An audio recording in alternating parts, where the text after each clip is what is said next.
All right. We're back to it. We're in Silent Hill.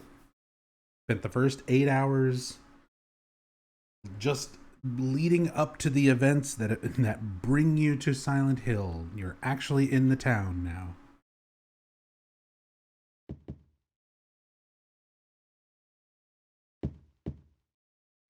What time is it over there?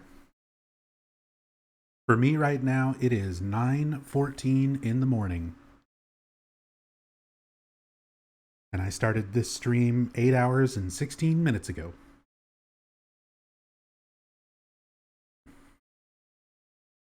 That's got to be a coincidence.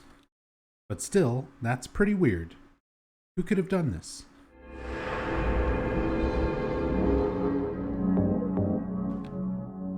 So another halo of the sun.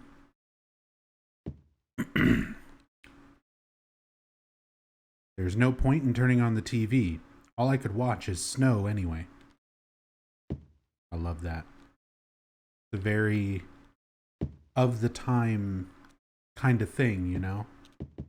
TV static and referring to it as snow.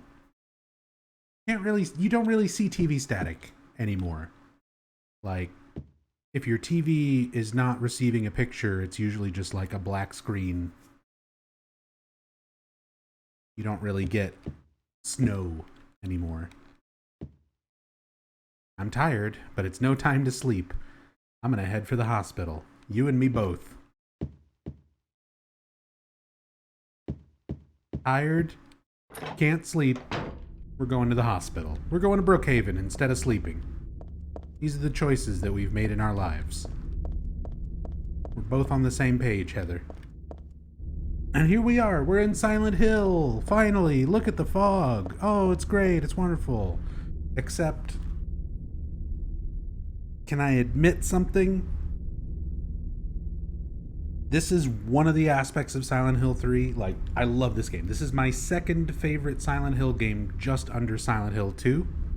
And it's so close. It's so close between 2 and 3. But this is one of the things that I really wish they had done different about 3. 3 is a direct sequel to 1. We've been doing parallel storylines and events and creatures and characters that are all in Silent Hill 3 that can be paralleled to characters in Silent Hill 1. You know. And when we finally get to Silent Hill, we're in Paleville. This is the section of Silent Hill that you're in Silent Hill 2. I would have much rather seen Heather retracing Harry's footsteps. I would have much rather seen old Silent Hill, the side of the town that we see in the first game, but redone for PlayStation 2, and then watching Heather go through basically everywhere that Harry went. I can understand why they didn't do that, because they would have had to completely make all of the assets of Silent Hill 1 in the PlayStation 2 engine, which would have been a lot more time and effort, and they already had this big chunk of Silent Hill 2 asset, you know, for the town, ready to just drop into 3. So, it's definitely understandable. It's probably more of a budget and time decision to do it this way. But man, how cool would it have been to see all those familiar places in Silent Hill 1 in the PlayStation 2 Silent Hill engine,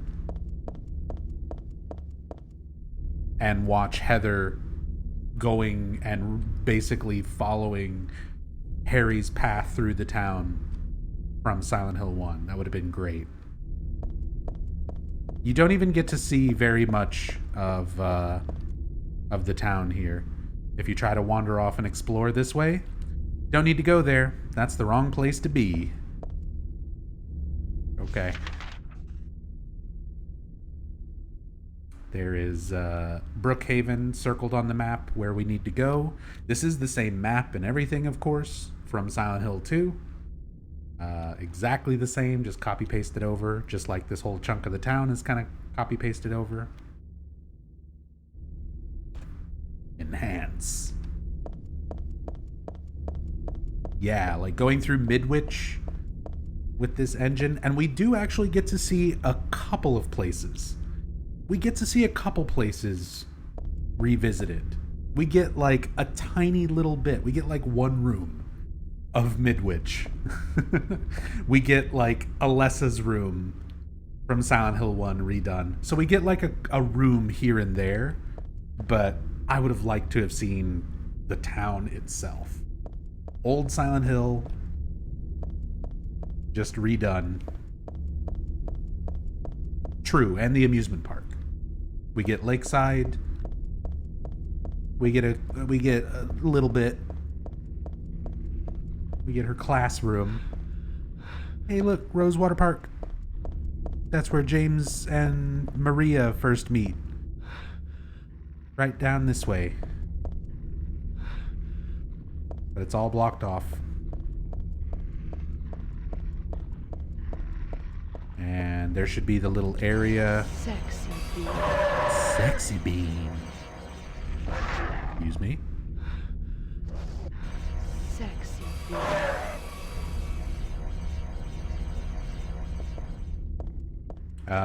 This little lot. This is where you pick up the dog key used for the dog ending in Silent Hill 2. So, I mean, you don't get your Silent Hill 1 nostalgia until a little bit later in this game. At least as far as locations. But you get that Silent Hill 2 nostalgia, which wasn't super nostalgic at the time, because when this game came out, Silent Hill 2 was only 2 years old. That game is now about to be 22 years old. Feel old yet?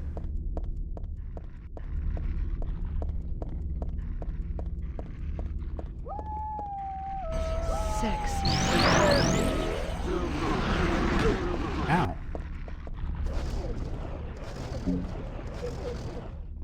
Oh, you're getting stun gunned.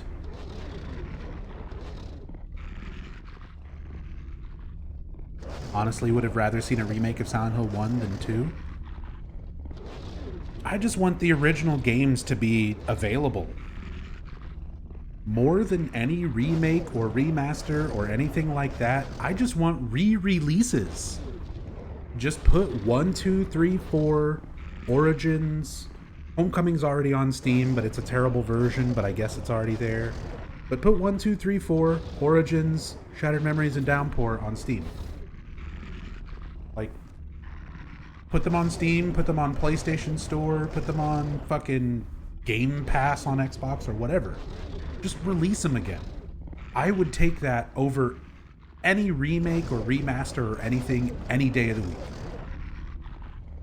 Just make them available so that people don't have to spend $200 for a physical copy of something like Shattered Memories.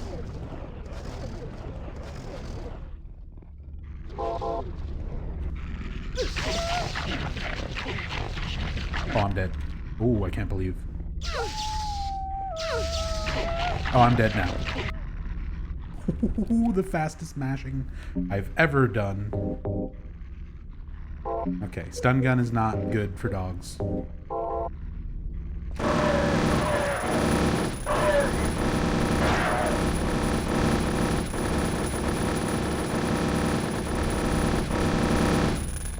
$350 just to suffer through Origins. Yeah, the PS2 version for Origins has gotten way up there in price. In France, a copy of Silent Hill is around €80. The PAL and Japanese versions of Silent Hill games are always much less than the US versions. Because there are many people who want the US region versions of these games that are outside of the US. But there's not too many people that are outside of like PAL region that specifically want PAL version. or that are outside of Japan region that want the Japanese version. Like, the US versions are the most sought after worldwide. So they wind up being the most expensive.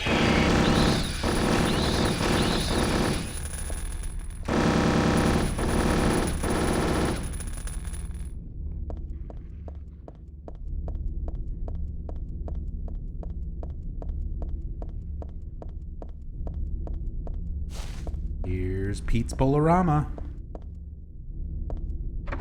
The door's shut tight. It won't open at all. No, I wanted to go bowling. Wanted to get some pizza with Eddie.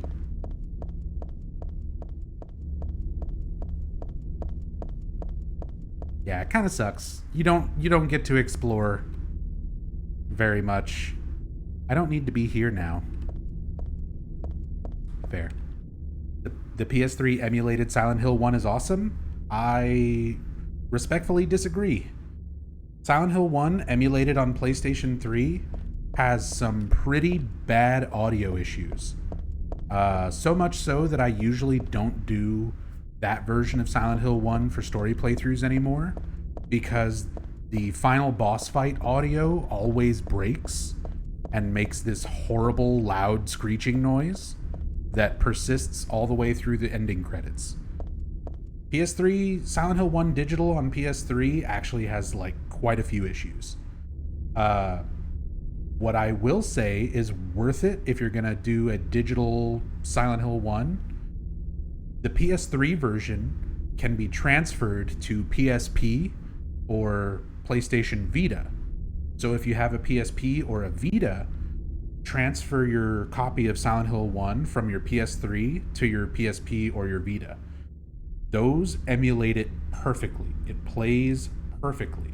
Or if you have a PS TV, even better. That's what I usually do my Silent Hill 1 story playthroughs on now. Because you get all the benefits of the digital version and none of the audio bugs.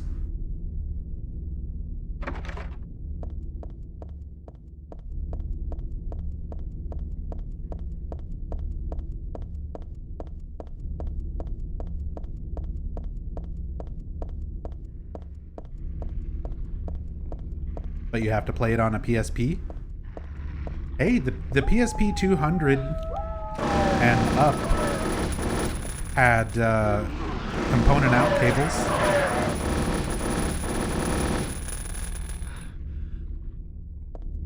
Or excuse me, yeah, 2000. The PSP 2000 and up had component out cables. So you can hook it up to a TV and play it that way. Or, like I said, get a PS TV. It's basically a Vita that's not a portable handheld.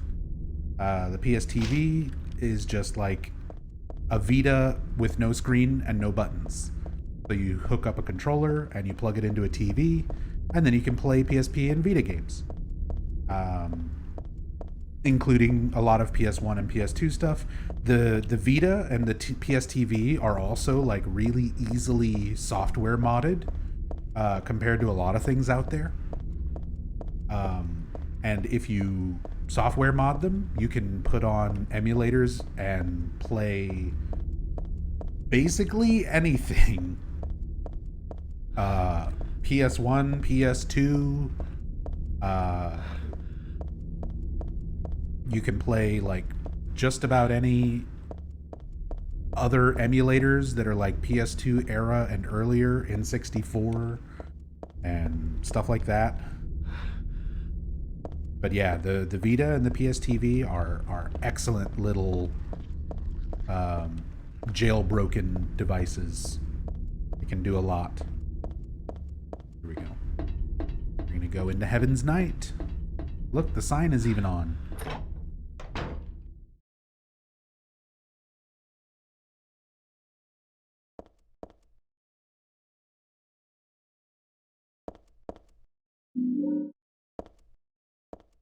Just like it was in Silent Hill 2.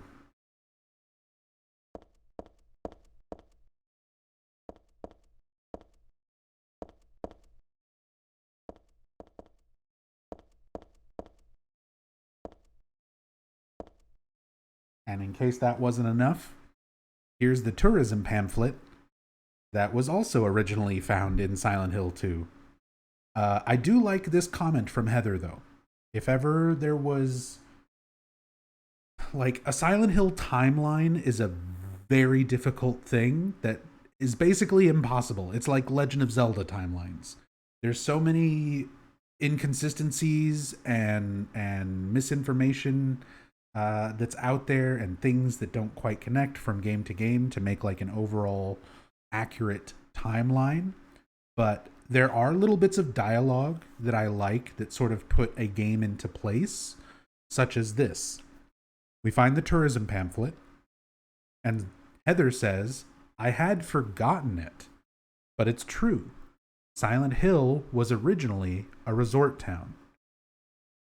So it's been so long for Heather that she forgot, like, oh yeah, Silent Hill wasn't always abandoned. It used to be a tourism town. Now, you look at Silent Hill 2, and we never really get to see what the town is actually like in Silent Hill 2, because we're always seeing a skewed version of it through James's perspective. But at the very least, we know that the town was still a tourist town, at least a couple of years before the events of Silent Hill 2. Before Mary was ill, when she very first became sick, that's where James and Mary went for vacation. So, 3, the town has been abandoned long enough that Heather is, at the age of 17, like, oh yeah, I forgot. This abandoned town, it used to be a tourism town. Silent Hill 2, from that perspective, just a few years before the events of Silent Hill 2, James went on a vacation to Silent Hill. Silent Hill 1, we know that there are still some people around the town, but according to Lisa, you know, most of the tourism had dried up. People had been chased away by all the weird stuff going on, the people practicing black magic.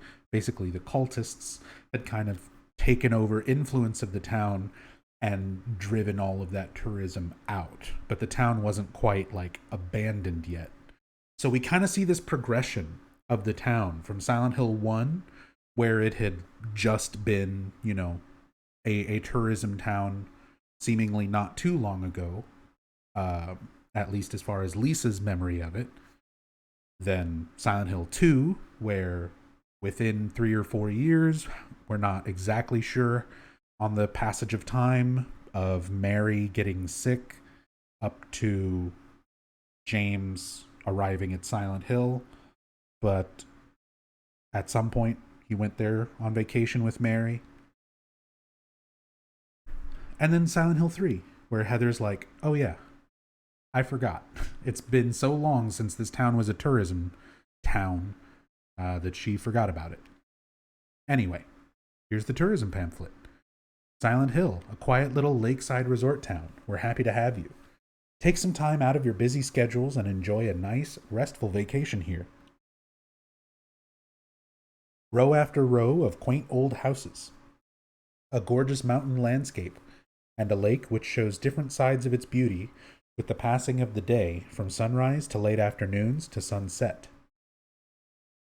Silent Hill will move you and fill you with a feeling of deep peace. I hope your time here will be pleasant and your memories will last forever. Editor Roger Widmark.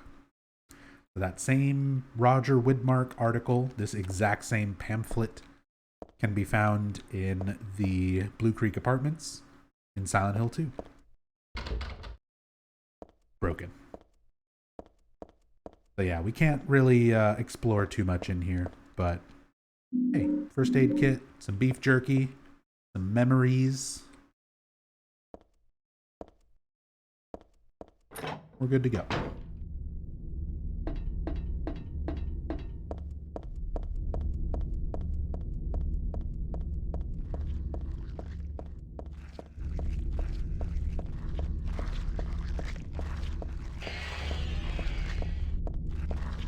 Speaking of PSP, Crisis Core is about to release on PC and is on PS5. Oh, that's right, the Crisis Core remake. I forgot that that's like out already. I need to get that on my PS5.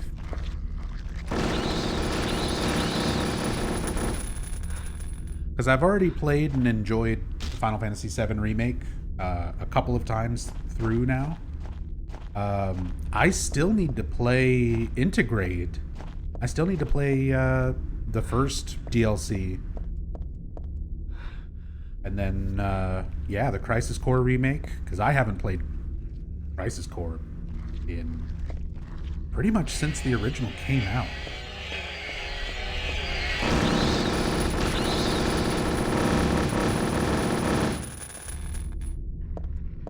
Would you guys be interested? Usually, a lot of things like that I don't even consider streaming because it's like so outside of what people typically want to watch on my channel, which is horror and sci-fi.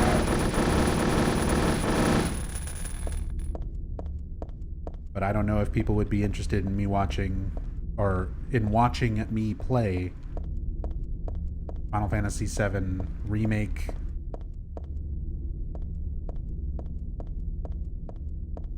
And Integrate and Crisis Core. Because I am a big fan of the Final Fantasy games. I've played everything up to 14. I didn't finish 14 because it's an MMO and the story takes too long. And I already went through and played Final Fantasy 11 from 2003 until like 2012. So after sinking a significant chunk of my life into the first Final Fantasy MMO, I just couldn't sink more than a couple hundred hours into 14. And I still didn't, like, barely scratch the surface of the story in that game. And then I still haven't played 15. 16 looks good, but, you know, we'll see. We'll see if I get to it. But every other Final Fantasy game I've played and finished.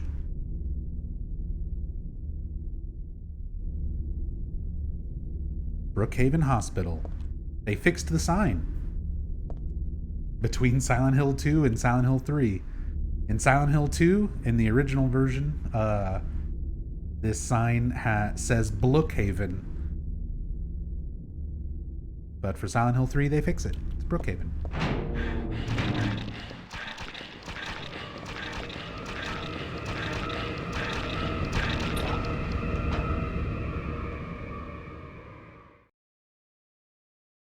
Here's our Brookhaven map. This is still one of the most confusing places for me to go through in any Silent Hill game.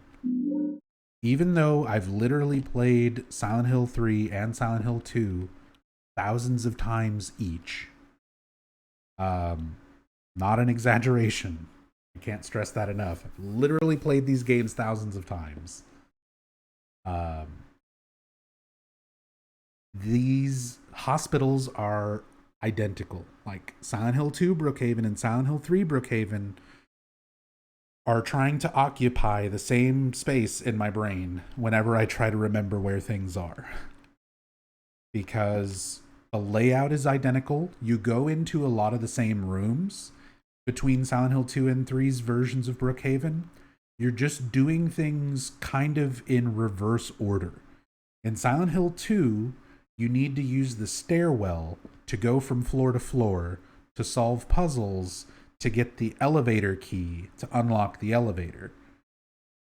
In Silent Hill 3, the elevator works and the stairwell is locked. So you're going and doing everything sort of in reverse. You're going floor to floor with the elevator to solve puzzles to get a key to unlock the stairwell.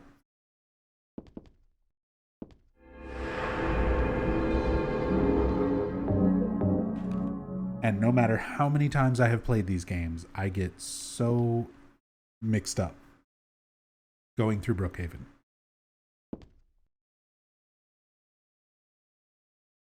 One of these days, I'm just gonna beach in the sea.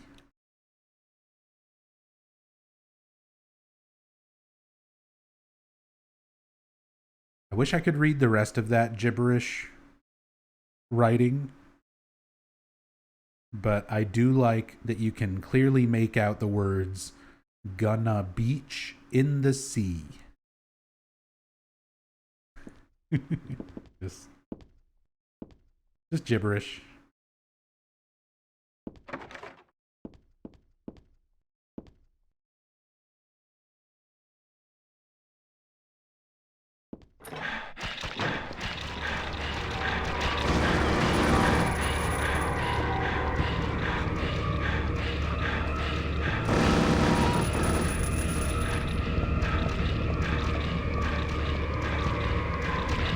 We have the new nurse design.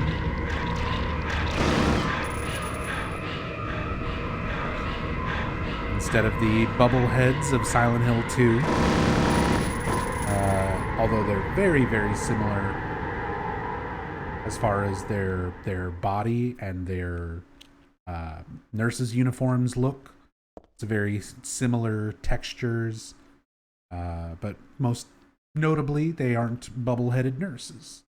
They have sort of somewhat normal-looking human faces that kind of resemble Alessa, along with the dark black hair, sort of bob cut. Not too dissimilar from Little Cheryl.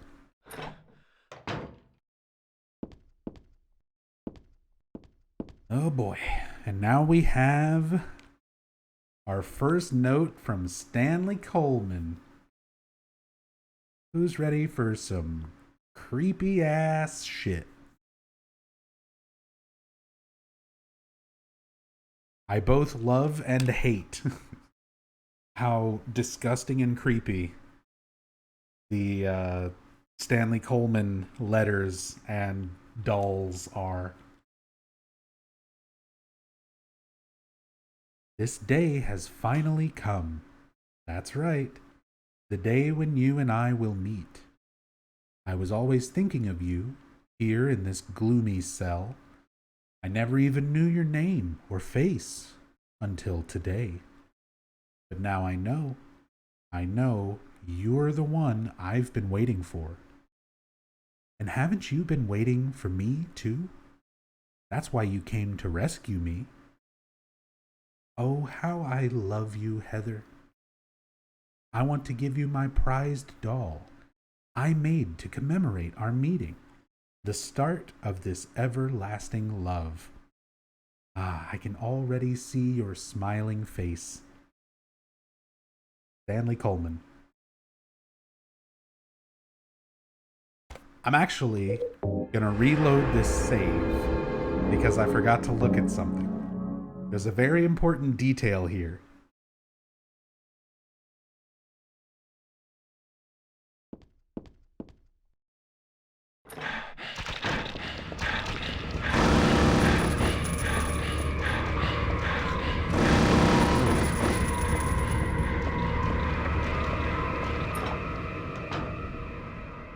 So here's the very important detail. If you examine the doll first, Heather says, there must have been kids here too then. I played with dolls like this when I was a child too. It really takes me back. So she kind of has her little nostalgic moment. Oh, there's kids here. There's toys. There's dolls. I had dolls played with dolls when I was a kid. She had dolls in her room in her and Harry's apartment. So she has this sort of like nice interaction when inspecting the doll the first time. Then you read the note from Stanley and you find out that this is his prized doll that he made to commemorate the meeting and everlasting love between him and Heather. And after reading the note, examining the doll, she says, disgusting. I won't touch that with a 10-foot pole.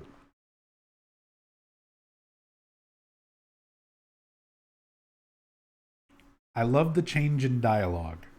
when you look at the doll without reading the notes, and then after reading the creepy Stanley note and realizing what the doll is.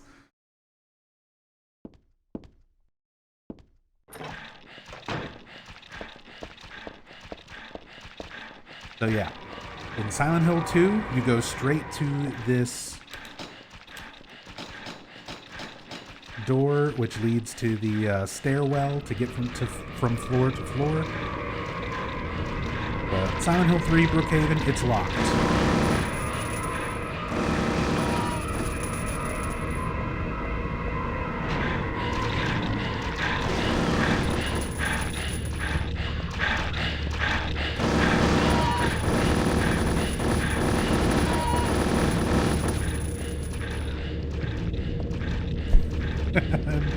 Namir. She's got a gun! My gun's better. Good reference. Stand by Eminem. Dear Heather, I wrote you, but you still ain't calling. I left my cell, my pager, and my home phone at the bottom. Nurses?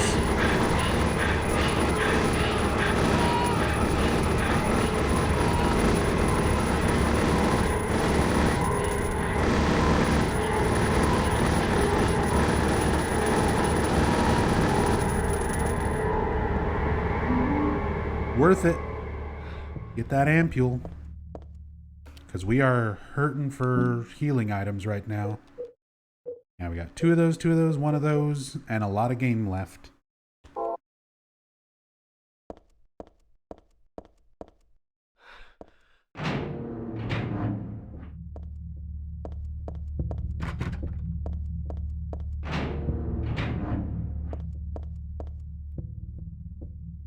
Here's another note from Stanley.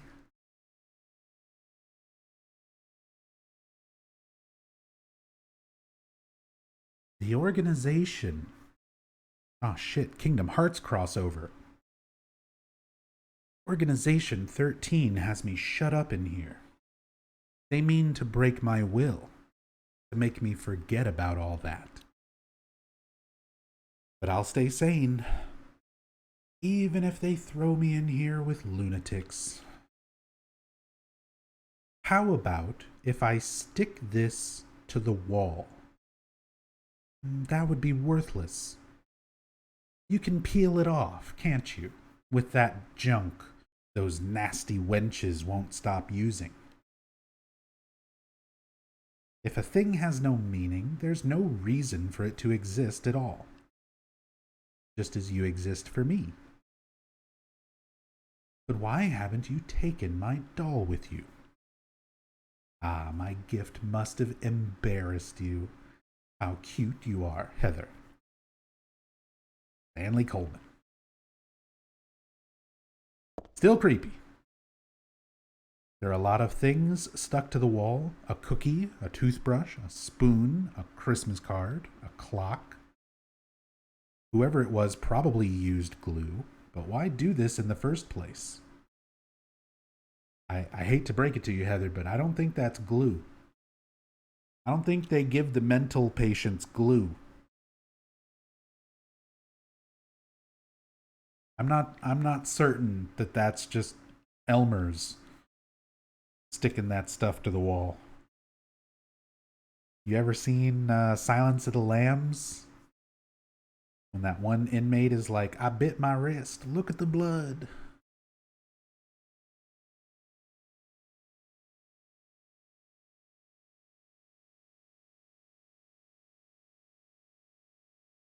There's a key glued to the wall. I'd love to take it with me, but it's really stuck tight. I can't even pull it off.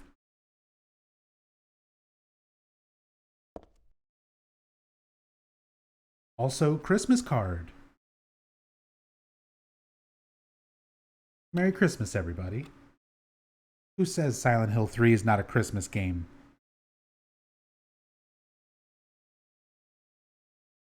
There's Santa. Right up there.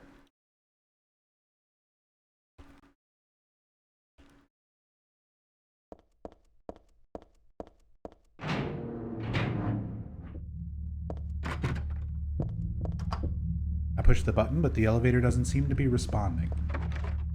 We can't use this elevator, but we can use the main one from the lobby. Everything else is locked.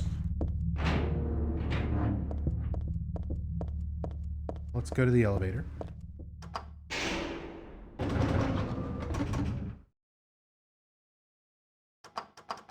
Basement doesn't work. We're on floor 1. Let's go to floor 2.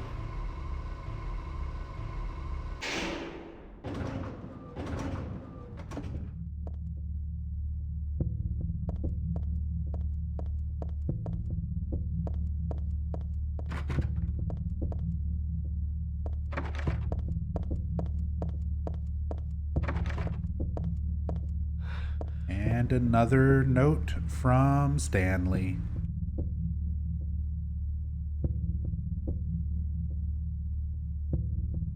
You may not yet have realized your own true feelings, but you sense them unconsciously. And so you're trying to get closer to me. That's a virtue, the path to paradise. If the door's locked, open it. Use the password for the prison gates. I've forgotten his name. Anyway, that quack has it posted. He should be here, too. I mean, 4 numbers would have been good enough. He kept on going. Isn't it a shame? I'm not there. Aren't you irritated?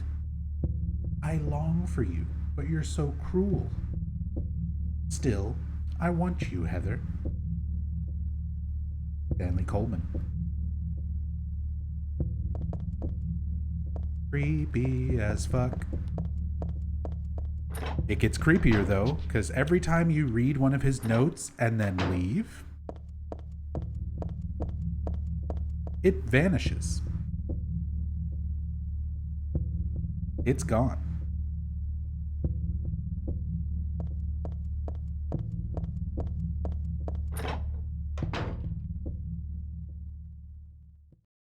It's a fashion magazine.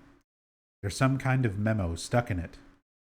Extra costume password. touch_my_heart. Type it in chat. You'll unlock a new costume. Just try it. What does that mean? You know what? Because I typically speedrun this and I normally only have Princess Heart unlocked, we'll do something interesting. So we're going to save here. And we're going to quit out. We're going to go to extra costume.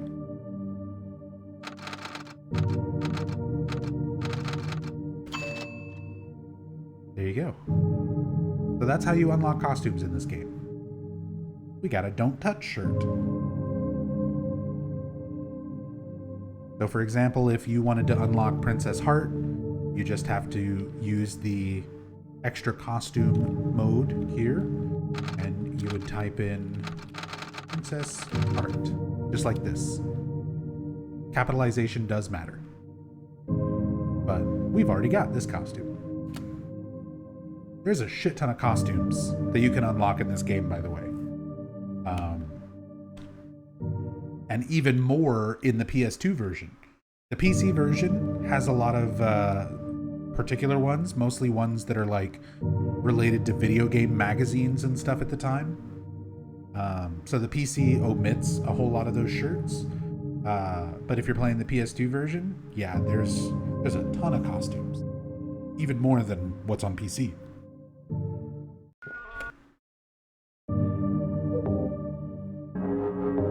So now let's load up our save. Check our inventory. It doesn't work. I was really hoping. So it's something that I actually wasn't sure about. If you unlock the costume, you do have to start a new playthrough to actually use it. It won't apply to your in-progress game. Now I know.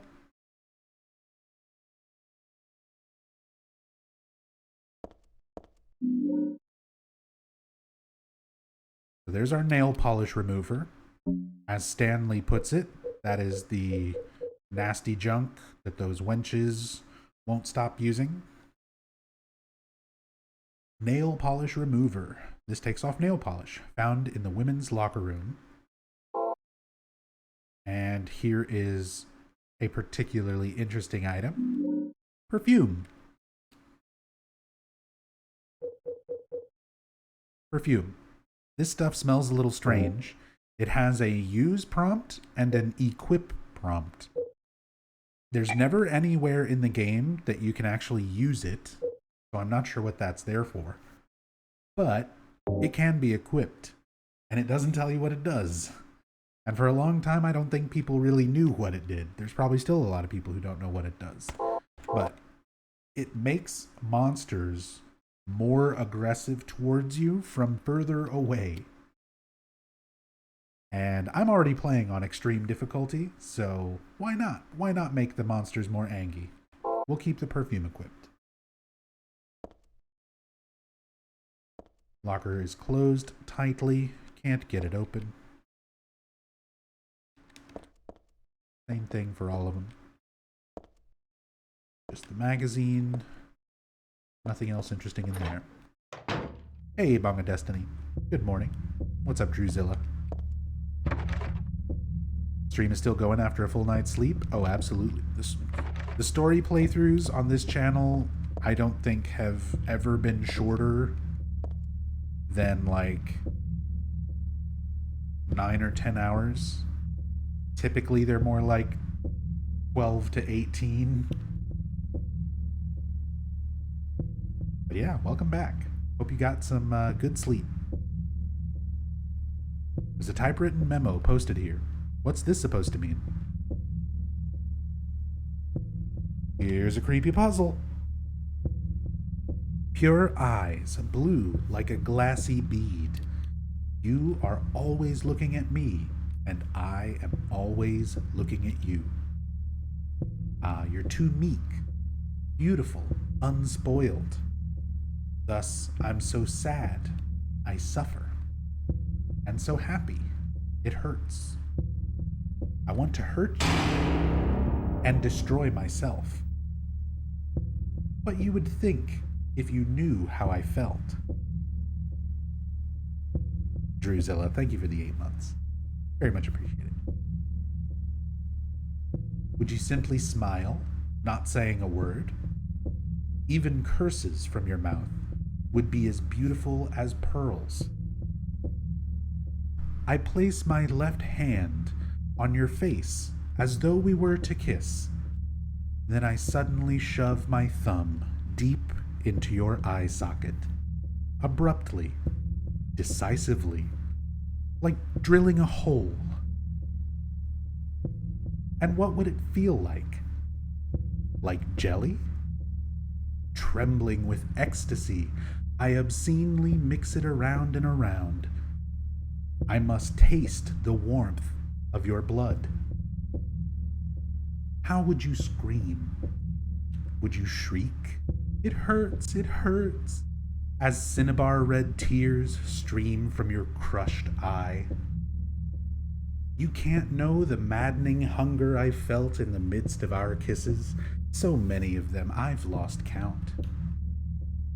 As though drinking in your cries, I bring my hopes to fruition, biting your tongue, shredding it, biting at your lips as if tasting your lipstick. Oh, what euphoric heights I would reach, having my desires fulfilled like a greedy, gluttonous cur. I longed, too, for your cherry-tinted cheeks, tasty enough to bewitch my tongue. I would surely be healed, and would cry like a child. And how is your tender ear, It brushes against my cheek. I want it to creep up to my lips so I can sink my teeth into its flesh. Your left ear always hearing words whispered sweet as pie. I want it to hear my true feelings. I never lied. No, but I did have my secrets. It's still going. Ah, but what must you think of me? Do you hate me? Are you afraid? As though inviting you to the agony at the play's end. If you wish, you could destroy me. I wouldn't care. As you wish, you may destroy me. I wouldn't care.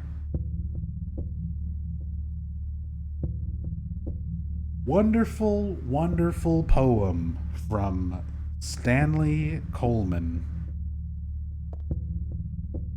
That horrific writing. And of course, it's a puzzle. That's a puzzle. Do you get it? I'm sure you've already solved it. Where's the person in chat when I was reading out the Shakespeare explanation at the beginning of the game who was like, "Oh, I think I got the solution. I'm so smart. I know all about Shakespeare. I figured it all out." Well, did you figure this one out, smarty pants? Did you read all that creepy fucking shit and know exactly what to press on this keypad? Because 100%, most of the people who played this game looked this shit up. I looked this shit up. This puzzle's fucking ridiculous. It's not quite Shakespeare level ridiculous, but like the Shakespeare puzzle at the start requires you to have that outside knowledge from the game. You have to know Shakespeare that is not explained or told to you in the game anywhere in order to solve that puzzle, which is one type of bullshit that should not be in an in-game puzzle. They should always give you at least a certain amount of information in the game itself to work with. This is the opposite, where everything is given to you in game, but the jump in logic that you have to make with your brain to figure out how to apply what that poem is talking about to figuring out this keypad is such a big leap. It's such a big leap.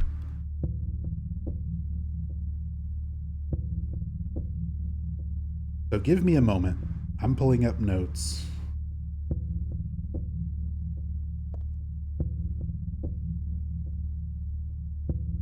Because even knowing the solution to this is like one of the most ridiculous puzzles. So how? I'd like to know. Oh, don't worry. I'm going to walk us through every step of the way.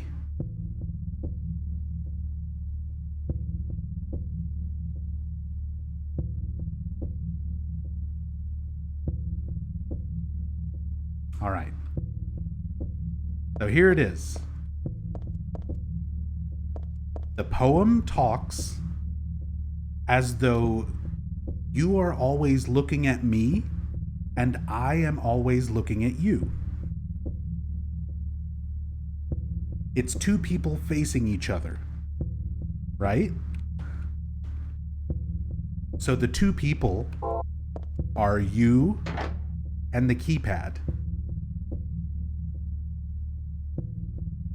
Each button on the keypad represents a different part of a person's face.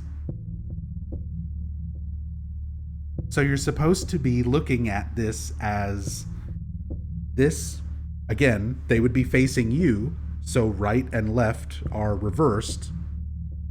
So this would be the right eye, the bridge of the nose, the left eye, the right ear, the nose, the left ear, the cheek, the right cheek, the mouth, and the left cheek.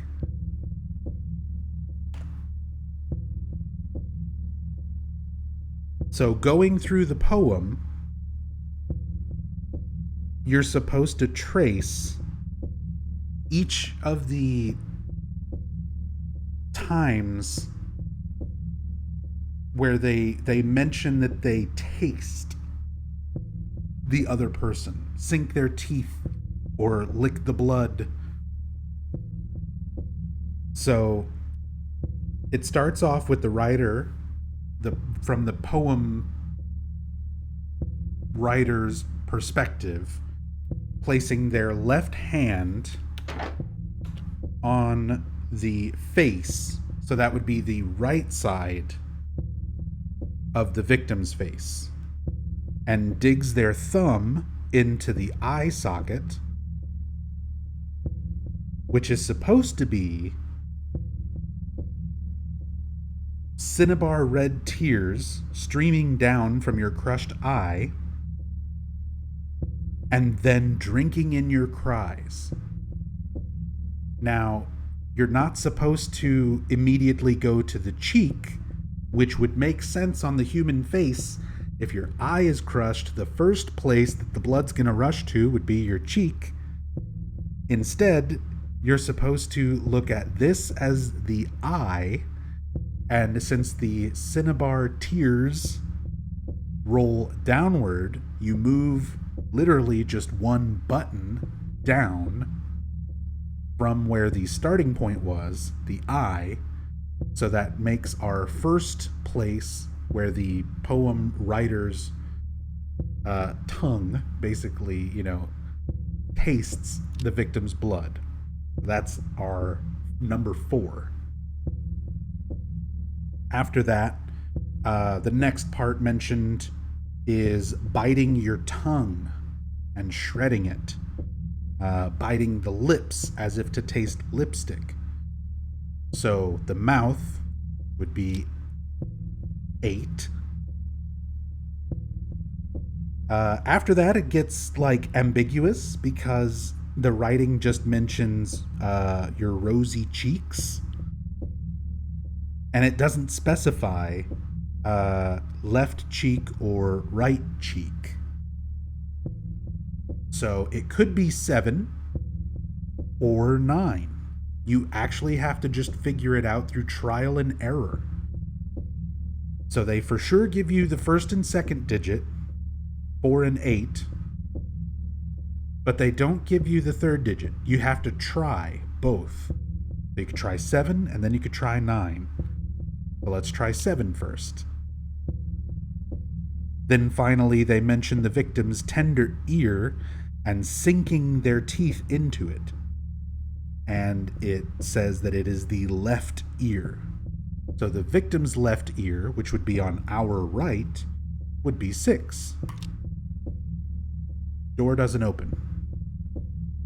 So starting all over, crushed eye, drips down, cinnabar red tears get licked up, number 4, biting and shredding the tongue and lips, number 8, cheek bewitched my tongue, it wasn't the right cheek, 7, so now we try the left cheek, 9, and lastly the left tender ear, sinking into it with my teeth, and the door unlocks. So everything in the puzzle and everything you need to get the solution is in the game, unlike the Shakespeare puzzle at the very beginning. But holy fuck, the idea that you have to make the jump in logic, that when it says I'm facing you and you're facing me, that you're supposed to be looking at the keypad like it's a fucking human face and assigning each part of the face to a button on the keypad. And yeah, Valtil, you bring up, I still don't get why it's 4 and not 7. If you were looking at it and thinking of it as a face, yeah, if the blood ran down from your eye, it would go to your cheek, not to your ear. But when it says that the cinnabar red tears drip down, you're supposed to think of it in terms of just moving down on the keypad, not necessarily moving down on a human face. So you're starting at the eye, number 1, and you're just moving down from that, which is 4. Even though if you're supposed to think of it as a face, it should be 7, but it's not. It's 4.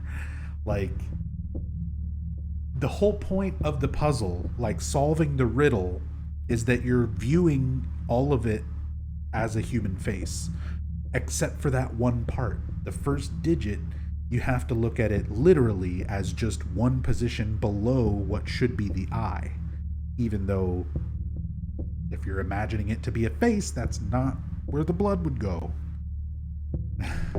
Maybe the body's lying down, where it would run from your eye to your ear instead of directly down your face. Sure. That still is such a stretch.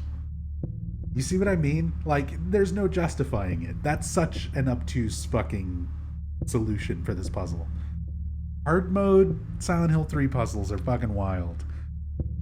And we've only hit 2 out of 3 of the most ridiculous ones.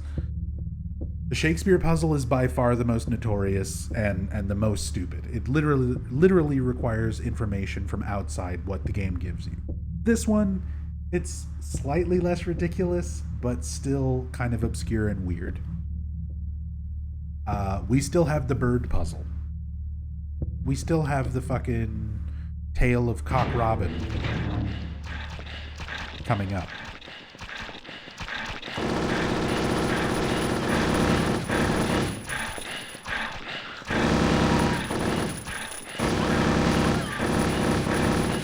Even the extra riddle difficulty, like on Silent Hill 2, if you beat easy riddle, normal riddle, and hard riddle in 3 sequential playthroughs, you'll unlock an extra riddle mode in Silent Hill 2 that has riddles that are even harder than the hard mode riddles. Even the extra difficulty Silent Hill 2 riddles are like nothing compared to Silent Hill 3's hard riddles. Silent Hill 2 extra riddles are like, oh, the coin puzzle has 2 sides. You can flip the coin over and it's got other pictures on the back that relate to, you know, a more involved poem. So it's like, okay, you have to examine the coins a little bit closer, but you're still more or less solving the same kind of riddle. Silent Hill 3 is like, I hope you fucking paid attention in high school and read Shakespeare. The action difficulty is also a lot harder in previous Silent Hill games too. Yes, this game in general is just harder. It's a lot harder than 1 and 2. The action level by default, like this game on normal, I would say is a lot harder than Silent Hill 1 or Silent Hill 2 on normal. And then this game goes above and beyond by adding hard mode, extreme 1, extreme 2, extreme 3, all the way up to extreme 10. Like, did we really have to go that hard? I don't know. Gives you a lot of replayability. A lot of stuff to unlock.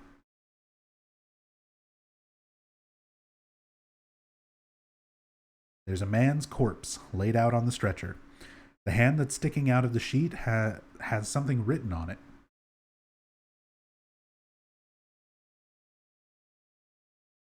The start time is my key.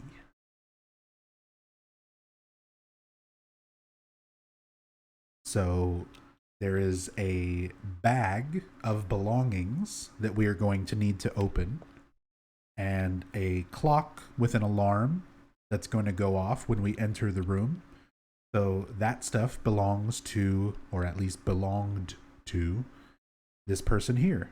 And the tattoo, for whatever reason, they got a tattoo that gives a hint on how to open up their bag. The start time is my key. So the key, the password to open that briefcase is the alarm, the time on the clock that the alarm is going off. There's a medical record here. Could this be for this dead guy? Background unknown, name and age unknown, not admitted patient, found in poor mental state on hospital grounds and temporarily installed in room M4 at chief's discretion. Died late tonight from blood loss due to severed carotid artery. Was grasping own kitchen knife in right hand. Assumed this was cause of neck wound. Possible suicide, but wound angle suspicious. So it wasn't a suicide. The angle is suspicious, and someone framed it to look like a suicide, but he was murdered. The person who murdered this person just happened to be who we're looking for, Leonard Wolfe, Claudia Wolfe's father. Sent to second floor treatment room for further investigation.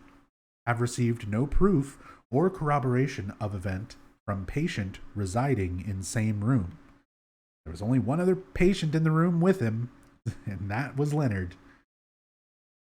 Have not notified police, however, for future necessity, leave victim's bed and effects intact. Room M4. So we need to go to room M4 to find this person's bag, and the code, the key code combination to open that bag is the start time. The start time is my key. So it'll be the time that's on the alarm.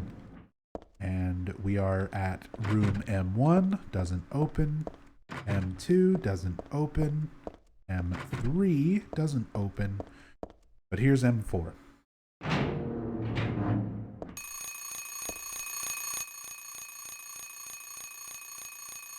So we'll come back to this. We're going to turn off the alarm for now. Solve this in a moment because we've got another letter from Stanley. Hey, Kabi-sama, is there anything besides a lower ranking stopping you from using the cheap NG Plus weapons like Infinite Machine Gun on extreme difficulties? Nope. That's literally the only downside. You don't get as good of a rank. So, yeah. Using any New Game Plus weapons reduces your ranking. So if you're going for 10-star, obviously you don't want to use it. But if you're not worried about your game results, yeah, use all the cheap shit. Extreme difficulty is fucking brutal. Use everything.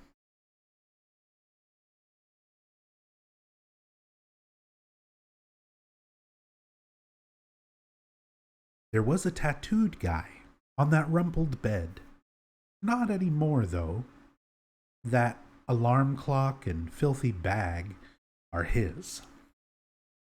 But don't misunderstand. I haven't done a thing. I didn't hate him, though he was a liar.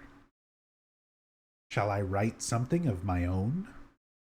On my chest, since I can't cut it open to show you my heart. I love Heather. No, something a bit more forceful. I love Heather isn't enough for what I feel. Oh, what tender emotion this image brings. Stanley Coleman. Just getting creepier and creepier. And just like before, you read it, you leave, you come back, it's gone. So, let's talk about the alarm clock puzzle. The start time is my key. The puzzle is exactly the same on all three difficulties. The only thing that changes is how you read the clock. So on easy mode, instead of having to read the hands of the clock, the number is just written across the face of the clock. So you would just look at the clock and the numbers are written right on it. And that's your solution for the briefcase. On normal difficulty, you examine the clock and you see the time just with the hands. So just like we see right here, this would be 7:09. 9 past 7. But if you try to plug in 7:09,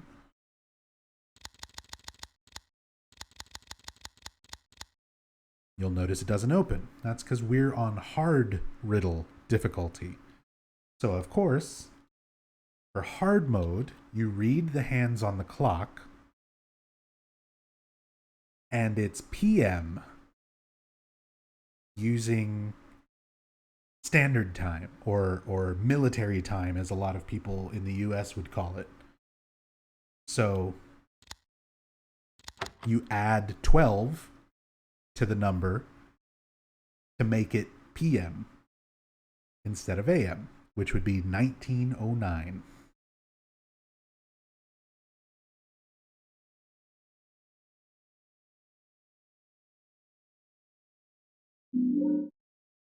We get the instant camera. There's nothing else interesting in the attaché case.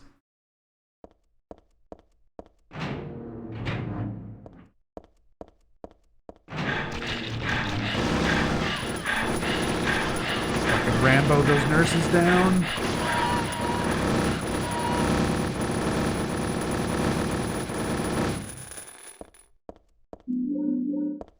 Wheat first aids. Really needed that healing. Been running kind of low.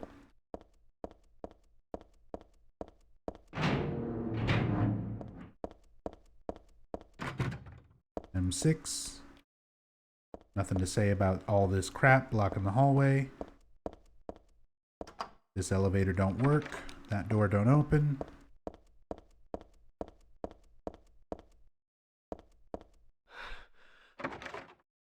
Okay. That's it for this floor.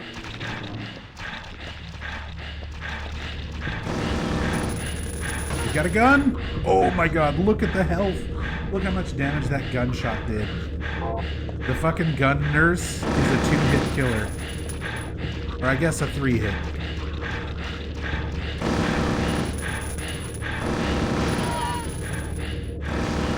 Ah, she's getting up.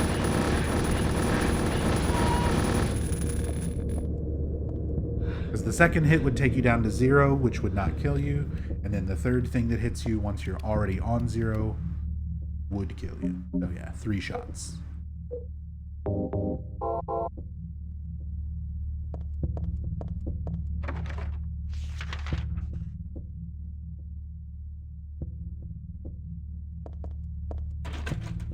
You guys see the face of the clock right now?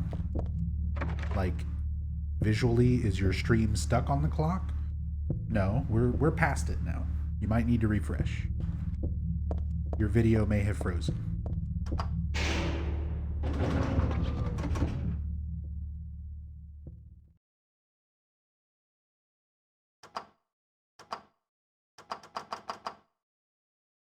Well, can't go anywhere else, but we have the other stuff.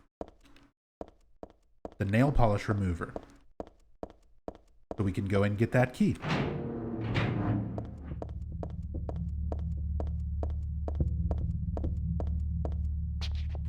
Also, another tip for people who might not know is, and this is a thing in Silent Hill 2 as well. Whenever you're running past doors, notice how Heather doesn't look at either of these, but as you move past door C2, she turns her head towards it. Your character will actually turn their head towards doors that are unlocked, that you can go through, and won't turn their head towards things that are locked.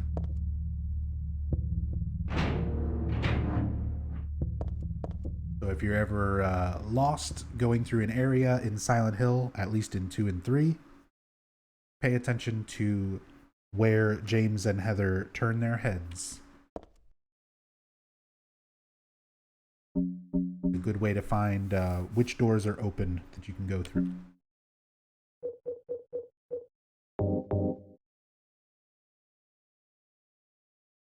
Use the nail polish remover. Got our stairwell key. This was stuck to the wall in a hospital room. The tag says office wing stairs. Now we can finally go and use the stairwell and get to the floors that the elevator won't take us to.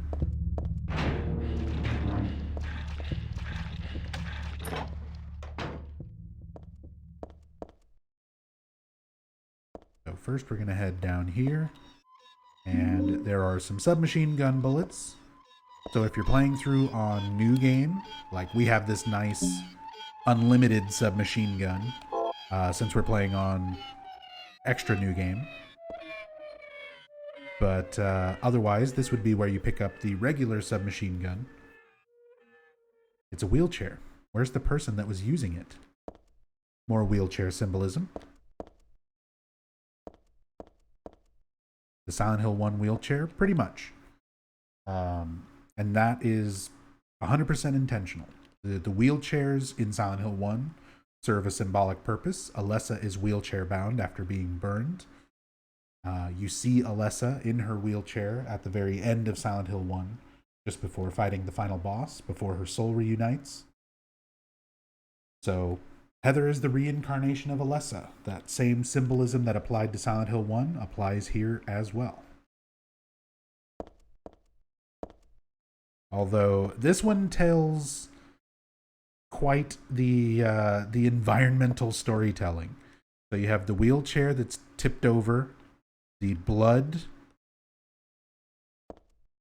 smeared and stretched all the way around this corner. There's bullet casings from the submachine gun itself lying here, bullet holes all over the walls. I love the detail that they don't just leave holes, that they would break entire tiles out of the wall as well. All over the elevator with all the bloody handprints, as though something was like pulled out of the wheelchair and eviscerated and dragged through this little gap in the elevator doors. The blood trail continues into the elevator. Part of me wants to peek in, but then it's a little creepy too. Oh well, free submachine gun that we don't even need to use because we have one already with infinite ammo. It's all just junk. I don't think there's anything important here.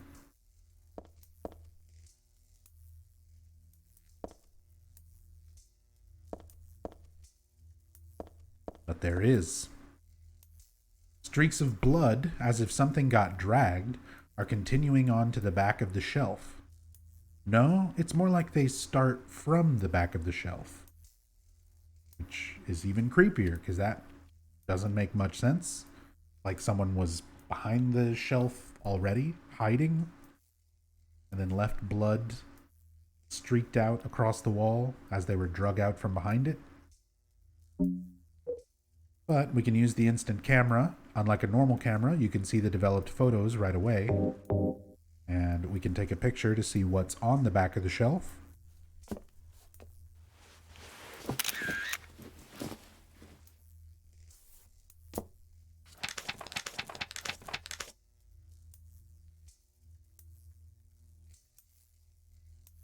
And now we've got our number for getting into the third floor.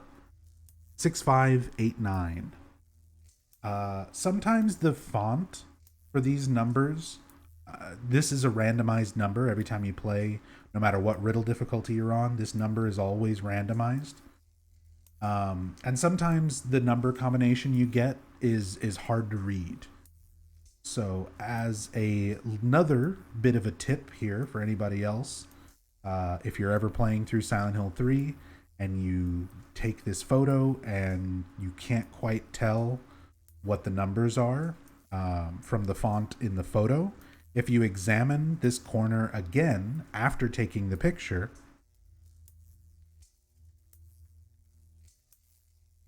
there were numbers on the back of this 6589. That's what it was. So Heather will say what the code was in regular subtitle font, which is much easier to read. So if you ever have trouble reading what's on the photograph, just examine the shelf again, and she'll say it in regular subtitle font. So 6589.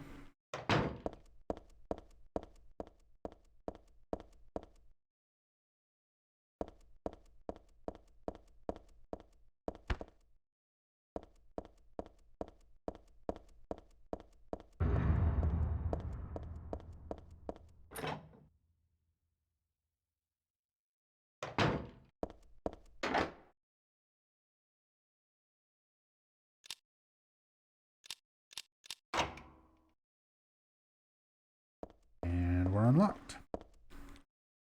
Got a few more places we want to look. There's a memo on the wall. Punishment for brutality towards patient. 12 hours confinement in the special treatment room. Dismissal policy no longer in effect. Contact the chief if you have any questions. There's something handwritten on the top of the typewritten sentence. The trick is not to leave any marks. And one other thing, this looks like it was written by a different person. The chief is a pervert. Christy would have been better off if she had been fired.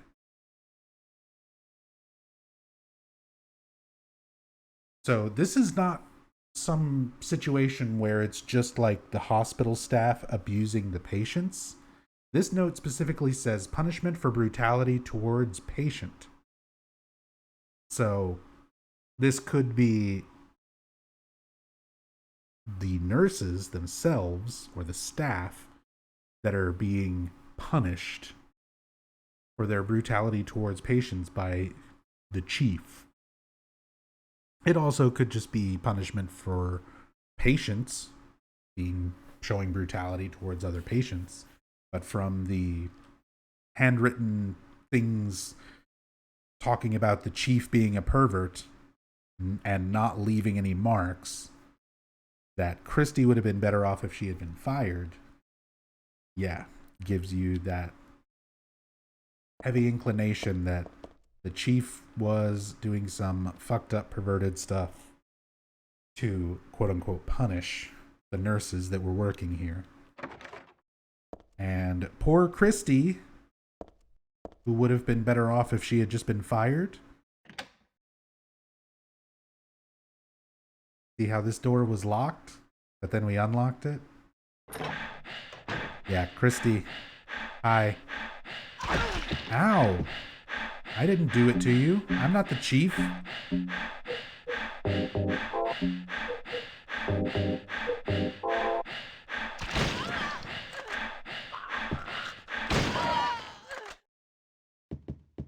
Fuck.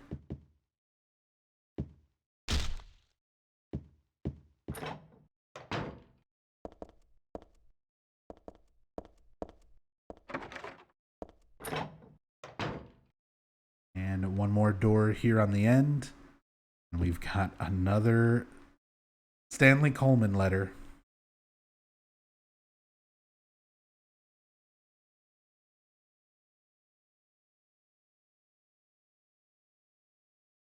Flowing freely, your ebony hair, like the night sky, scattering fragrance.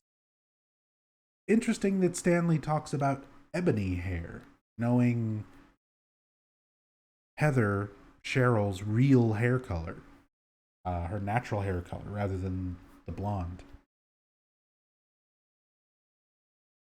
My heart, clamoring in my chest, like a storm, you trifle with it.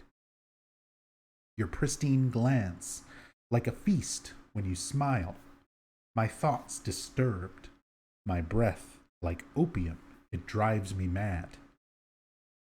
Eric, a great poet who conveys my feelings so well. Everyone's favorite great poet, Eric. I shouldn't have let this place get to me, should never have gone crazy, but it's superbly enjoyable to drown in my love for you. But why won't you accept proof of my love? Don't stand on ceremony now. After all, you and I exist as one. What I give to you is the same as what I give to me. Stanley Coleman. Still a fucking creep, and still vanishing doll and journal. Whenever you leave and re-enter. Eric is the best. Isn't he just?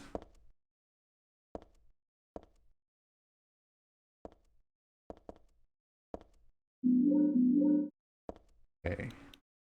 It's not here yet, but I know a Stanley letter will show up in here after another one we need to go read. Some of these Stanley notes can actually be pretty difficult to find, or rather, not difficult to find so much as easy to miss. It can be very easy to miss. Because there's a few of them that show up in some odd places that are not actually in your way if you're, just progressing through.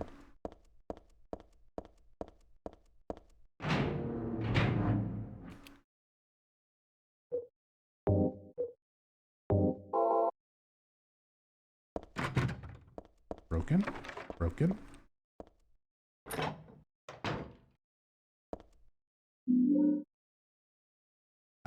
Okay, so something interesting to talk about here. So Silent Hill 4 was started in production pretty much alongside Silent Hill 3. Like 3 started development, and then very shortly after, 4 started development. And 4 was originally going to be a spin-off project called Room 302. But very early on, when they were still writing out the script and the story, they decided to, rather than make it a spin-off, make it a full-fledged Silent Hill entry, Silent Hill 4. And because Silent Hill 3 and Silent Hill 4 were being made simultaneously, and the decision had been made internally that Silent Hill 4, Room 302 at the time, would be a full-fledged Silent Hill game, the developers wanted to add something in to Silent Hill 3 that would sort of further link Silent Hill 3 and Silent Hill 4, just to kind of ingrain it that 4 is a proper Silent Hill entry. This was basically put into this game, this magazine here, just some gossip magazine, as a way of tying Silent Hill 4 into Silent Hill 3, even though 4 was still in development and wouldn't come out until about 9 months after, 9 to 10 months after Silent Hill 3. It was less than a year after 3 released that 4 came out. So here is this gossip magazine with an article teaching Despair Hope House, which, if you've played Silent Hill 4, should be very familiar to you. Hope House, an orphanage on the outskirts of Silent Hill, but behind its false image is a place where children are kidnapped and brainwashed. Hope House is managed by the Silent Hill Smile Support Society, a charity organization sometimes called 4S. It's true that 4S is a well-respected charity that takes in poor children without homes and raises them with hope. But at its heart, it is a heathen organization that teaches its own warped dogma in lieu of good religious values. Mr. Smith, temp who lives near Hope House, had this to say: "Sometimes at night I can hear their weird prayers and the sounds of children crying. I went there to complain one time, but they ran me right out. Since then, it hasn't changed a bit." In fact, this reporter was refused admission when he attempted to take photographs in the facility. What exactly do the folks at Hope House have to hide? During my investigations, I was able to discover, however, a suspicious-looking round concrete tower, which appears to be part of their facilities. That's the water prison in Silent Hill 4. Unfortunately, no one was willing to tell us what the tower was used for, but it seems unlikely that it has anything to do with the business of raising orphans. It may, in fact, be a prison or a secret place of worship. The cult religion that operates Hope House is known by the locals simply as the Order. It's a religion that is deeply interwoven with Silent Hill's history, but its worshippers' fervent belief that they are among the elite chosen people has a dark and dangerous side. I intend to continue my investigation of Hope House and the cult behind it. I've always believed that telling the whole truth and showing the children the true path is our most important duty. Joseph Schreiber. I'm going to say it like that because they never say his last name out loud. And people have argued with me so much on the internet about my pronunciation of this man's name. I literally know someone in real life whose last name is spelled like this, but with a V instead of a B. And they pronounce it Schreiber. So I see this and my brain reads it as Schreiber. I've had people tell me it's Schreiber or Scriber or Screeber. They never say it out loud. So let's just calm down, YouTube comments. Just chill out. They never say his name out loud, so there is no official pronunciation. Joey Joey Scribbles. Anyway, that's Joseph Schreiber. He was the person who lived, the journalist that lives in room 302 before Henry Townsend. He's a big part of the plot of Silent Hill 4, as is this article, which is in Silent Hill 4, word for word. It's the German word for writer.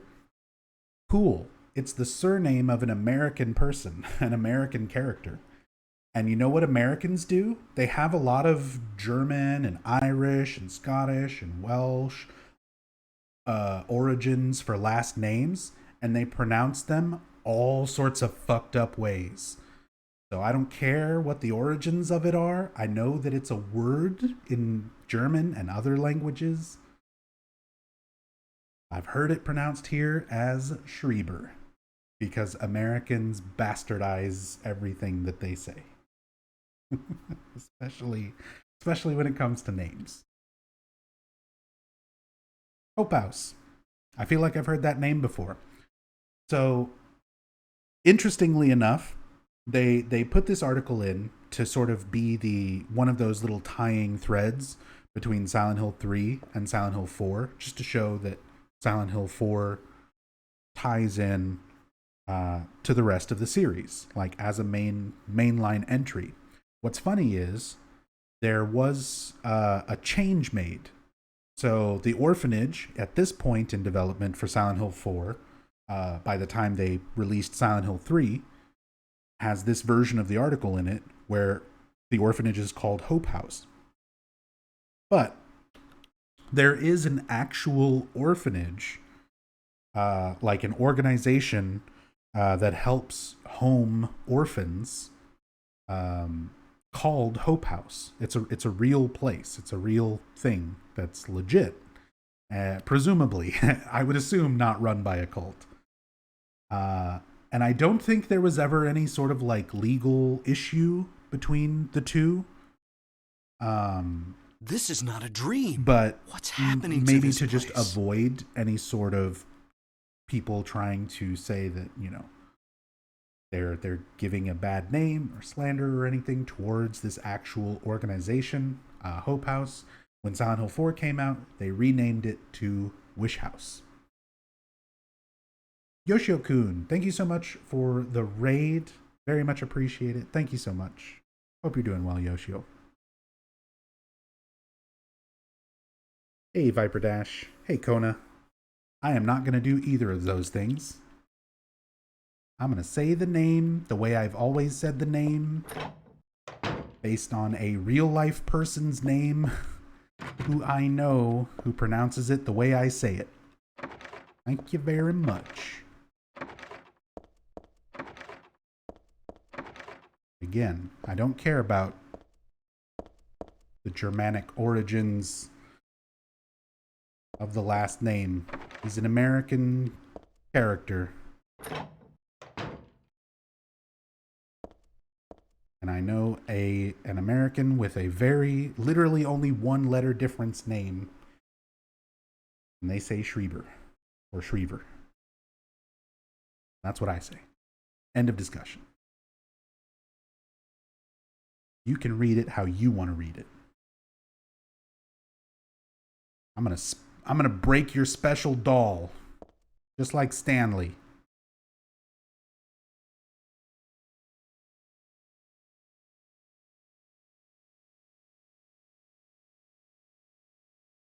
Really quick, though, take a look at this doll. Does the face look familiar?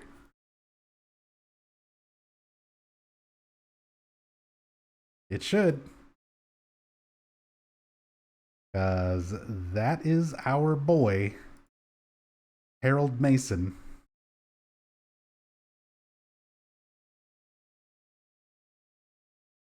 Let me find a good in-game reference.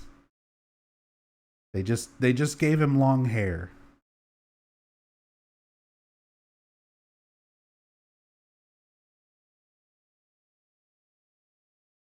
Yeah, it's fine.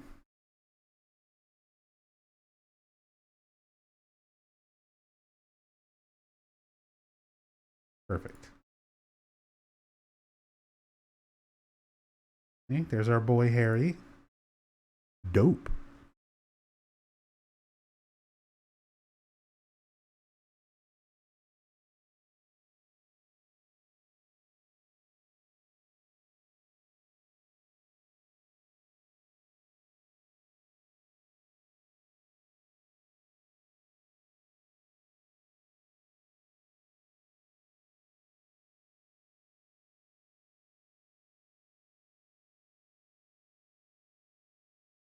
Oh, come on. Why you not let me rotate? Anyway. See? That is Harold Mason. Just with long hair. All right. Goodbye, Heather. I'm sorry I wasn't able to respond to your love. It's all over. Leonard despises me because I made fun of it, saying it would come to this.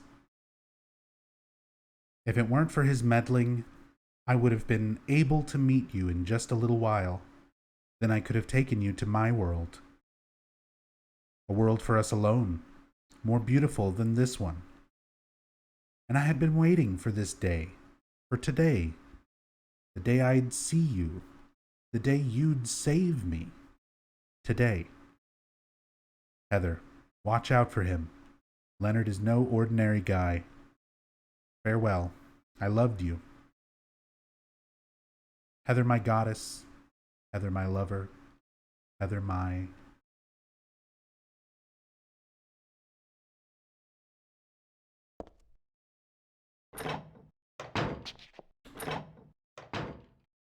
And this one doesn't actually disappear.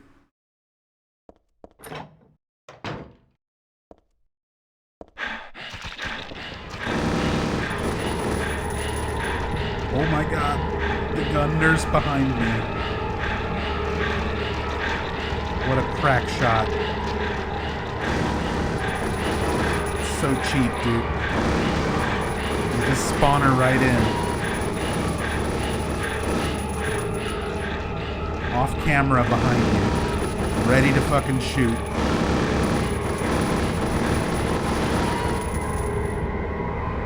Ooh.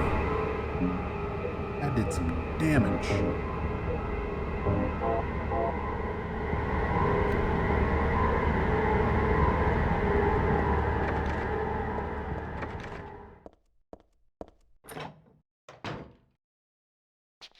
We'll come back to this room. Leonard is trying to call us on the phone. And we're going to talk to him in a moment. But before we proceed, I think the other Stanley letter should have spawned. Double check all these doors.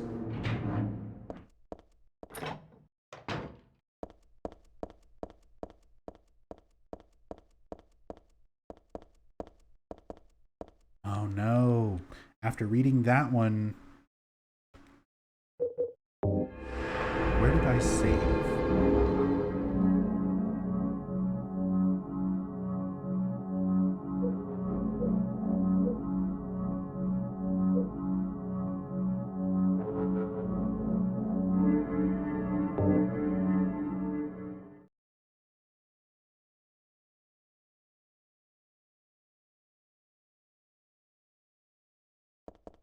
that was this storeroom.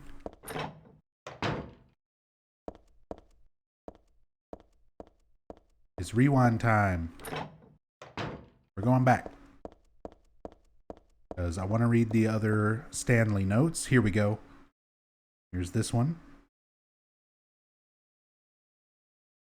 I also like the rooftop. It makes me want to fly. You too? Stanley Coleman. Very short. Very short, not quite as creepy. So, you know, good for you, Stanley. You're doing better.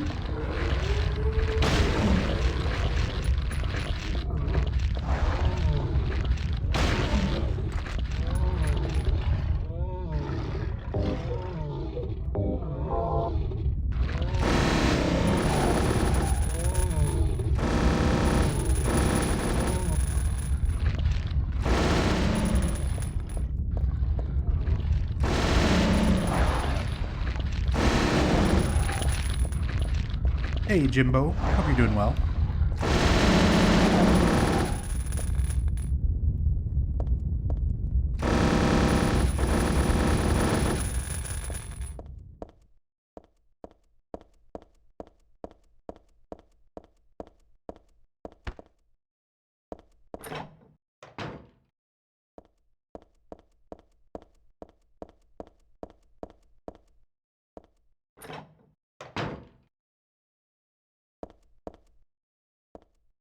All right.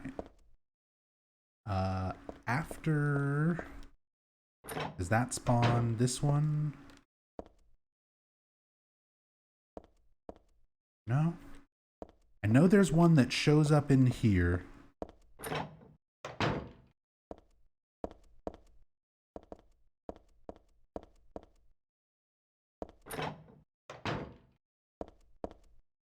We definitely already got this one.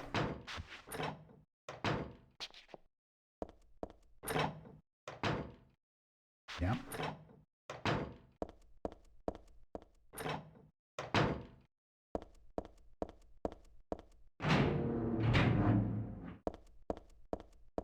There's like one of the Stanley notes that I tend to miss a lot of the time.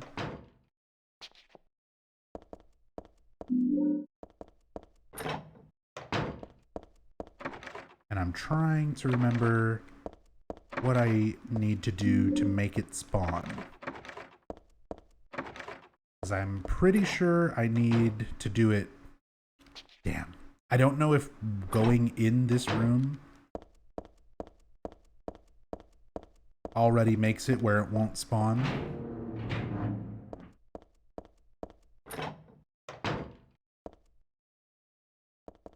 Yeah.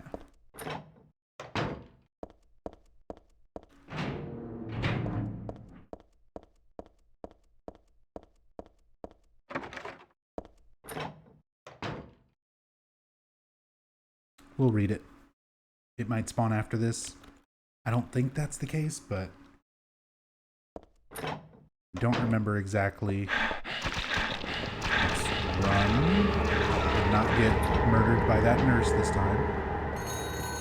And yeah, it's time to have some weird conversations. There's so much to take in here.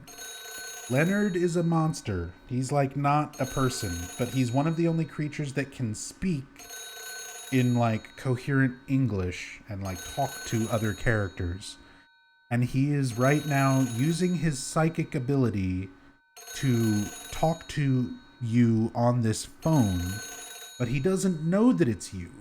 He thinks that you're Claudia. So apparently Claudia comes here and psychically communicates through the telephone with her father, Leonard Wolf. Apparently. There's a lot of weird stuff with Leonard. Claudia. No. Leonard's one of the Don't biggest lie to mysteries me, Claudia. in You're this always game. trying to run from your responsibilities. But we get Have a you lot of come to very important apologize? information here. Or He's maybe you expecting still don't Claudia. Realize how foolish you've been. He thinks she's been foolish. He wants her to Of apologize. mankind. ridiculous dream. Wait, just listen to me for a second. I've heard enough from you already. How did you turn out this way? Where did I go wrong? Listen to me already. I'm not Claudia. You're not Claudia. My name is Heather. Heather. Who are you? Leonard Wolf. I'm sorry. I thought you were my daughter.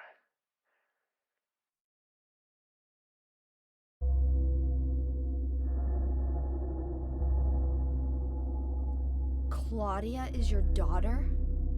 Oh, so you know her, do you? Are you one of her followers? No, never. When I find her, I can feel the hatred. What? Behind your words. The anger. You plan to kill her, don't you? I'm sorry, but she killed my father.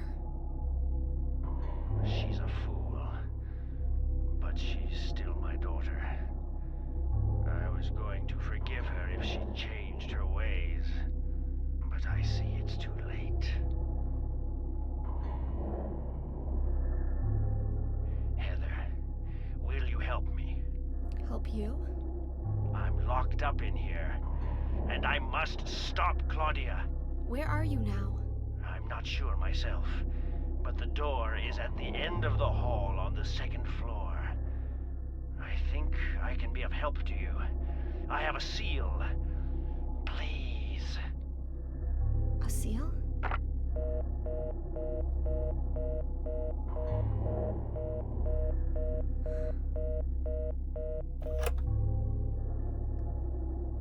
The end of the hall on the second floor.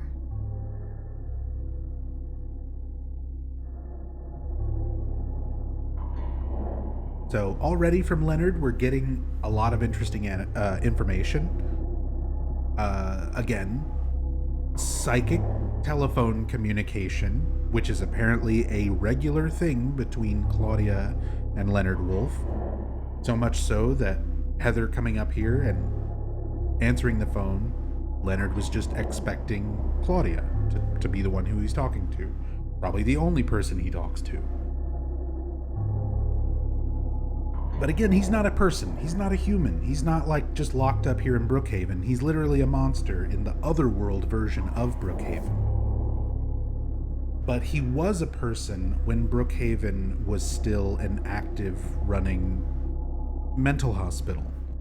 So we're going to start finding out little bits and pieces about Leonard. We already found one dead body where somebody was stabbed to death by Leonard Wolf.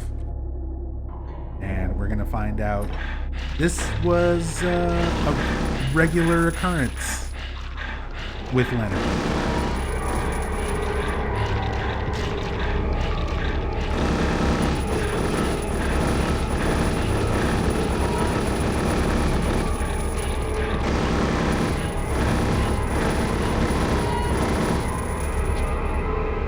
Does he exist in the real world? Not anymore. He did at one point, but now he only exists in the other world.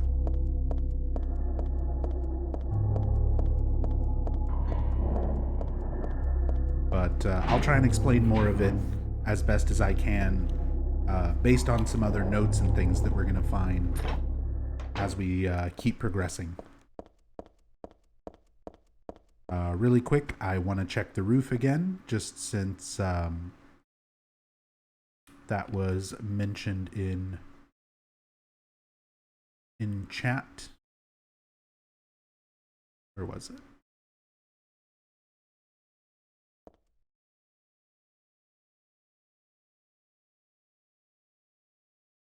Someone mentioned checking the fence on the roof. I'm sorry. Chat has already lost the comment.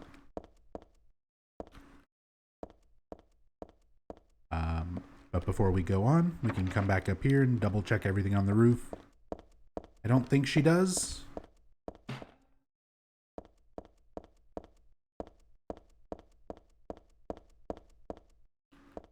Yeah, no comment. But we do get a nice creepy sound.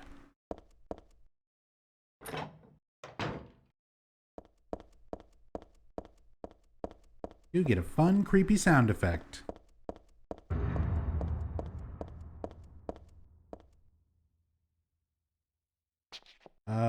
Let me double check the storeroom. Again, I'm pretty sure you don't get any more Stanley notes after the broken doll. Yeah.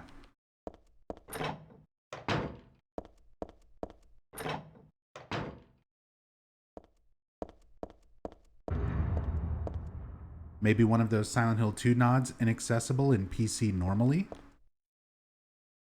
Well, I know about the reference that she makes to reaching into the toilet, and there's one for the mailbox outside of her apartment, where if you're playing on PS2 with Silent Hill 2 save data on the memory card, she'll comment on those things. I don't think there was anything on the roof that she would mention, but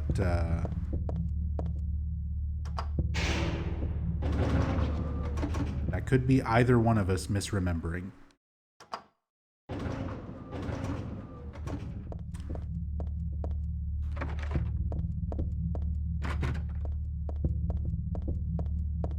I just wanted to double check.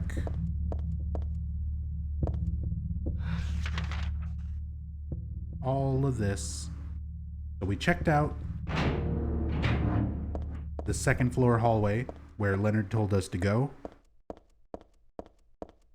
We were already here before, and there was not a door at the end of the hallway. And now, after Leonard's phone call, this door mysteriously appears, and it's not even numbered. We'd have M1 through 6, and then just M with no number. Yeah, the storeroom diary must have been earlier in the sequence. That's fine. I've shown it on previous playthroughs. We'll show it in future ones. But we're over 10 hours now. We gotta move on.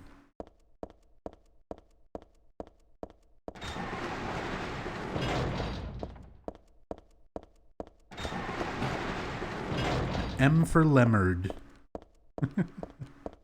Lemerd Wolf. Hey, what's up, Duke?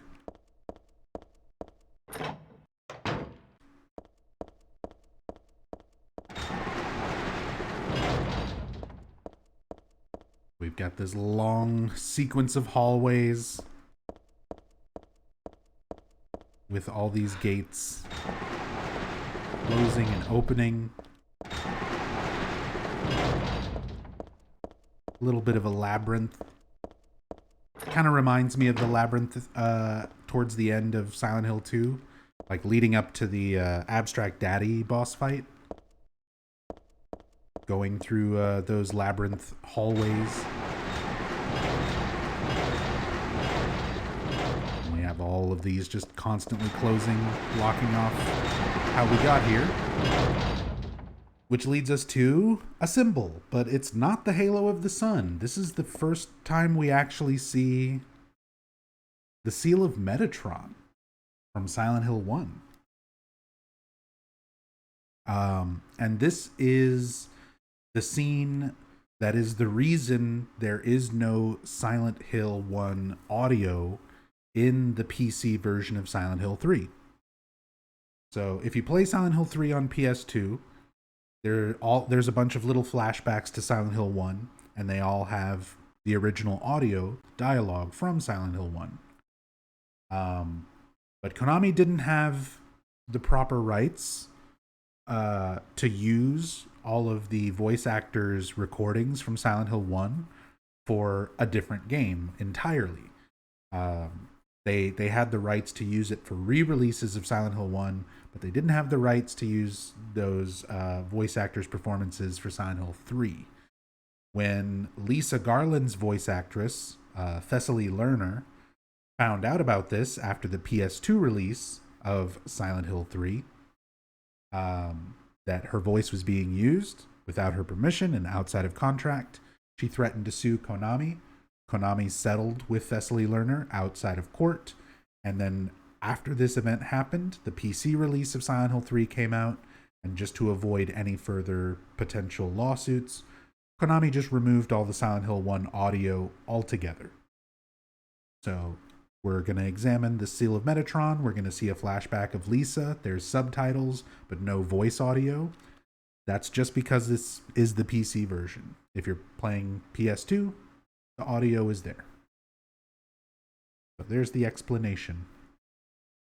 This picture, this one doesn't make my head hurt when I look at it. But I know this one.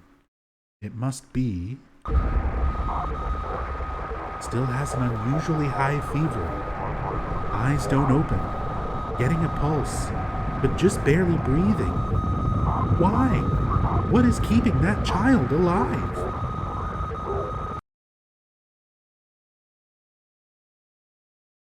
Sorry, I don't do a very good Lisa. I can do a pretty good Harry Mason, and that's about it. What the hell? Was I daydreaming? No, it was more like watching a video in a dark room. But that nurse, I know her. Lisa, who was so heavenly toward me in that hellish hospital room. She did get a little weird, though. Poor Lisa.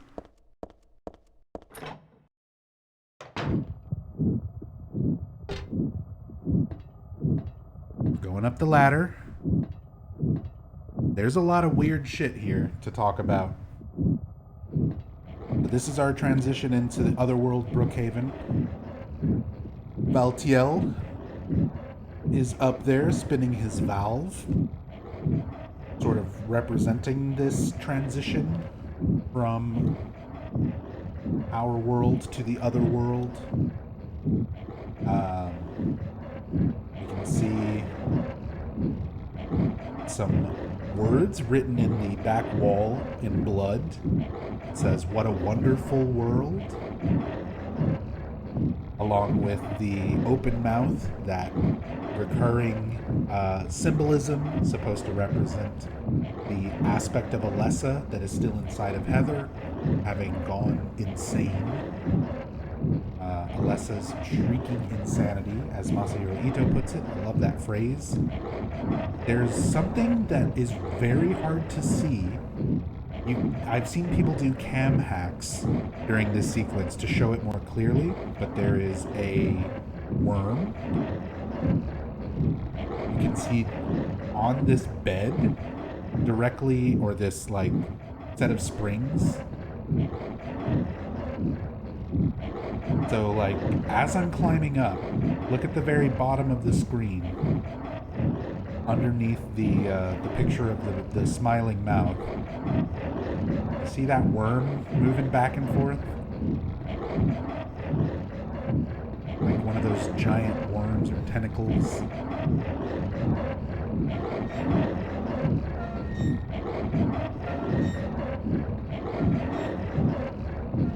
Here we see a bathtub, kind of similar to the bathtub that Heather tried to turn and filled with blood before transitioning to the other world in the hilltop building area. Here we have a nurse that, according to Masahiro Ito, this was originally supposed to be Lisa Garland. They were going to have this nurse that we constantly see sort of being tortured by Valtiel look like Lisa Garland, but they didn't have the time and the budget to remake Lisa for PS2 graphics.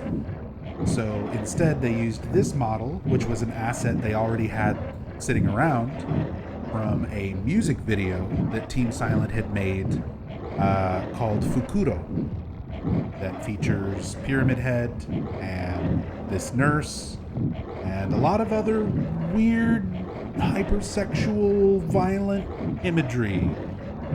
If you've never seen Fukuro, just look up Silent Hill Fukuro on YouTube. It's something. It's cool. But yeah, this nurse model is Fukuro, the nurse from that music video. But yeah, according to Ito, it was originally going to be Lisa.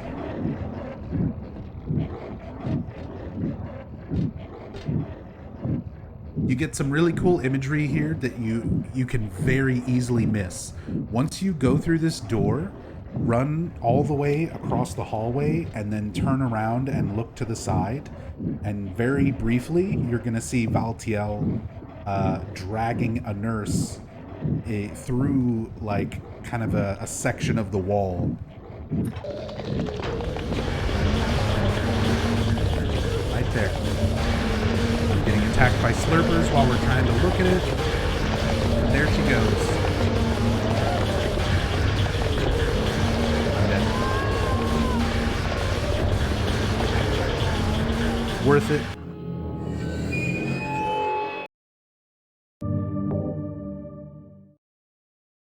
Worth it.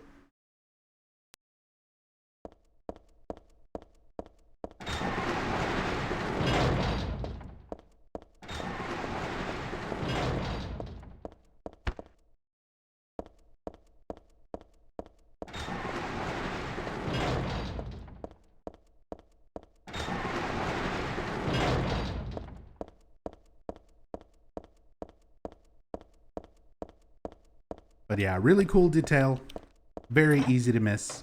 That animation with Valtiel pulling the nurse into the wall.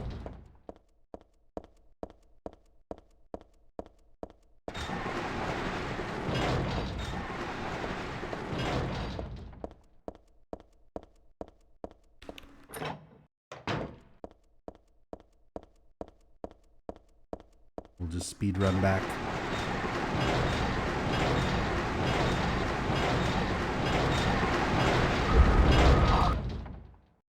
Damn, Fukuro is something? Yeah, I should probably specify it is most likely not safe for work. for most workplaces. Fukuro is what you show your family at Thanksgiving. That's a good tradition. That's a wholesome family tradition there.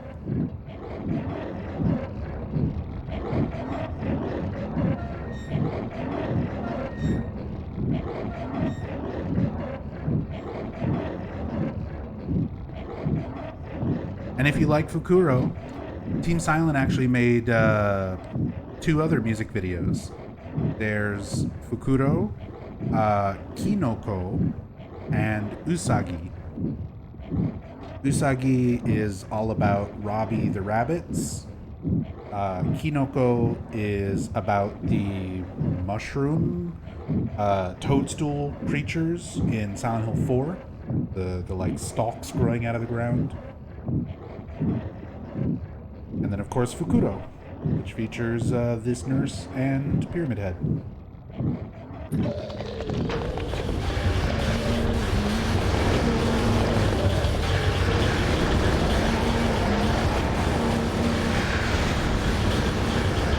Not see what I'm doing, but I hope everything is dying.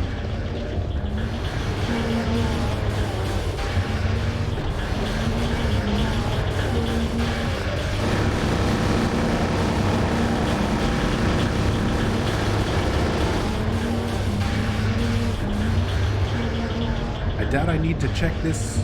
God, everything is so loud. I'm gonna turn the game down a little bit for this section because all of Otherworld Brookhaven is so loud compared to the rest of the game. Looks like there's a piece of meat or something on the ground. Yeah, doubt I need to check this out. I like to avoid touching this kind of thing if I can. It can be very hard to see here, but there are several doors. Some of which you can interact with.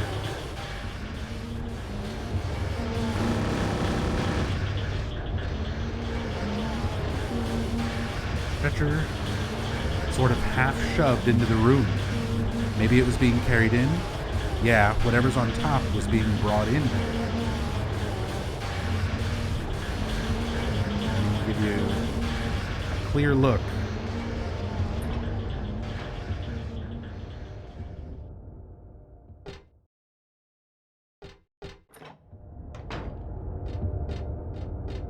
That's where we came from.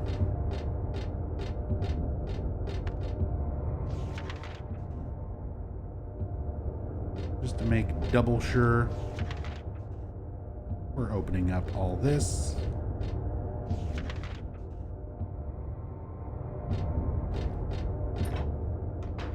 There we go. Here's a room. I love that you can see this. Just a hand hanging out of the window. A hand outside the window. Nothing else to say. Just, that's creepy.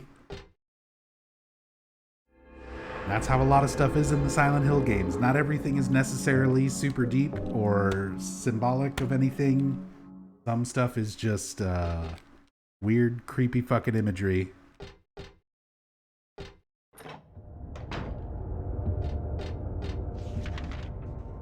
What timeline is this happening compared to other Silent Hills? There's not a good, consistent timeline from game to game across the whole series. The only timeline that really matters for Silent Hill 3 compared to other Silent Hills is this is 17 years after Silent Hill 1.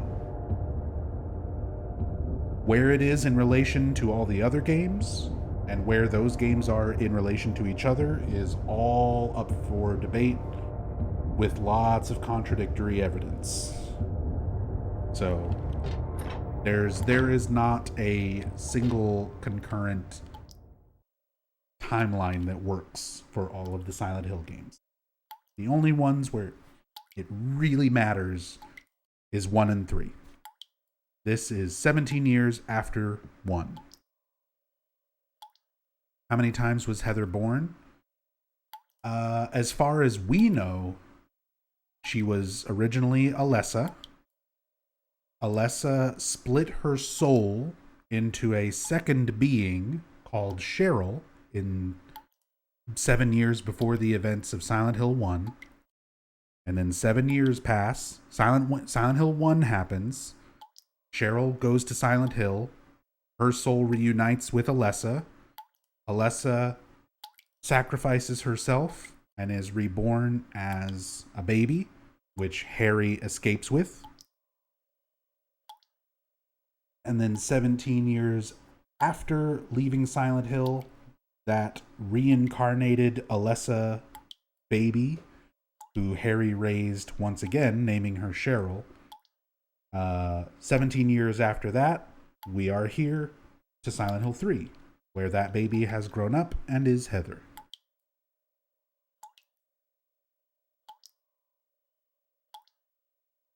There's a dead body hanging from the ceiling. The blood dripping from it has totally filled the bucket set out below. Who would do this, and for what? It looks like a full-out bloodletting.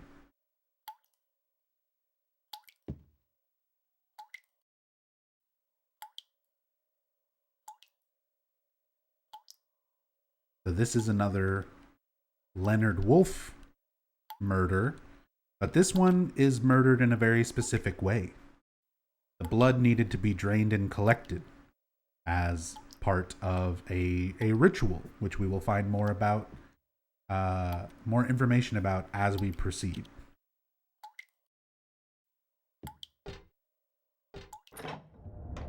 We'll need to come back and collect that blood.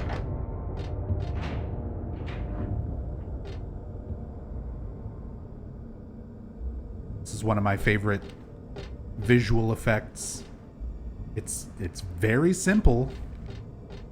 It's just some hanging sheets kind of blowing a little bit in the wind and heat waves.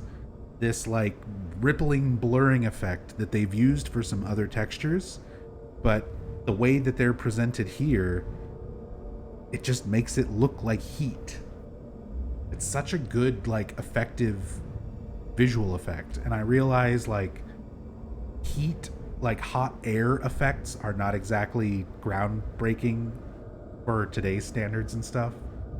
But for 2003 on the PlayStation 2, these kind of effects were like really fucking good. These sort of visual animated textures and filters and effects on things are really well done for the time.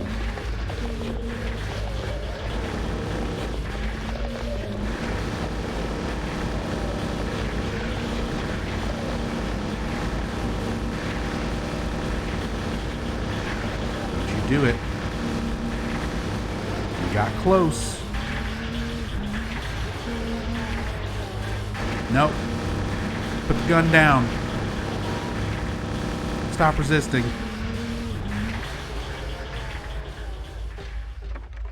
Lock is broken. Alright. We have to save the game here. Because for the entertainment of everyone, including myself, here is one of the coolest rooms that you can die in. The mirror room. So you remember at the very beginning of the game where Heather says how she doesn't like mirrors? Well, he's definitely not going to like him after this. You see the lines moving in the reflection, and then they start coming out in your side of the mirror. Those tendrils are gathering on your reflection in the mirror, then your reflection stops moving with you. The room goes dark, and your health is constantly draining.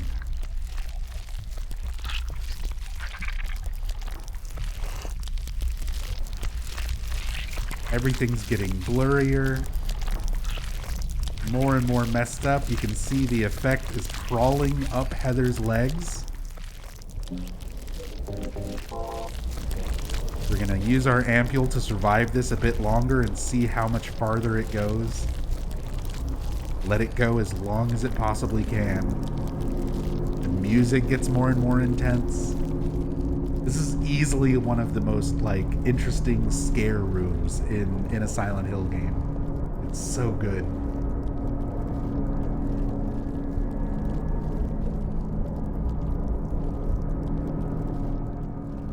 Dude, right on the pixel.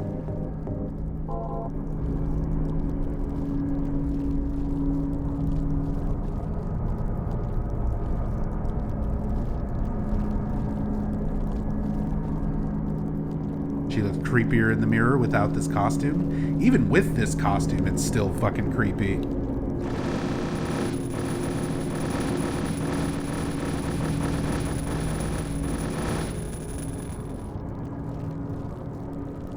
And how blurred and weird everything looks.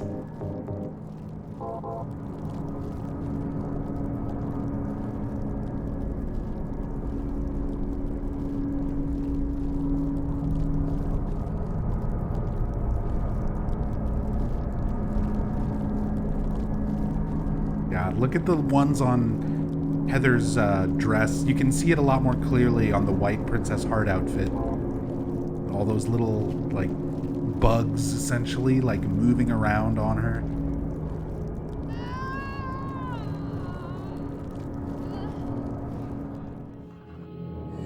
And if you stay in there, you will die.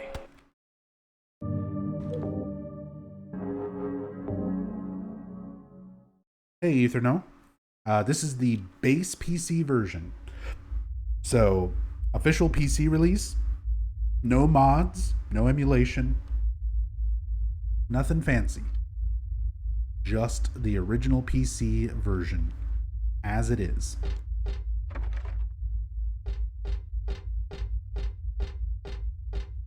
Alright. Now that we've been traumatized by a giant mirror, let's go solve the third of the three most bullshit puzzles in this game. Shakespeare puzzle is definitely number one.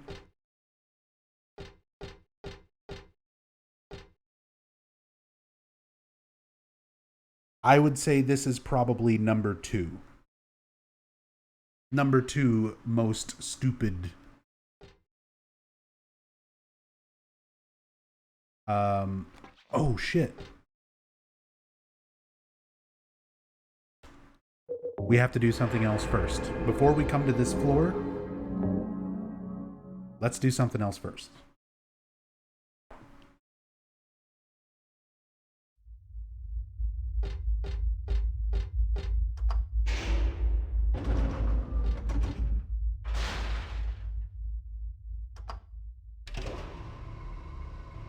There's something on the second floor that's a little bit better to look at first, so that it will put some of the things in context for doing that puzzle.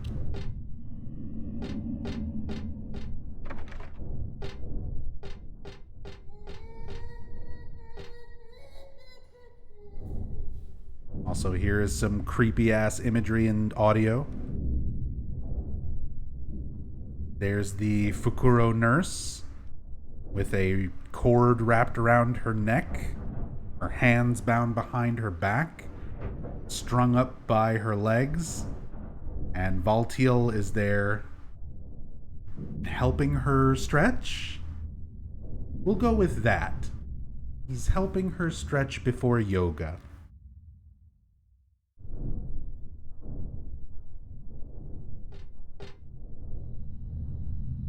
And you can also see that open mouth, that shrieking insanity imagery once again in the back. This time, weirdly enough, with braces. I don't know why that one specifically has braces.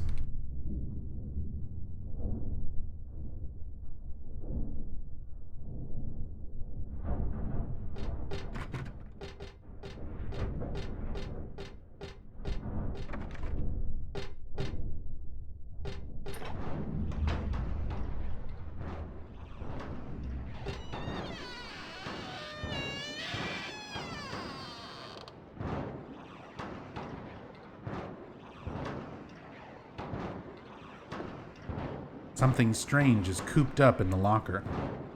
I think I'm safe, but I shouldn't get too close. Actually, the more I look at it, the more pitiful it seems. Like a child locked up in there with no chance of escape. Very much like Alessa, being locked up, confined to a hospital bed for most of her existence.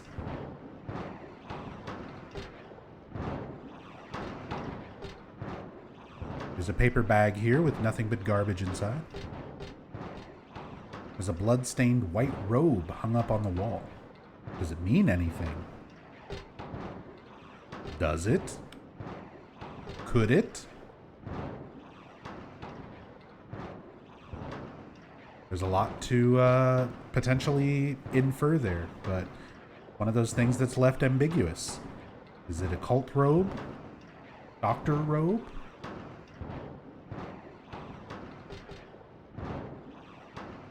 Sort of pinned to the wall with scissors or forceps.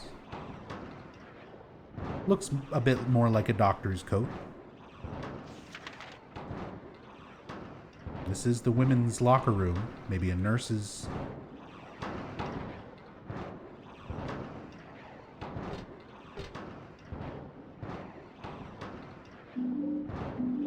Plastic bag, health drinks. There's nothing important in the trash. No use digging around in there anymore.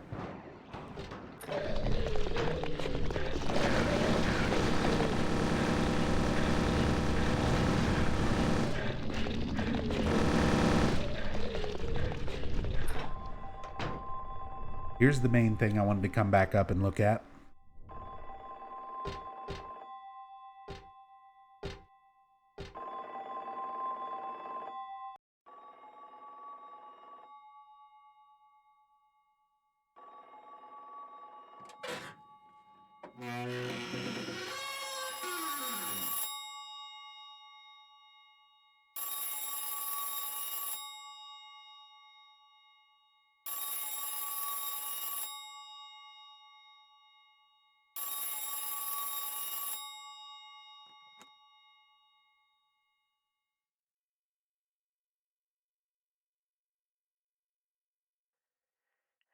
Happy birthday to you. Happy birthday to you. Happy birthday, dear. Oh, I forgot your name. Who are you? Oh, okay, thanks. Happy birthday, dear. Who are you? Happy birthday to you. Happy 31st birthday. Is this Leonard? That's the murderer's name, not my name. I'm not your beloved Stanley either. He's underground now. His new name is Number 7. But don't worry about that now. It's time to celebrate your birthday. You've got me mistaken for someone else. Today's not my... I'm not mistaken. Today is your 24th birthday. And I have a present for you. Which do you prefer? To give pain or to receive it? You can have the one you hate the most. Happy birthday to you! But you're wrong. It's not my birthday.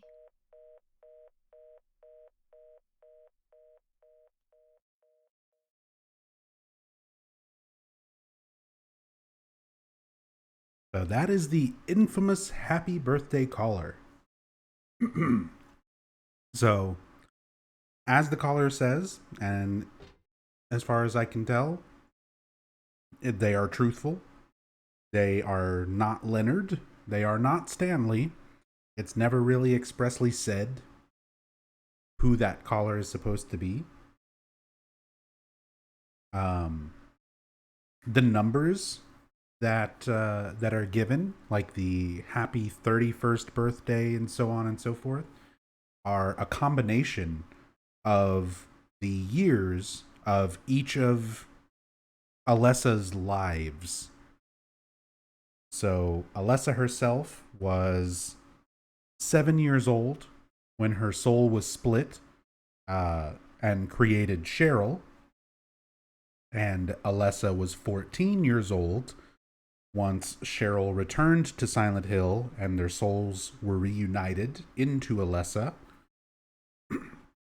After that, Alessa was reborn at the end of Silent Hill 1 as a new baby that grows up to be the character we see on screen now, Heather, Cheryl, however you want to refer to her. And she is 17 years old. So you start adding together those ages in order to get those different birthday numbers that the happy birthday caller is listing off. So again, good little detail there.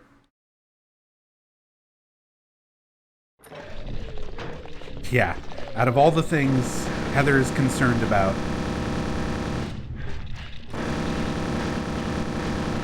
he's like, it's not my birthday. There's all this weird shit going on. That's the important part.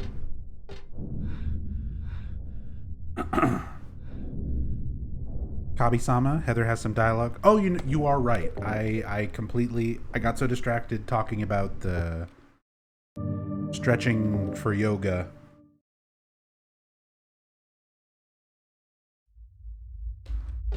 Let's reload so that we can examine the glass. She does have some dialogue there. Not yet, Ether, no.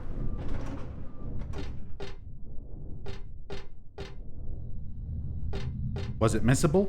Once you go into the back room where the boxed in creature is, this dialogue changes because the smoke and Valtiel and the nurse, Fukuro, are all gone.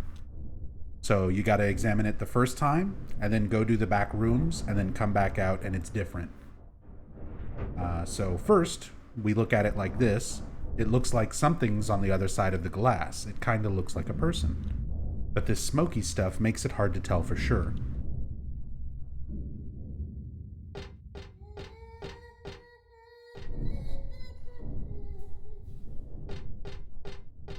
More good creepy audio. Come in here. Get our things. Come in here. Listen to Birthday. Except we already listened to it.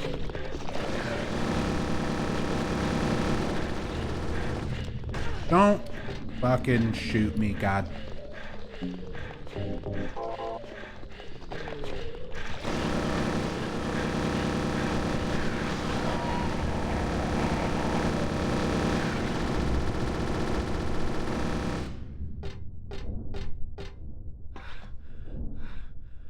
So yeah, after you go back there and then come back here, the smoky stuff is gone, and there is some blood just everywhere, coating that entire room.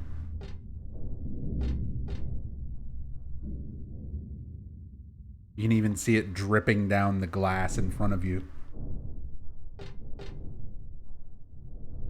Whoever was here before is gone. So is that smoky stuff. What was that anyway?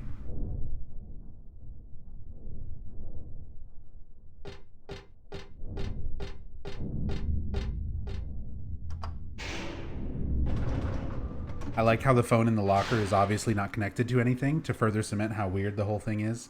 Oh yeah. Oh yeah. Funny thing, some of you might know, but several years back, I want to say that was 2017 or 2018,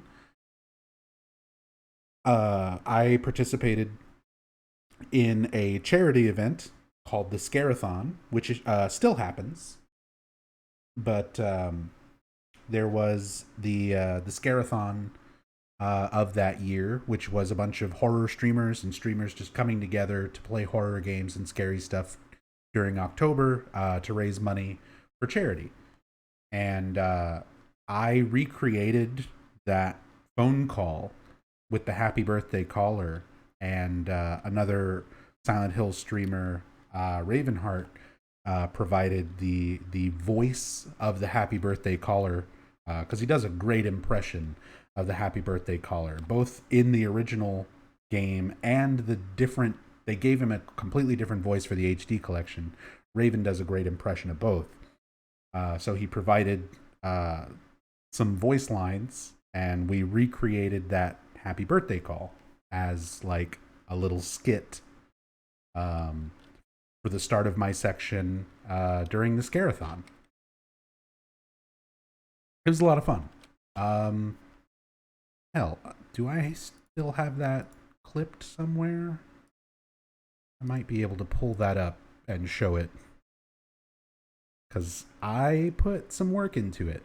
And the fact you brought up the phone like not being connected to anything, I had like a phone receiver, like a payphone receiver, that was not connected to anything, and like made sure to show that it was like not connected to anything during the skit.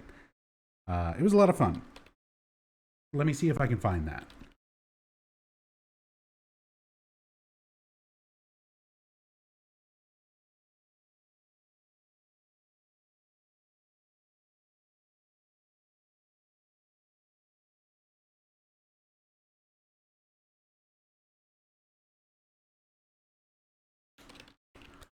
Is the Scarathon channel gone? No.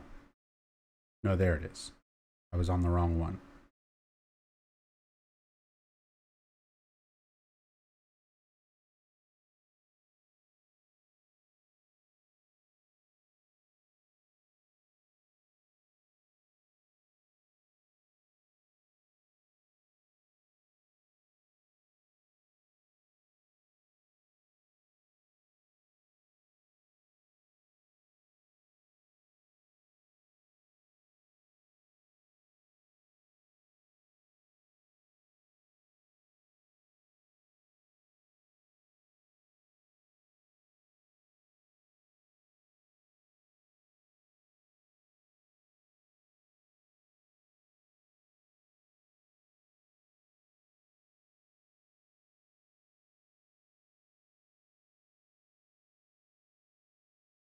ago.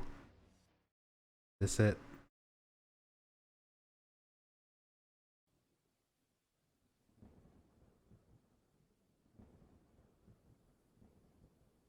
Nope. That was Book of Memories. So it's older than that.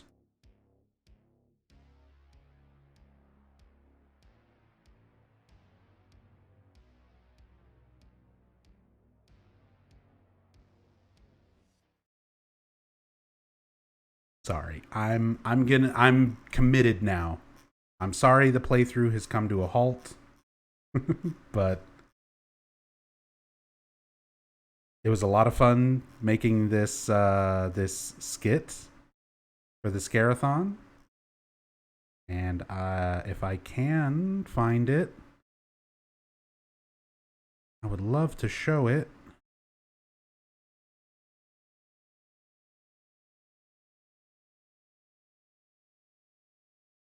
Oh man, that might have been before we switched over to the Scarathon dedicated channel.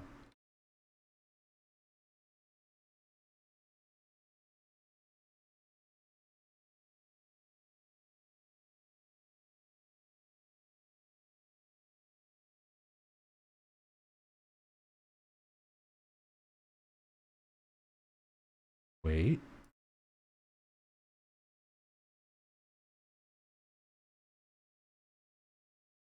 Is it this? Hey, I found it.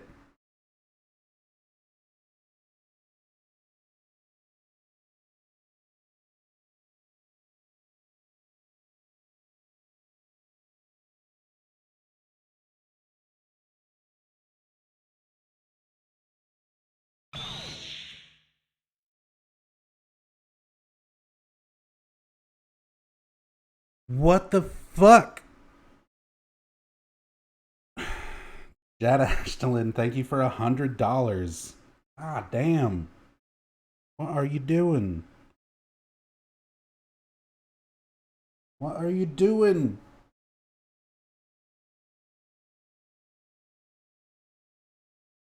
Jad Ashton, thank you so much. You're too good. You're too good of a friend.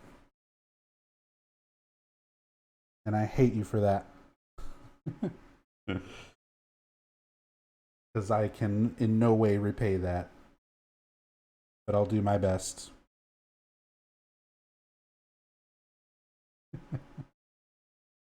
Thank you so much.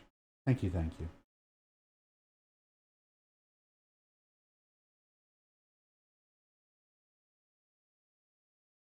Alright, let me get this window capture.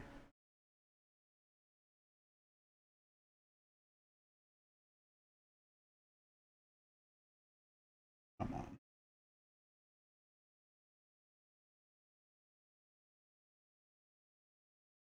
Okay, here we go.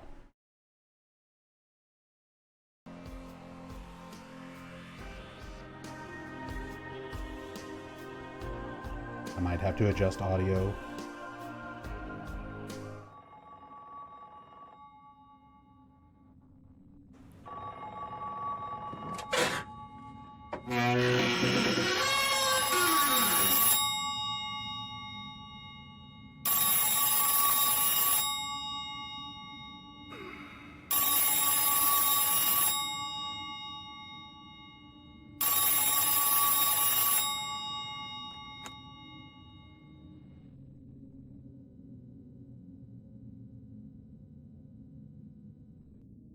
Happy Scarathon to you. Happy Scarathon to you. Happy Scarathon, dear. Oh, I forgot your name. Who are you? Oh, okay, thanks.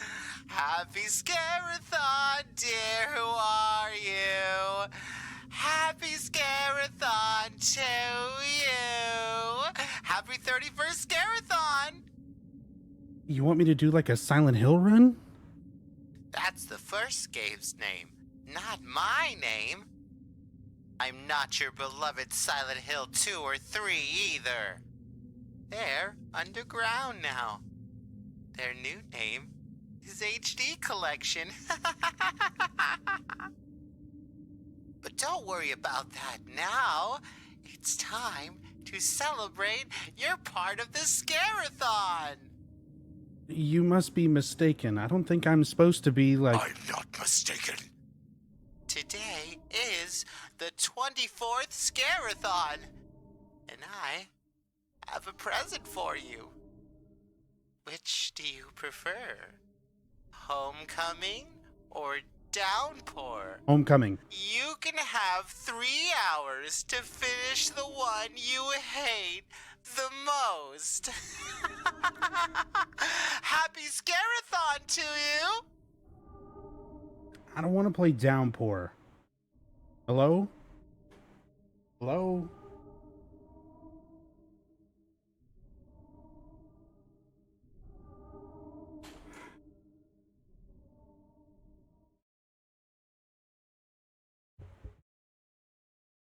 There we go.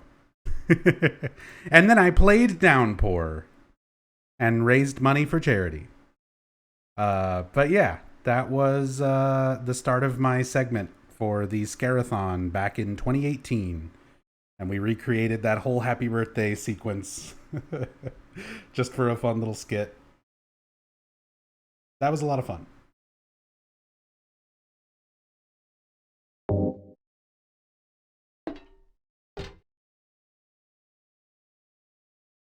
Alright, back to Silent Hill 3. We're in the otherworld Brookhaven. We finished off the second floor. We heard the happy birthday caller. We picked up the plastic bag. Let's go solve a stupid bird puzzle now. So the happy birthday caller mentions Stanley, saying that he's underground now, that his new name is Number 7. And down here, there is a Number 7.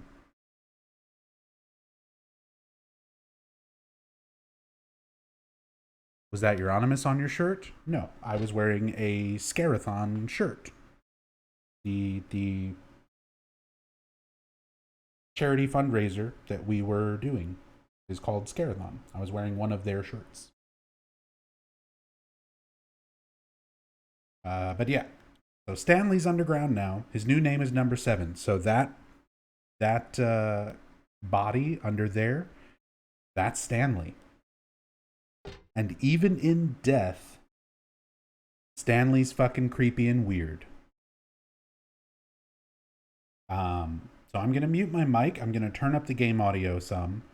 Listen what happens as you approach body Number 7.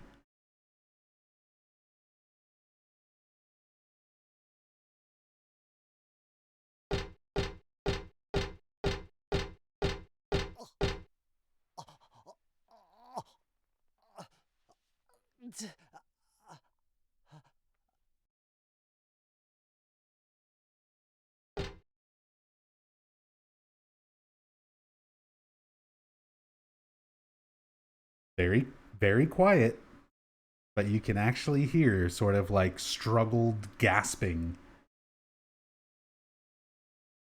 as you approach the body. So even in death, Stanley, he's getting too excited because Heather's right there. She's right next to him. That's all he wanted.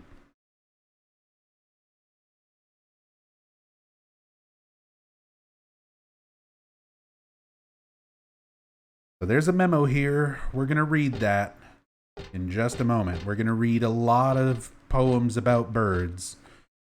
First, let's start with what we're doing. So we need to open up this crematorium chamber. And this is our clue to the puzzle. Burn the one who knows no death, pure, adored by those above, no prayers within, just simple love. And now the pining hunter, the flames longing for his rebirth, a distant breath within the earth. Burn up that heavy body of his, make it wind, dancing in the sky, That bottomless gut, now a cloud, now a sigh. We just heard a body sigh, sort of. And that's what this is referring to. Number 7, Stanley himself. The sweet blood on his laughing lips now calls him to the gates of hell. There burns evermore that soulless shell. 4 bodies return to ashes, thus the door is opened, thus the door is opened. So we're looking for the 4 bodies, the 4 corresponding numbers on each of those bodies that correspond to each part of this poem. So we're burning the one who knows no death, pure adored by those above, the pining hunter, the flames longing for rebirth, a distant breath within the earth, burn up the heavy body, make it wind dancing in the sky, the bottomless gut, now a cloud, now a sigh. Again, that we already know. Number 7, that's Stanley. Sweet blood on his laughing lips now calls him to the gates of hell. So we need to figure out those first 2 and this last 1. And in order to figure that out, we have to read all of these. Let's just go in order. Here's number 1. Who killed Cock Robin? The sparrow, they said. He wants them all dead. To him, honey sweet is their sobbin'.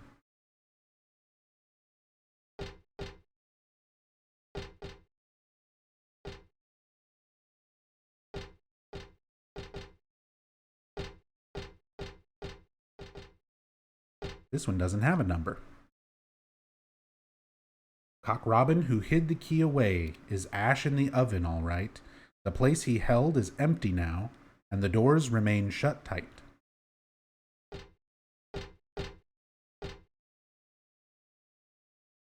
There's a memo here. The grass the thrush so loved to eat gave him sweet happiness. He sank ever deeper and finally fell to destruction and fatal distress. Stanley's. He seeks out her soul by his own black ambition, frightening her out of her wits, whispering love songs into her ear. What cruel Lynette wants, he gets.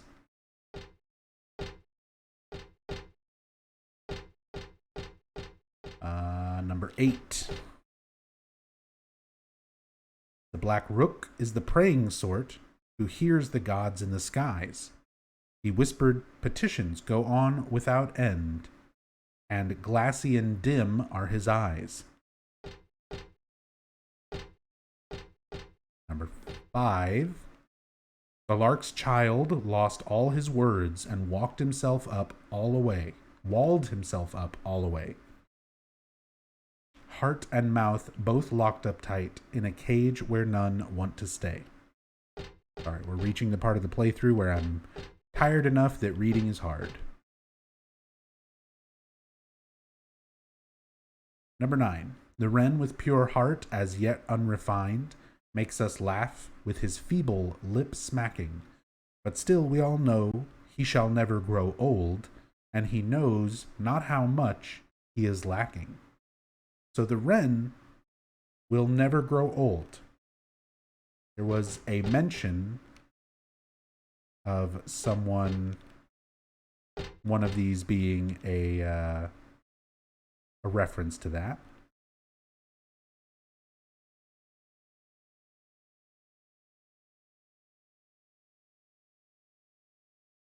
Burn the one who knows no death.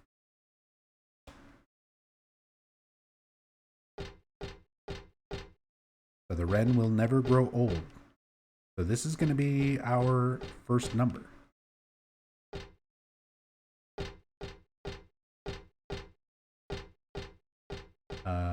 Number 2. The owl who forgot the sky, resigned to his poor earthbound state. Hungry or full didn't matter at all. He ate and he ate and he ate. So see how this one mentions earthbound state. And This one mentions the pining hunter, owls or predatory birds, hunters. A distant breath within the earth, and the owl's poem mentions that he's earthbound.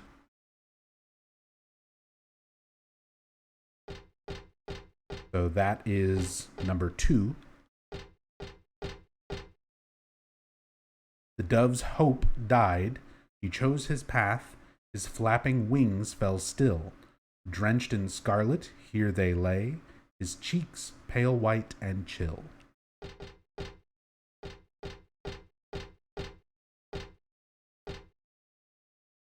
The kite, hot, crazy, and panting, mad. Sweet shackles that tease and excite. Death itself would drive him wild. Red blood that turns milky white.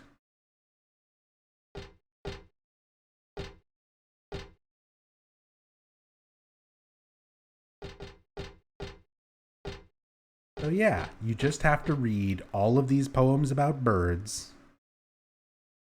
and figure out which bird and which number on each bed correspond to each of these. So Burn the One That Knows No Death. That was number 9, the wren. It mentions will never grow old. The Pining Hunter, the owl, which was 2. Burn Up the Heavy Body of His, the Bottomless Gut Now a Sigh. That was Stanley, number 7. So 9, 2, 7. And lastly, Sweet Blood on His Laughing Lips now calls him to the gates of hell. There burns evermore that soulless shell.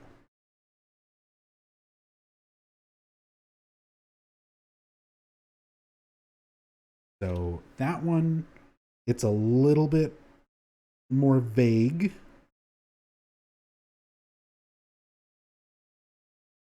I'm actually double checking my notes because now I'm like, yeah, so first one is 9, second one is 2, third one is 7, and then the last one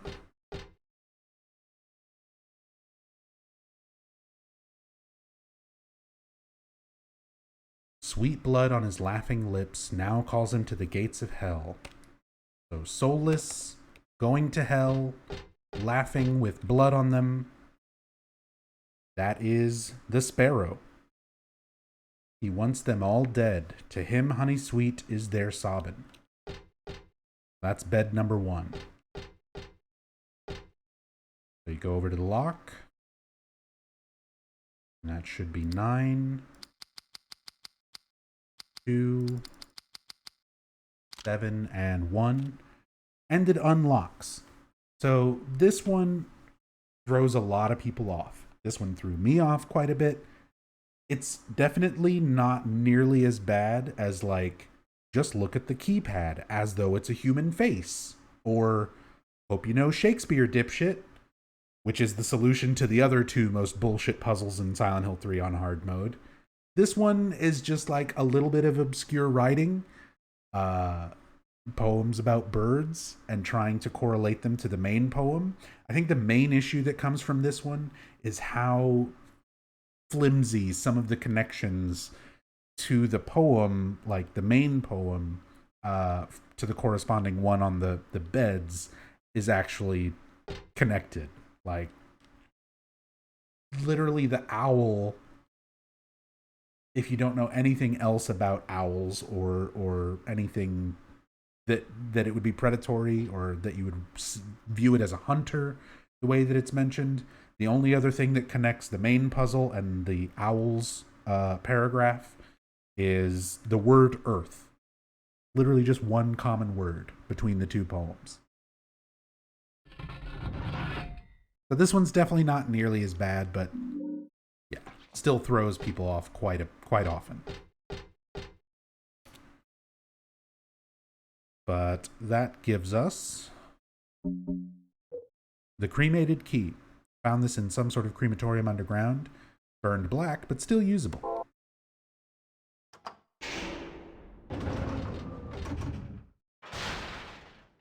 So we're done with basement 3. We're done with the second floor. We need to go to the third floor, and we've got a plastic bag to collect that blood that was in the bucket.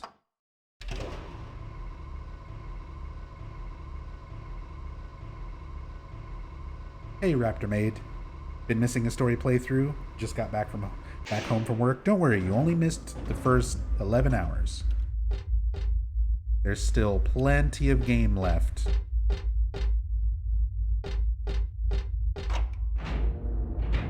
And of course, it'll all be archived. This will all be saved on Twitch and put up on YouTube.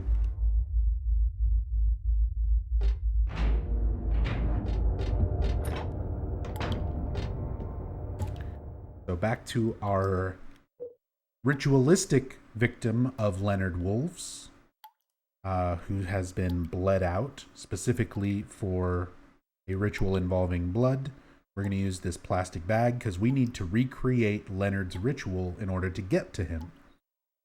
So we need this blood. Totally ordinary transparent plastic bag. This is from a trash can in the locker room. And Heather, man, she is a pro. She uses this regular ass plastic bag and a bucket that was like full to the brim with blood, and manages to get blood in this bag. It would have dumped blood all over myself. I would have spilled it all over the floor. You know, I would have been so clumsy trying to get blood from just like a big fucking bucket into a plastic bag.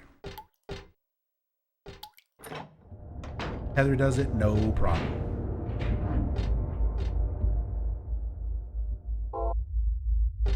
We got that. We've got our key.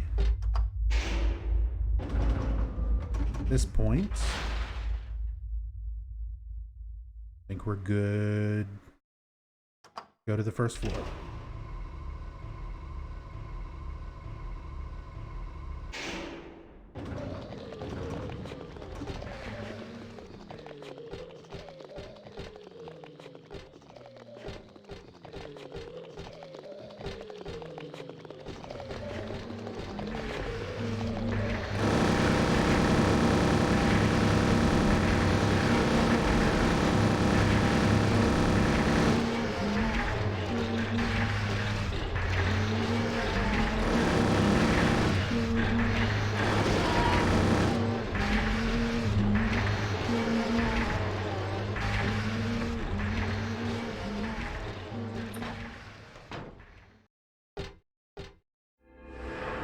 Go.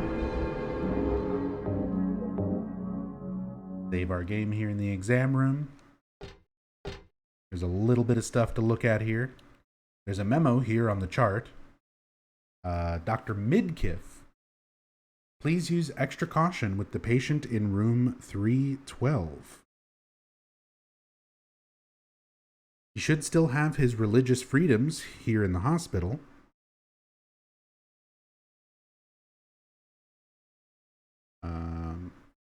Sorry, pulling up notes. He should still have his religious freedom here in the hospital, but he shouldn't push his faith on others. I'm a victim too. Rumor has it he got here by stabbing someone over a religious dispute. Please be careful. So they're talking about Leonard getting into religious disputes with other patients and staff. And if you disagree with Leonard over his religious views, he stabbed you. He will fucking shank you. R. Crosby.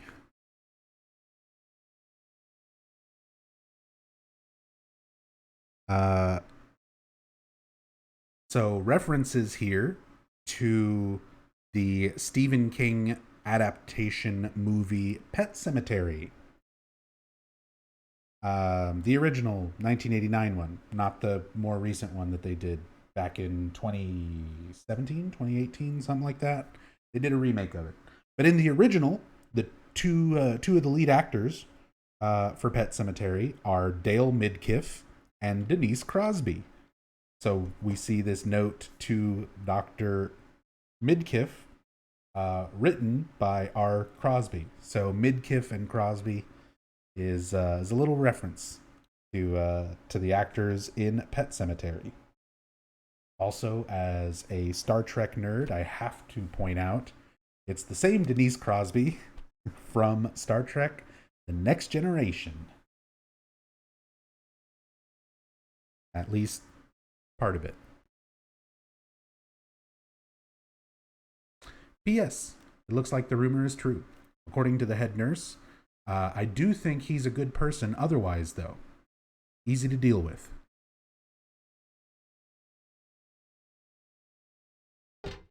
So, yeah, Leonard's easy to deal with. Just don't talk to him about religion, and he won't stab you. He's pretty chill.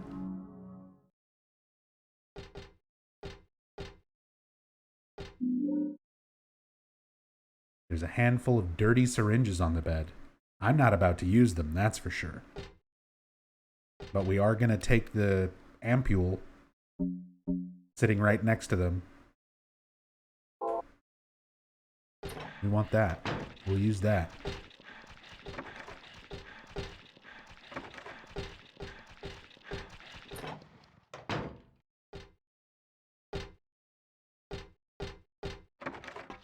Broke gun. All right, nothing in there. Lock's broken, of course. Can't leave out the front entrance. That would be too easy.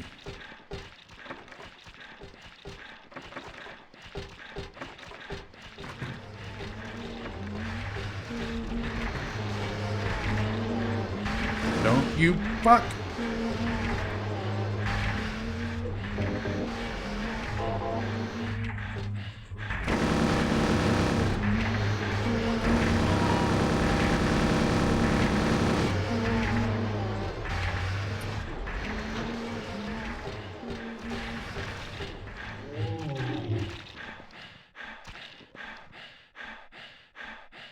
Here we go. Something written by Leonard himself. And drawn, presumably. The world is teeming with unnecessary people. It's God's decision that I fight. As a knight of honor, as a protector of the seal, I sacrifice myself to the blood of criminals. Who wrote this? Some twisted individual, eh? I see this and I want to ask him, so you think you're one of the necessary ones? But it seems like I've heard this protector of the seal business somewhere before. Leonard literally talked about it on the phone.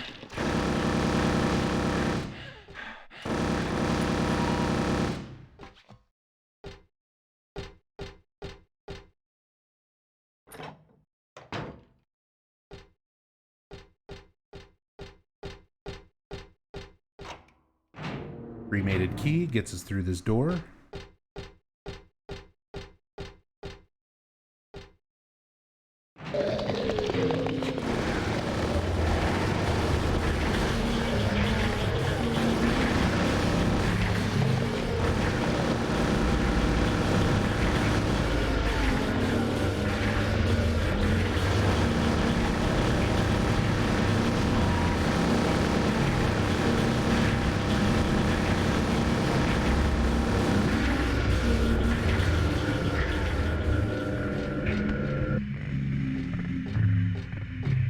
Go. This hallway can be such a pain, so fuck it.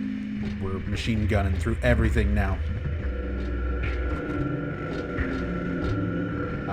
Happy first birthday.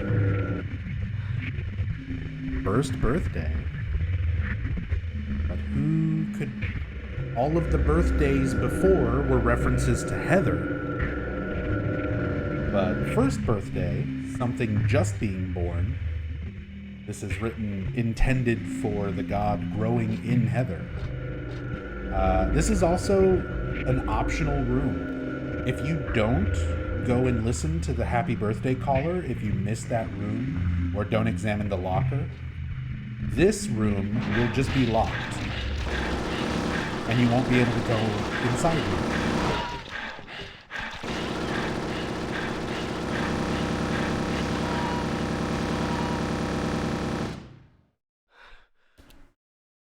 And it is well worth it to take the time to listen to the happy birthday caller.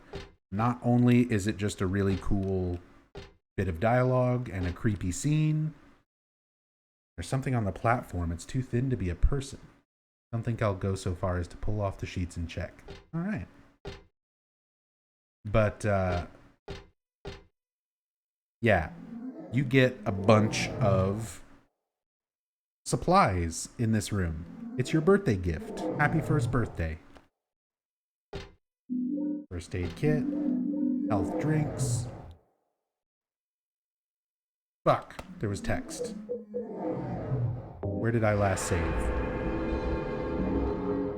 Not too far. The exam room. I'm trying to get to the text without skipping stuff, and this game is so sensitive when it comes to skipping text. Like, if you even slightly are still letting go of like a movement key or button, it just cancels out anything you're reading.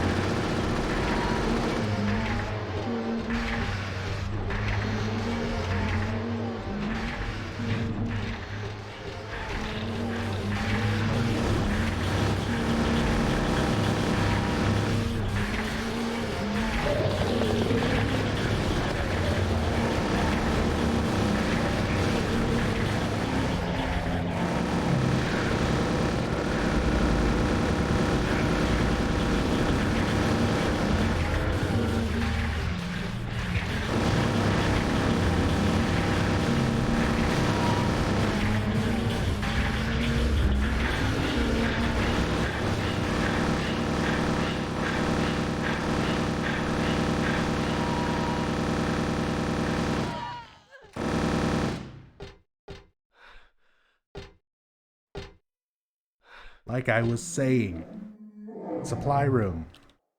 You get some good supplies in here. What supplies you get in this room are actually changed depending on what supplies you already have in your inventory. So if you're low on ammunition, there will oftentimes be ammo sitting on this shelf. Because I'm low on healing items, much more than I am on ammunition, it's all healing items. First aid kit and 3 health drinks.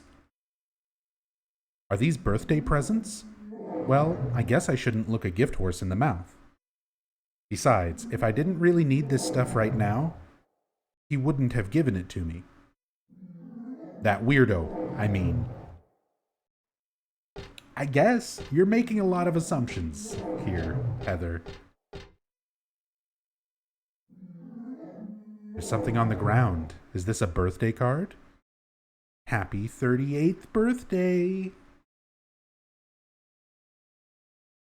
14 plus 7 plus 17 for 38. So Heather gives you more of a clue to like all of these numbers and sort of what they mean. So Alessa was 14 years old in Silent Hill 1 when she dies and is reborn at the end of the game. Cheryl is 7 years old when her soul reunites with Alessa in Silent Hill 1. And Heather is currently 17.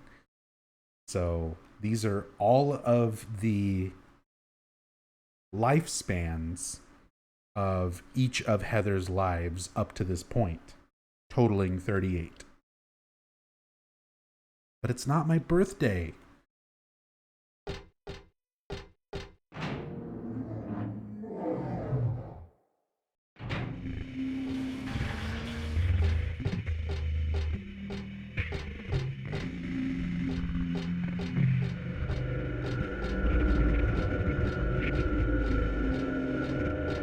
Can't get anywhere else in here.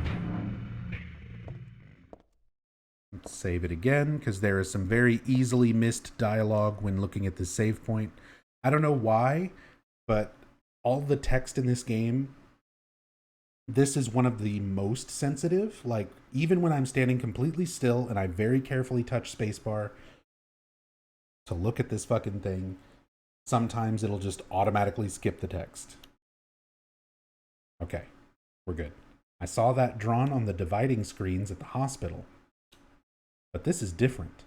Seems like it was drawn a long time ago. Somehow. So all the other Halo of the Sun symbols that we've been finding along the way, Heather's commented that, like, the paint is fresh or it looks like it's just been put up. Whereas this one is different.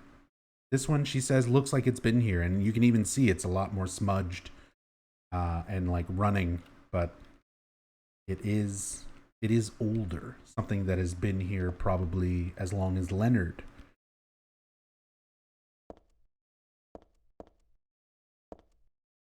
There's a stretcher here. Not just your usual stretcher. This is more like an altar of some sort. Lit candles, a knife, and is that blood I smell? Did they worship that picture? Or something in the picture? Those candles didn't light themselves, now did they?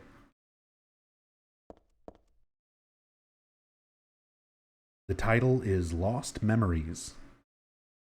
One characteristic, mentioned only in rare documents and dying out in the modern age, is that of the ritual sacrifice.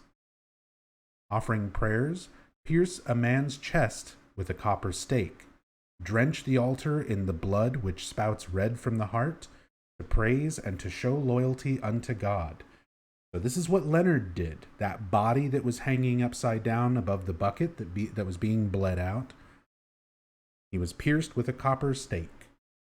The blood that spouted from his heart and into a old nasty bucket underneath him was used by Leonard to perform a ritual here that we have to perform ourselves in order to reach Leonard. In another sacrificial rite mentioned in the same book, the victim is burned alive. This was a more dignified ceremony in which prisoners and sinners were not allowed to participate. Only the clergy could be sacrificed. Similar to burning at the stake, no comparable rite can be found in religions practiced nearby. It may have some connection with the main deity being a sun god. Even though this religion extols redemption, it brings to mind a dark and cultish history. So it not only explains a little bit of what Leonard's ritual is and kind of what he was doing here, the person he stabbed over the religious dispute, sort of what put him in Brookhaven in the first place, not to mention his relationship with Claudia. So the phone conversation that he has with Heather earlier in Brookhaven before the otherworld transition.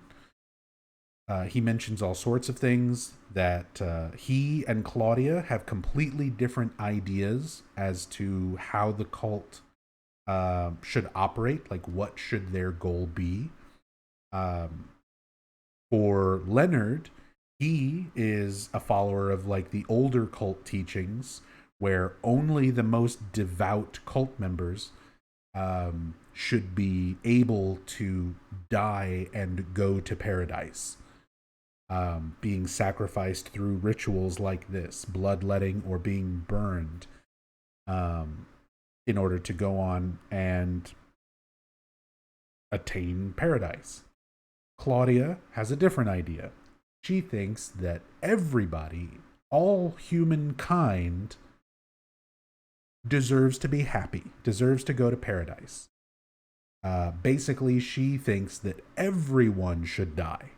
She wants to birth a god that will completely kill all of humanity off so that they can basically go to the cult's version of heaven, paradise. So they disagree on their fundamental views of the cult and their beliefs. And Claudia wanted to sort of take control of the order. So she may have had a hand in framing Leonard Wolf and putting him here in Brookhaven in the first place. More importantly, if we go by this train of logic where Claudia was putting Leonard Wolf here to basically get him and his influence away from the rest of the cult and allow her and her beliefs to sort of become the new visionary for the cult and leader for the cult, she needed to get something else out of the way. The Seal of Metatron. The Seal of Metatron by itself does not really do anything. In this game, we have the Seal of Metatron. We get it after we kill Leonard. We have it at the final boss fight. It serves no purpose. Claudia straight up says that thing is just a piece of junk. And technically it's not. It does do things.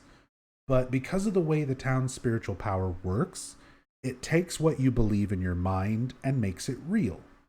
So, for example, if you're a cultist and you believe in this particular deity, the town can make that deity real and exist.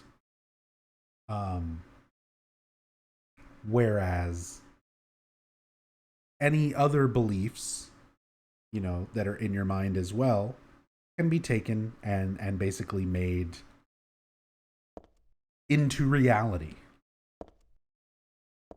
And the Seal of Metatron, if you believe that it has power, if you follow the cult's religion and think that it has, some sort of significant power, it will have power.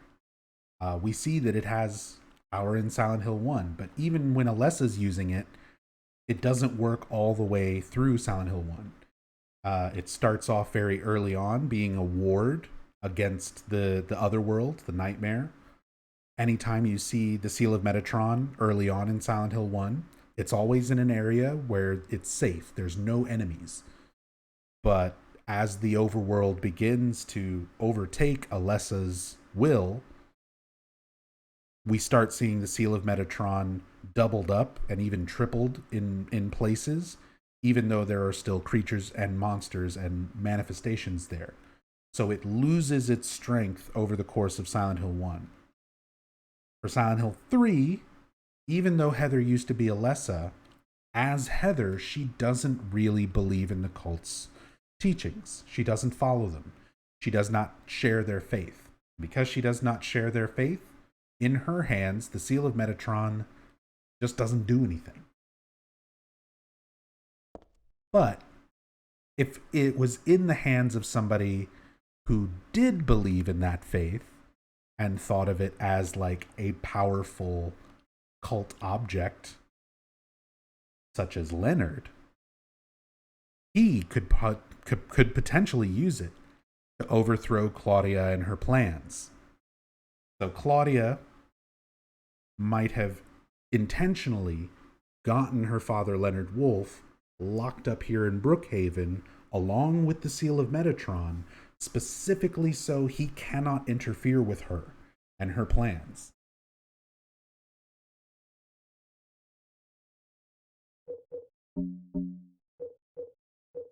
There is so much stuff. So many weird things about Leonard. And even for all of this, where we have notes and dialogue and things to sort of extrapolate from to kind of figure these story elements out, there's still so much that is not answered. Did Leonard Wolfe just stay here so long that he turned into a monster? Did he try to do something else while he was here that put him into the otherworld? Like, how long has he been in the otherworld? Why does he retain his ability to talk as a human being, even if it's like psychically or telepathically? Because we don't see that from any other manifestations or creatures. Like, Leonard is a mystery. He's a real mysterious figure in the Silent Hill 3 lore, even with all the information they do give you. His existence is thoroughly unexplained.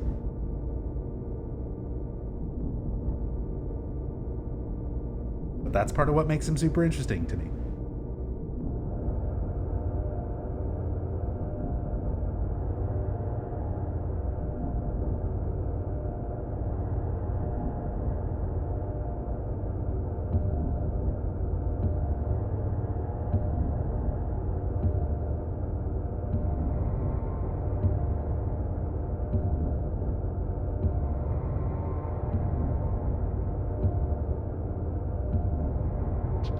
We've completed the ritual. We've placed the blood on the altar. That blood that was drained from a man pierced by a copper stake. You can see some drawings representing the cult's deities.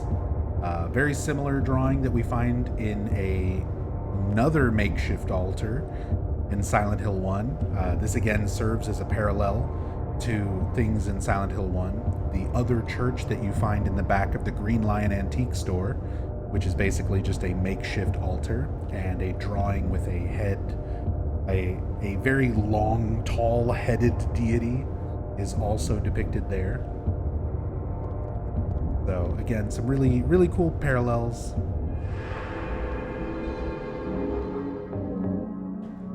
But now it's time to go talk to Leonard face to fucked up face.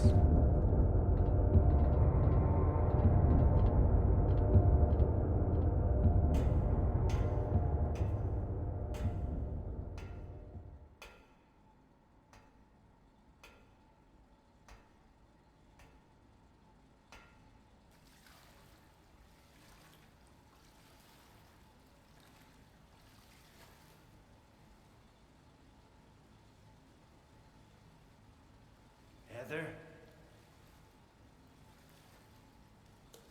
Yeah? Leonard, where are you? Thank you. Now I can finally leave here. Now Claudia's ridiculous dream is over. Well, I guess it's time to dispose of her. The salvation of all mankind. Ha! Why must we reward even the unbelievers? What are you talking about? About our plans, of course. It's true that God is merciful, but first, one must be chosen. Only we, who hearken to the voice of God, will be given the keys to paradise. Don't you think so, Heather? Yeah, sure. Go ahead and think whatever you want. What do you mean by that? I mean that I don't think the way you guys do. I don't want any part of that kind of paradise. You're an unbeliever. You deceived me. I didn't deceive you. We were both just wrong about each other. I thought you were a normal person. So you tried to trick me so you can run off with my seal, eh? Heretic! You plan to destroy God! I told you I wasn't trying to trick anyone. What is this seal thing anyway? Don't play innocent. You can't fool me anymore. The seal is mine! I was appointed by God to be its guardian! The only thing you'll get from me is a gruesome death.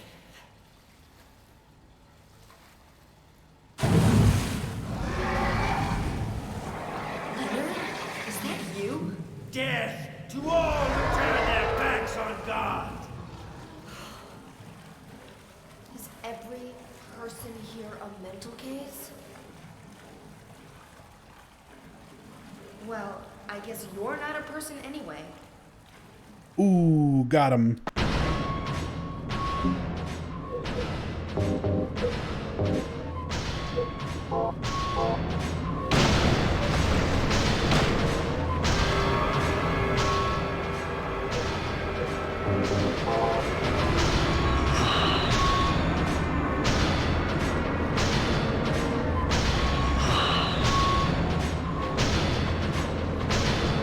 God, this part's so loud.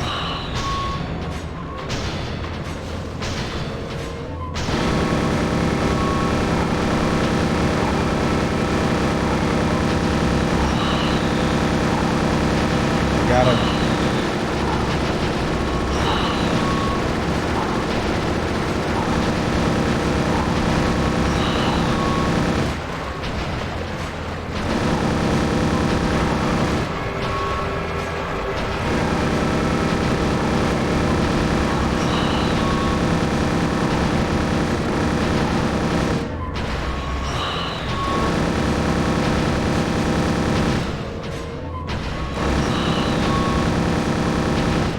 being a butthead.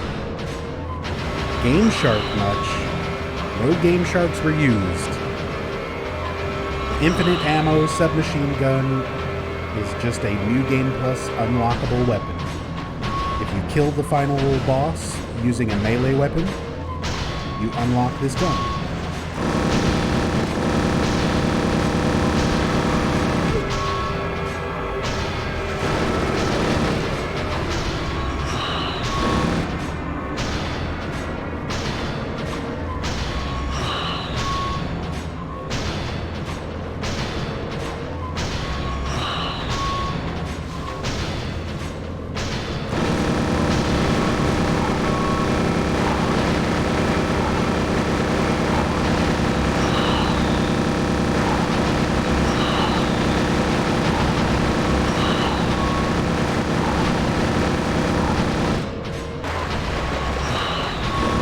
How are you not dead yet?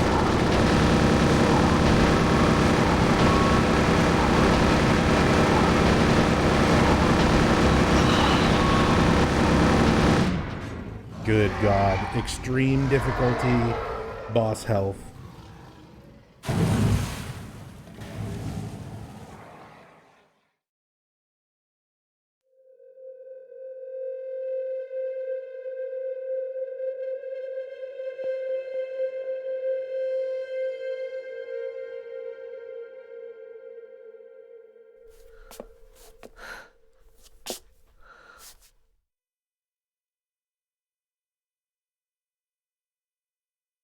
Leonard's not here anymore. I guess I should head back to the motel now. I hope Douglas is okay. Huh?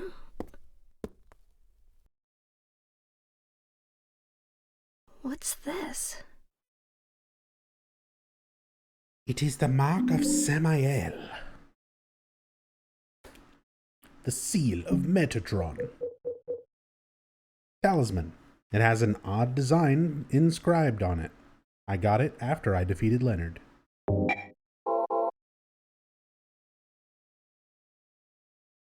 Such a neat transition as well, going through all of the otherworld Brookhaven, just to wind up back in this room.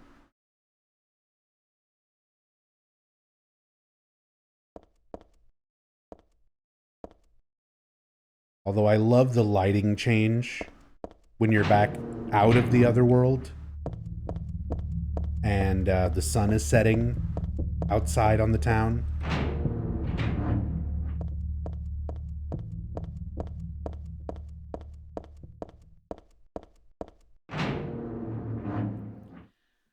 Why did you send her to my father? Was that wrong? It's your fault that he... But surely it's a good thing. It means he was one of God's beloved, no? Those who mock God will never receive salvation. You'll go to hell, Vincent. You'll never feel the joy of God's everlasting paradise. And you think God is going to save you? Ha! What do you know anyway? I know about the pleasures of this world. And I want to find my happiness while I'm still here. You hated your father, didn't you? I saw the way he hit you, and kicked you, and made you cry. The memory of his cruelty is forever burned into my mind. Yes, and that's why we need God. What you call faith is nothing more than a child crying out for love. That's why you're all alone. You don't understand. None of you do.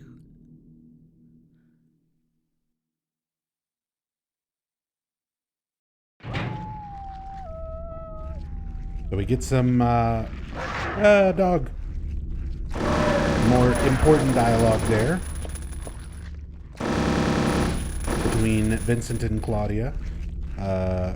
Vincent, is apparently the one responsible, obviously, for sending Heather after Leonard, essentially. Knowing that Heather would take her revenge, kill Leonard, and that would affect Claudia as well. Because despite them talking about Claudia and Leonard's history, they disagreed on their religious views, and it's revealed there in that conversation that Leonard Wolf was abusive, physically abusive to Claudia, but Claudia is still upset that her father has been killed. Leonard was still upset, saying that Claudia was a fool, but she's still my daughter, in the initial phone call with him in Brookhaven.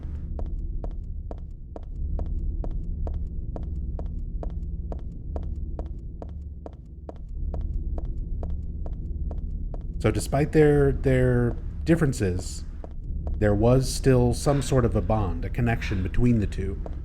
And Claudia seems aware, that Leonard has been killed.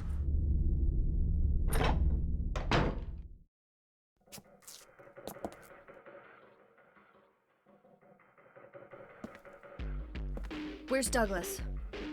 He went out. But he left a message for you. Was there someone else here just now? No, just me. Don't you want to know what the message is? Yeah, what did he say? The church is on the other side of the lake. Church? Wonder what he meant by that. Yeah, really good soundtrack, really good song here. You don't understand? That's where Claudia is. Across the lake, on the north side. If you're going, you better go through the amusement park. It's probably the only way in now. Go northwest on Nathan Avenue. It's a bit far, but closer than heaven. Is that it for the message? Uh-huh. Thanks.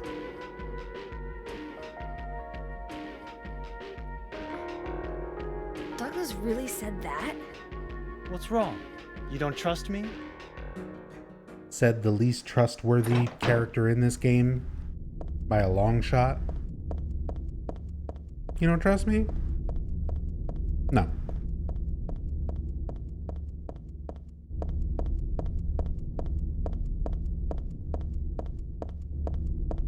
We already know you're full of shit. He does that smug little silent laugh where he just sort of smiles.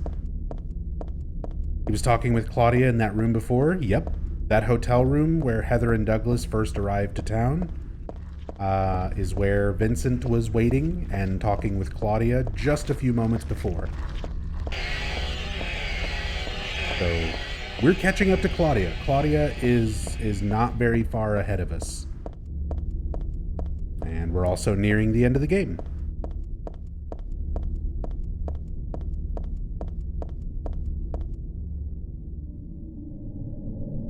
We're finally back to Lakeside Amusement Park. We started out here in a nightmare sequence at the beginning of the game 11 and a half hours ago. Now we're here for real.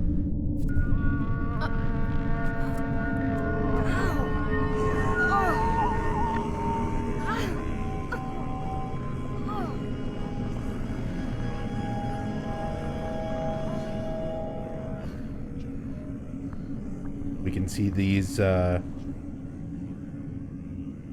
wait. Oh, hell. I love that. Oh, hell.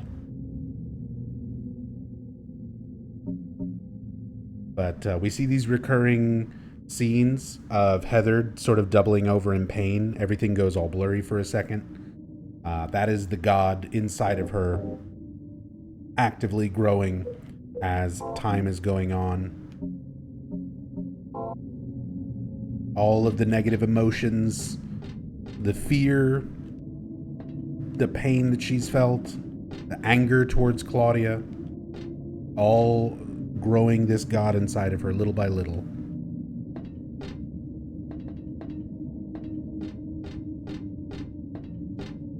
Take it easy, Eternal. Have a good one. Thank you for coming by and hanging out. It's a giant rabbit costume. Isn't this the mascot from the local amusement park? I don't want to look inside. Something in there smells terrible. It's a stuffed animal mascot. Yeah. Stuffed animal rabbit.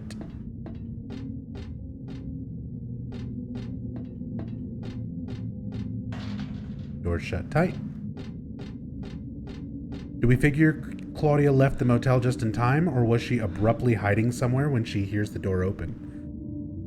Considering we run into her a little bit later, I would assume that she's just ahead of us. But I guess you could be right. She could have just, like, been hiding in the bathroom. He was under the bed. He was standing behind the curtains. I suppose that's possible. And then she somehow takes a shortcut to Lakeside Amusement Park. If Heather takes Nathan Avenue all the way around to get to Lakeside Amusement Park, Claudia could theoretically beat her there by taking a boat directly across the lake.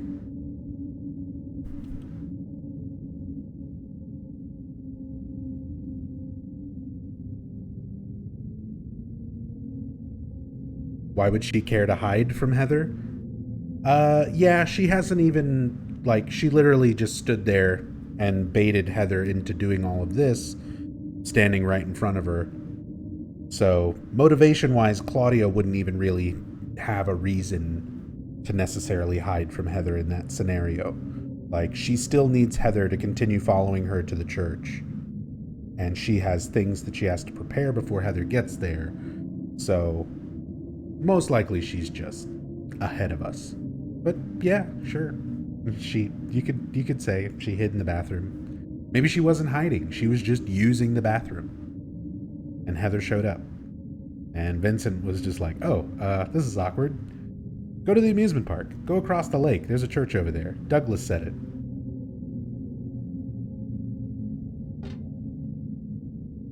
There's a dead body inside this box thing. Nothing interesting here. There was some other text, and I accidentally fat-fingered through it. God, that's like one of my biggest complaints about Silent Hill 3. I love this game so thoroughly, but I wish that you had to push the confirm or cancel button to skip text. I hate that movement keys and everything else, any input of any kind, will remove text from the screen.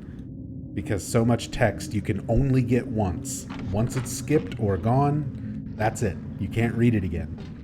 It's so frustrating.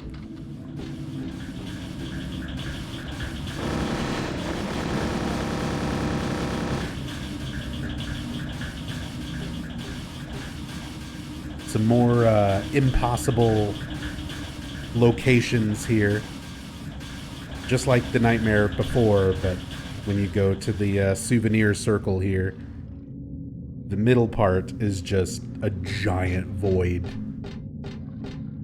I kind of love that. I love the nonsensical areas in Silent Hill games where it's like, here's a place that mostly looks kind of normal,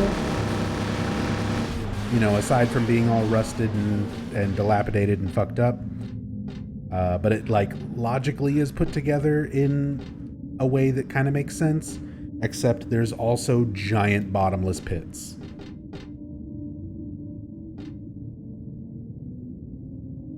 It's the souvenir shop sign. There's a rabbit picture on it. It's Robbie. I love how the artwork for the like posters and things for Robbie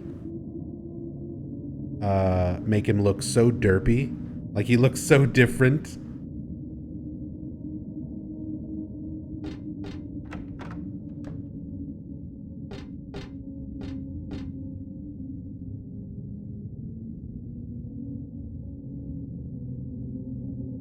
Get your keychains. Get your little tiny Robbie figures. Look, it's actual Silent Hill merchandise. Get your skateboards.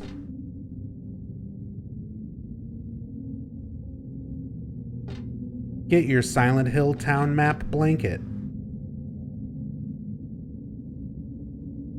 Bunch of toys are on display. There's nothing unusual here. Stuffed rabbit, stuffed animal here. Lots of Robbie merchandise. You know, Robbie's not the only Lakeside Amusement Park mascot. There's actually multiple mascots, but for some reason we only ever see like merchandise and mascot costumes for Robbie. But there's also Huey the horse, Kathy the kitty, and Dawn the duck. There's a cat, a horse, and a duck that are also mascots that we like almost never see. It's a row of shirts. I don't need anything here. Oops. In a place like this, it's more creepy than it is cute. Yeah, especially covered in blood. Lots of different things. Nothing I really need. There are cookies and candies on display. Don't need any of that right now. You do have to run into this corner, though, in order to progress the game. You have to move into that corner and then move away from it in order to make these cookie tins fall off the shelves. And it gives you the key to the roller coaster control room and a save point.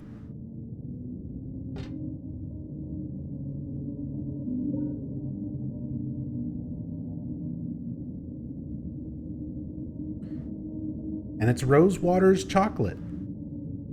I'm guessing named after Rosewater Park in Silent Hill as well.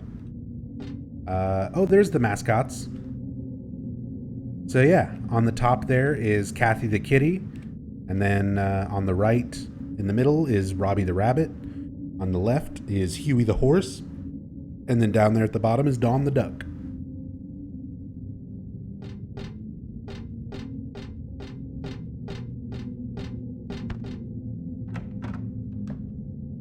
They're barely mentioned in Silent Hill 3. And they are only mentioned in one other Silent Hill game. And it just happens to fucking be Book of Memories.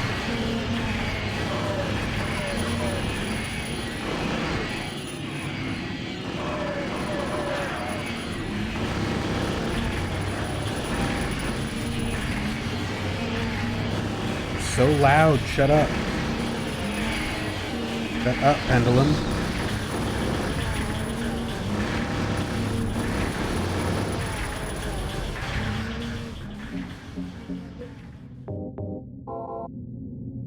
That's my favorite, you're lying. Book of Memories is nobody's favorite. Tom Hewlett said so, and he wrote that game. He literally said that to me on Twitter. He said if anybody says Book of Memories is their favorite, that they're lying.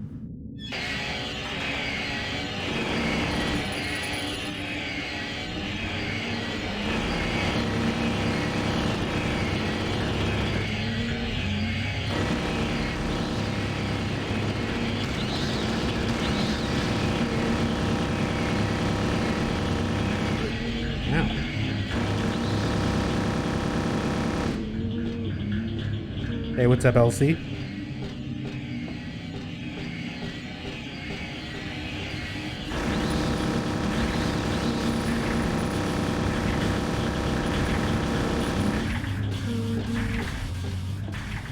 Which weapon is the most powerful in Silent Hill 3? Sexy Beam.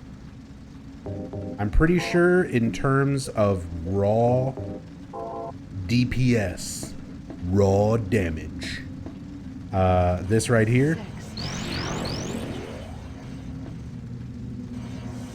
Or probably this one. The actual beam.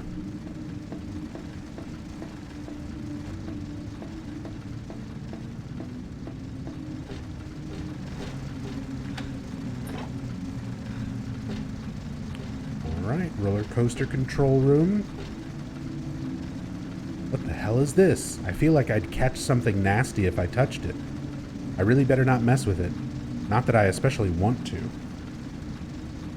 It's just like a nondescript chunk of meat with moving bloody spots on it. So gross. Which is the best melee weapon?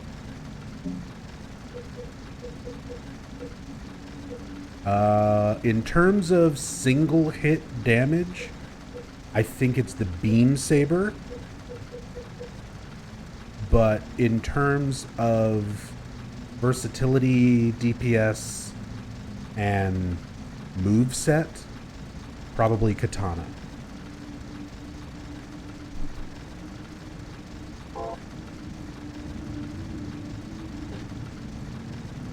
This looks like a roller coaster control panel. It's been left on. Now it's off. Nondescript chunks of meat is what most sausages and wieners are made of. Hey, don't you tell me about wieners.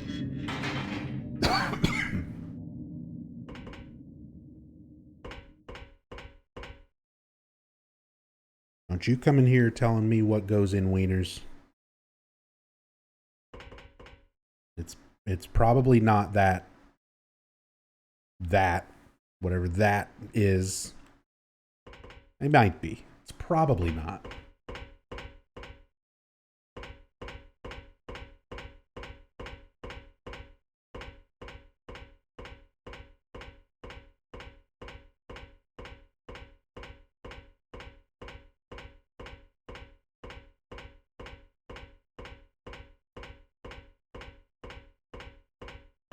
Better do something about that cough. It's just because I've been streaming and talking constantly for the last 12 hours. My throat's getting a little bit fucked.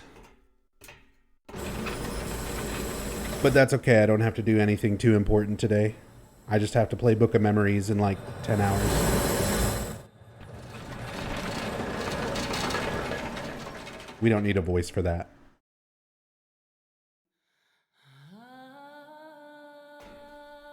I hired you to find the girl, and you performed serviceably. What is it now? You lied to me about Heather, lady. I don't like being used. Lie? What lie? That Heather was kidnapped from you. But it's true. She was originally one of us.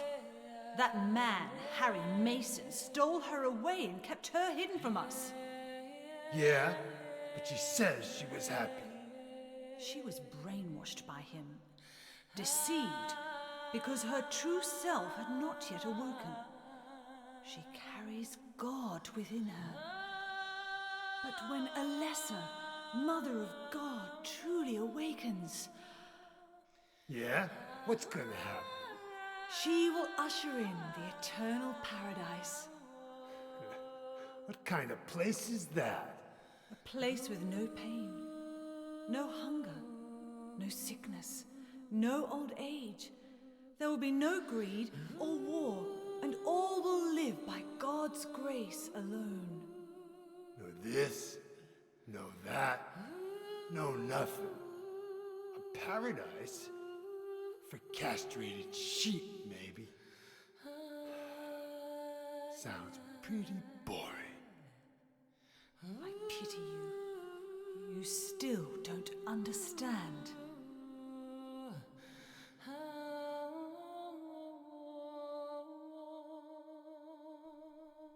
You're going to kill me? Is it really so easy for you? I've done it before. Then I truly do pity you.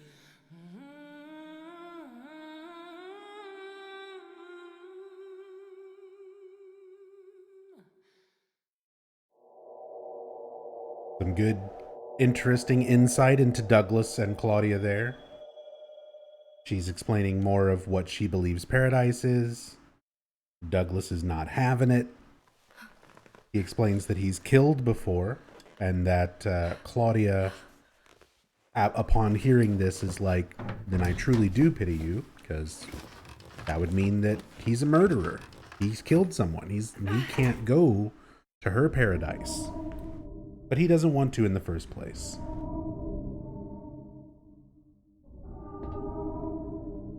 There's a ticket booth, but there's nothing unusual about it.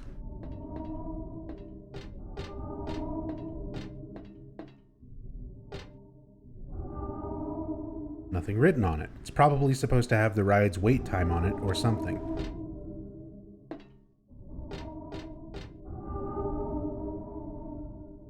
Borley Haunted Mansion. Welcome.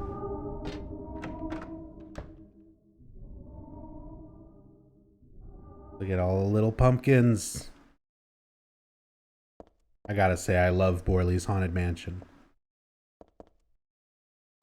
This is one of those parts of Silent Hill games where it's like weird and a little bit out of place, but it adds kind of some contrast and a little bit of levity to an otherwise very dark, depressing kind of scenario.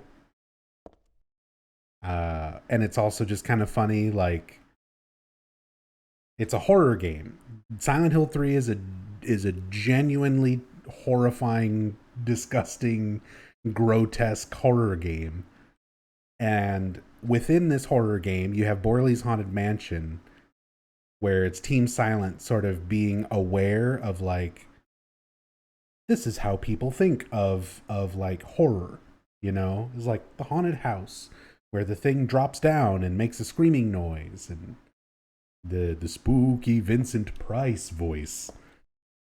And sort of like the horror tropes, being able to express those in a way through the Borley's Haunted Mansion, while also, you know, being a genuinely terrifying game. It's great. Welcome to the Borley Haunted Mansion. We're so glad you came. Please come inside and look around. When you feel you're ready, then go through the door. Help! Help! Do you hear those voices?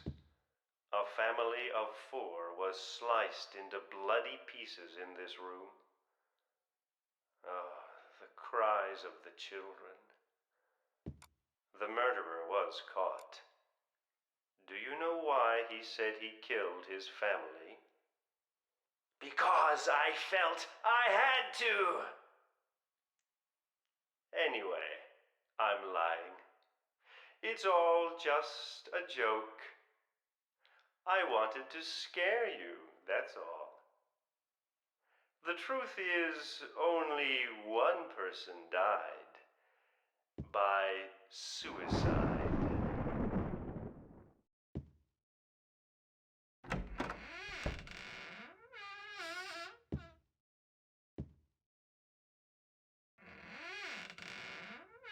Creepy.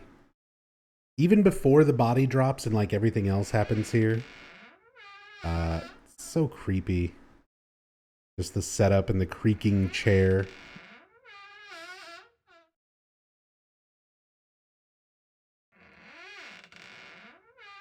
Who's the voice actor? I think the Borley's Haunted Mansion actor is Clifford Ripple. It's Vincent. I think, if I remember correctly.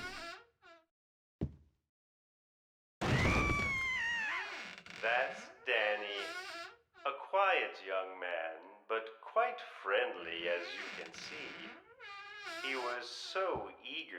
meet you. His hometown is New Orleans, but he came here after first losing his way. Oh, maybe you might know.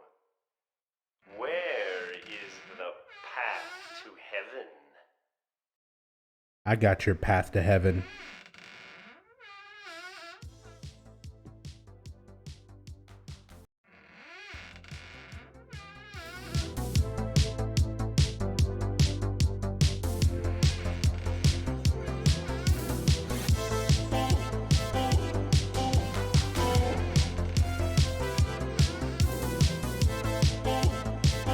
I got your path to heaven right here. Well, the moon and star come to me through fire and war. Oh, oh, come near afar, come and look upon the heart, upon the heart. Oh, lay down your weapons, it is not too late for my mercy. Oh, oh, come and look upon the heart, upon the heart. Oh, oh, oh, I'm a god, how can you kill a god? What a grand and intoxicating innocence. I'm a god. How can you kill a god? Shame on you, sweet Marabar. I'm a god. I'm a god.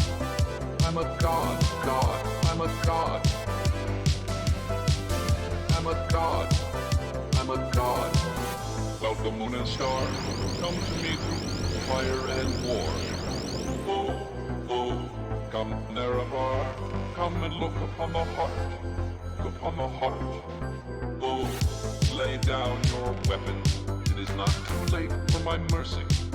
Oh, oh, come and look upon the heart, upon the heart. Oh, oh, oh, I'm a god, how can you kill a god? What a grand and intoxicating innocence. I'm a god, how can you kill a god? Shame on you, sweet Marabar. I'm a god. I'm a god. I'm a god. God. I'm a god. I'm a god. I'm a god.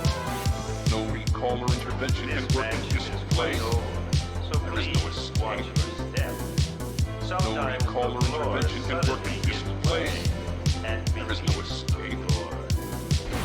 No recall or intervention can work in this place. There is no escape. The mechanism is broken, you see. No recall or intervention can work in this place. There is no escape. Oh, I'm a god. How can you kill a god? What a grand and intoxicating innocence. I'm a god. How can you kill a god? Shame on you, sweet Marabar. Supposed to be the exit. I'm a god. But it seems that no one wants you to leave. I'm a god. I'm a god. God. I'm a god. They want you to stay. I'm a god. I'm a god. I have to agree with you. Be afraid. Dying is much easier.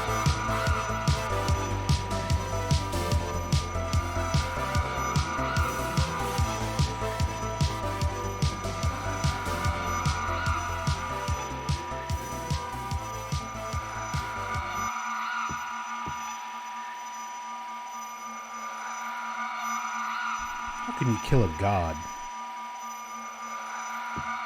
Well, you can definitely kill Heather if she bumps into any of these walls during this running segment on extreme difficulty. This red mist does not fuck around, even on, like, easy and normal.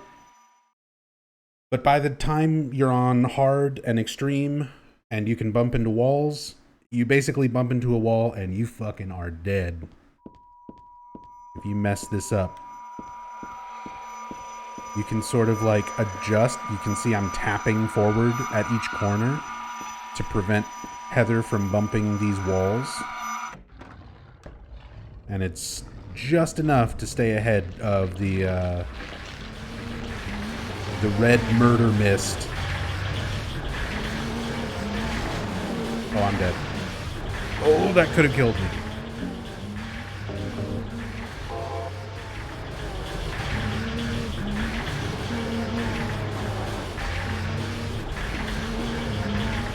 that attack that the first closer was doing could have knocked me down.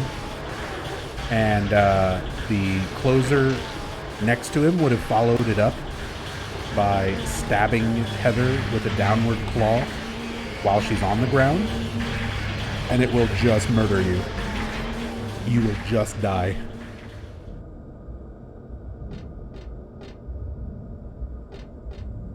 It does so much damage. And the hit that knocks you down takes you to 0, and then the stab on the ground finishes you off. Nasty combo there. Here's where we get the names for the other park mascots. Huey the horse. But that's a lot of information I don't really need right now. But yeah, there's Huey the horse, Robbie the rabbit. Everyone knows Robbie. Kathy the kitty.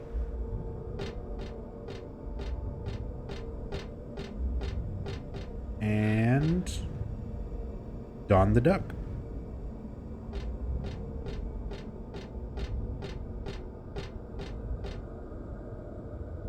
The flyer for some kind of musical for kids. Looks like they did it on this stage. This place is empty now, but I'll bet it was packed that day.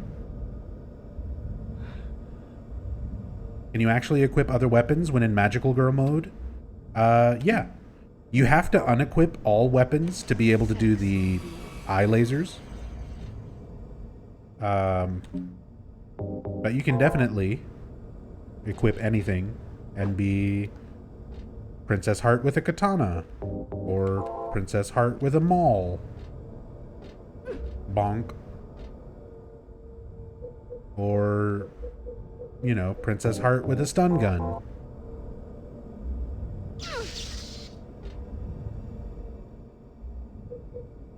Or a lightsaber. I mean a beam saber. Don't sue me, Disney.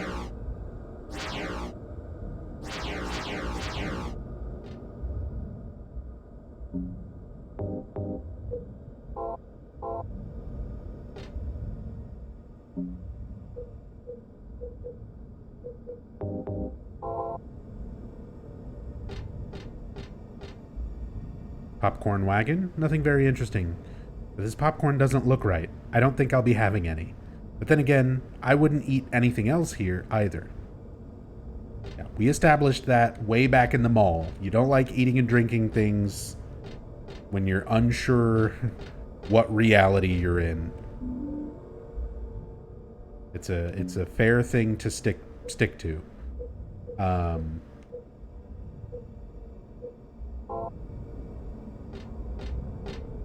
That is fine. Even though health drinks and ampules and everything else, you're apparently willing to ingest. But not this fucking popcorn. Got a red shoe. We're getting some puzzle items for upcoming puzzles. A chain with hooks on both ends. Looks pretty sturdy. A red shoe. One shoe, blood red, above the stage. It's too small for me to wear. Not that I'd want to.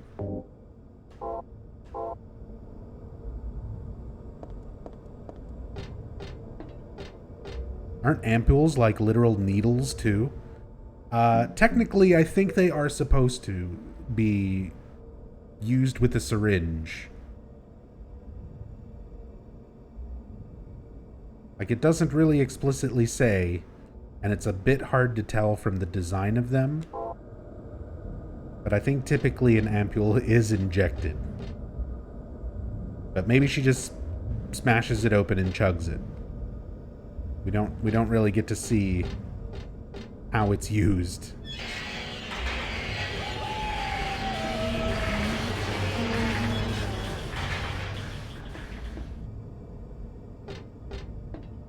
It's glass, you break the top, and then what, Psychosis?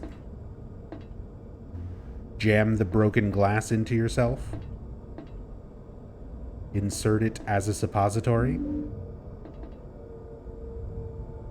Ampules have scored tips that can snap off easily. Okay, that explains the container. An ampule is a small sealed vial which is used to contain and preserve a sample, usually a solid or a liquid. Ampules are usually made of glass. Modern ampules most commonly used to contain pharmaceuticals and chemicals that must be protected from air and contaminants. Okay. So do you break it open and draw it out with a syringe and inject it? Do you snap it open and then snort it? Everyone's answering what an ampule is, and we can clearly see that it's like a little glass vial. We're debating, I'm wondering the application method. Do you chug it? Do you snort it? Is it go in the butt? Is it injected?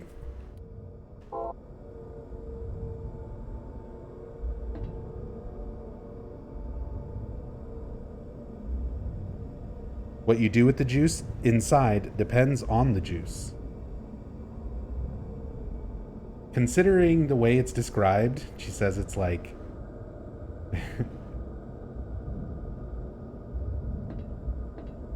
it says in the description, this is the stuff! Exclamation point. It'll wipe out all the pain and help recover my strength. I'm guessing that's injected. Switch is off. What's the point of turning it on now? Forget it. So that we can enjoy the ride. Turn it on, and then we get inside the rocket ship and we go around. This is no time to start playing around with stuff like this. Come on. We've been at this for over 12 hours. We can have a little bit of fun. We can ride around in a rocket ship.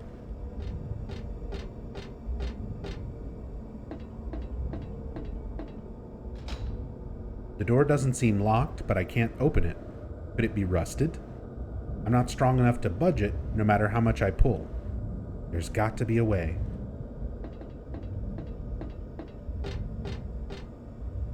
This column here, wouldn't that work? I like how, little by little, it's kind of giving you hints for what to do here. But essentially...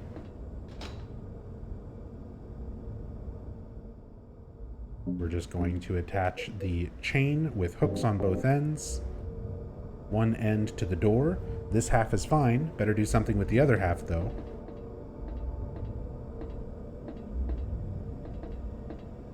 And I like how they actually show the chain fastened onto the door, and then the rest of it sort of laying on the ground.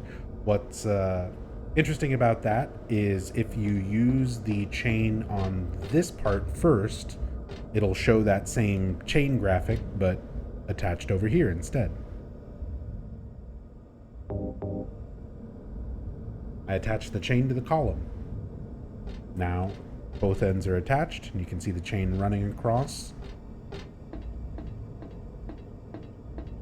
Now we can flip the switch.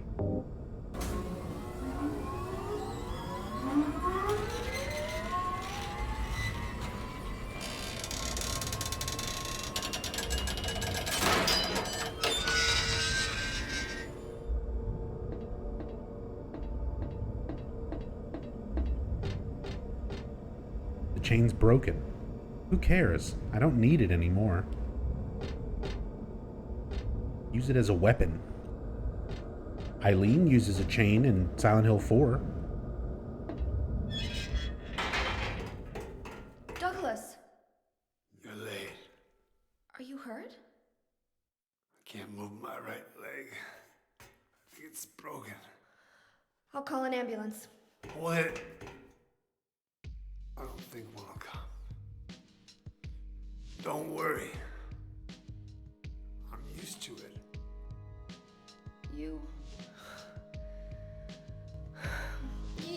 You old fool! Getting yourself hurt like that? Sorry.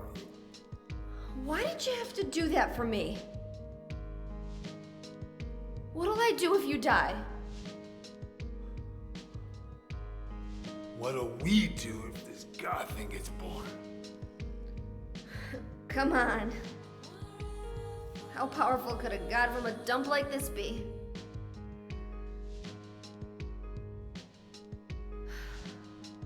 I'm sure it'll be no big deal. Yeah, but anyway, it's something's gonna happen. Who knows? Maybe we'd all be better off if it did. But if this is how I got a mercy axe, I don't want to see any more of him. That's a pretty good reason to risk my life, don't you think? Plus, I'm just an old fool, right? You think you're Superman or something? You know, I always wanted to be him. Besides, Yeah? I want to help you out. You don't have to feel responsible. I know it's not your fault. You remind me of my son. You said nobody was going to cry for you. Dead people don't cry. Stupid kid got himself shot robbing a bank. But why? Maybe because his pop was a penniless good-for-nothing. Who knows? Anyway, now I guess I'll never find out. Sorry. I shouldn't have said you reminded me of a guy like you. Well, maybe if you had compared me to your daughter. Listen, I'll take care of the rest. You stay here and I'll be back when it's over. You'll be okay by yourself. Hey, no problem.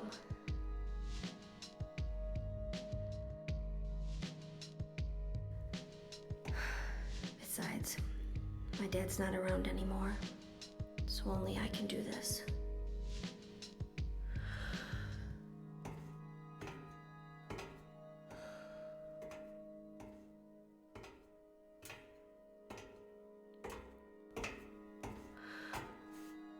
What are you doing? Maybe killing you here is the only way to end this nightmare.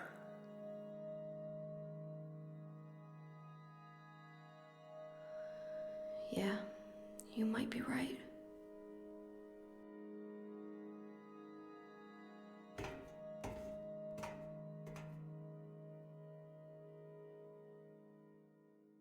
I mean, it's not the worst plan. Heather will reincarnate, but it'll take time for, her reincarnated self to grow enough to try and birth the god again. So, I mean, Douglas doesn't have the worst idea. It probably won't stop what's happening permanently, but it'll definitely delay it by at least another 17 years. Just killing Heather right now. What is it? I just came by to make sure you were still alive. Sorry. I'd come with you if I wasn't hurt. Come on, Douglas, close your legs. Yeah. Well, I guess that's the problem with older guys, huh? You're not wearing any pants, bud. I can see everything. I'll handle things. Put your balls away, old man. You just rest. They're rolling away from you.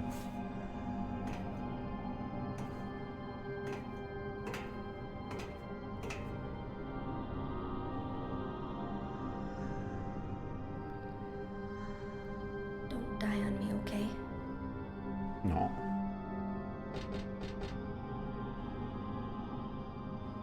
You're gonna be my new dad. And we do get some more good backstory on Douglas here. Little by little over the game, we've kind of been piecing together a bit of Douglas's past. So he's currently a private detective. He's been doing that for quite some time. He's 50-something years old, which, to be fair, if I live to 50, I'll probably stop counting. But he, at some time when he was younger, was a cop. Penniless, but a cop nonetheless.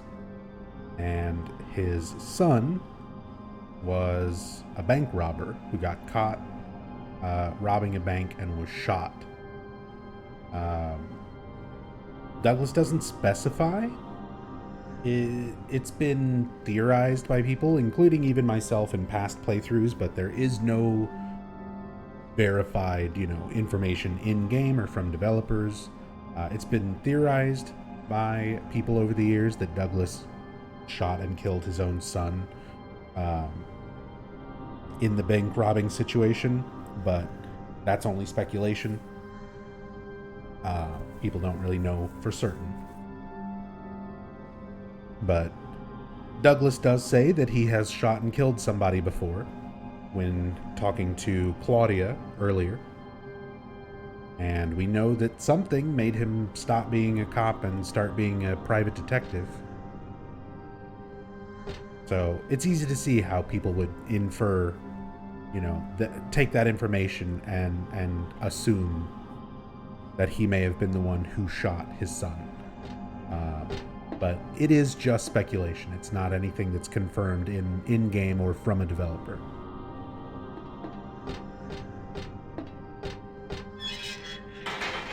Hey, Tweaked. Next, we got the Fortune House. So,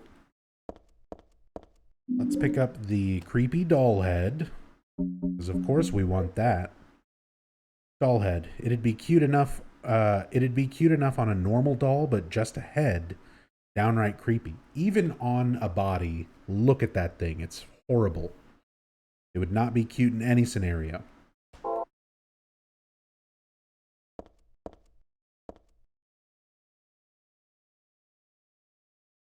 This symbol usually looks unnatural and weird, but here it sort of seems to fit.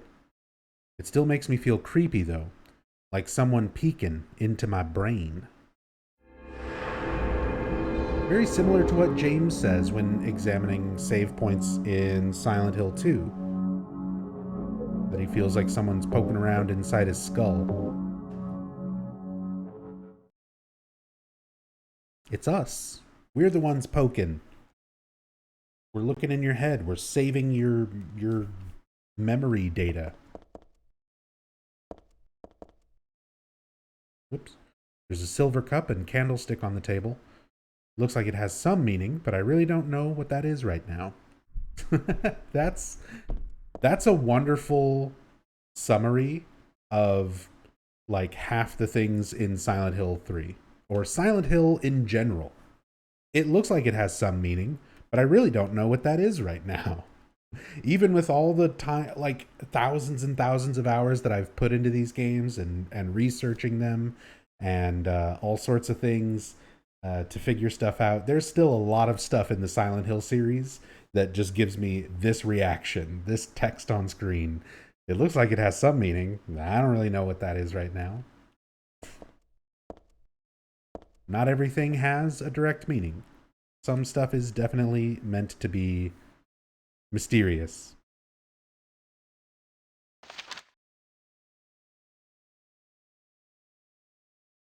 So here we've got Douglas's notebook.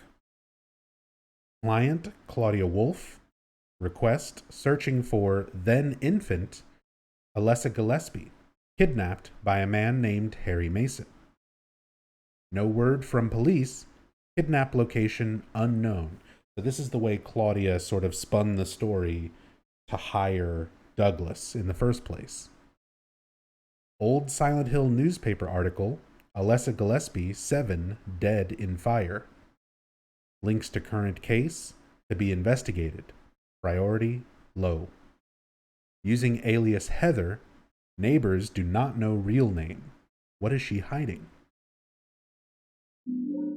We get some indication, first indication of Heather not being her actual name, that she is Cheryl.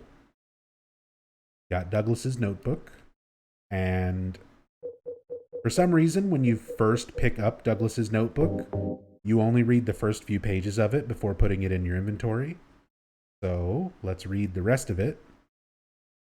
There we go. According to records, 24 years old. Client says looks 17. Plausible. Again, they're adding together ages. The first Cheryl, as of Silent Hill 1, was 7 years old. And then her soul is reunited with Alessa. Alessa is reborn into the new Cheryl, who is Heather right now. So they're adding Cheryl's age to Cheryl's age. The first Cheryl to the second Cheryl. Adds up to 24. Lived in Portland till 12 years ago. Got wrapped up in a murder case. So 12 years prior, when Heather would have been only 5. Got wrapped up in a murder case. Harry shot suspect. Justifiable self-defense, so no punishment. Moved away immediately after and started to use alias. Apparently no connection with the criminal, just some occult freak slightly off from way back. Originally from Silent Hill? Question mark. So essentially what happened was one of the cult members who was trying to track down Alessa, Cheryl, Heather, whatever, 12 years prior, had found where Harry and Heather were, and Harry fucking shot and killed the guy, which, hell yeah, Dad of the Year, Harry fucking Mason. And then they moved away. She started going by Heather instead of Cheryl, and they've been living in their apartment ever since. Somewhere in the... Weirdly enough, it says they lived in Portland. They must still live somewhere relatively close to that, because all of this is in Maine. They're referencing Portland, Maine. Silent Hill itself is in Maine. So it's not like they moved across the country, which you probably should have, but, you know. And while we're taking the time to read through Douglas's notebook to find out that bit of backstory, now we've had this ever since we got to Silent Hill after the car ride cutscene with Heather and Douglas. This is the notebook that Harry was holding when he died. And Douglas takes it when they move the body, gives it to Heather before they get into the car to drive to Silent Hill. And since we're reading all of Douglas's notes here, this is a good time to read through Dad's notebook as well. So here's Harry Mason's notes. And signed, to my dear daughter.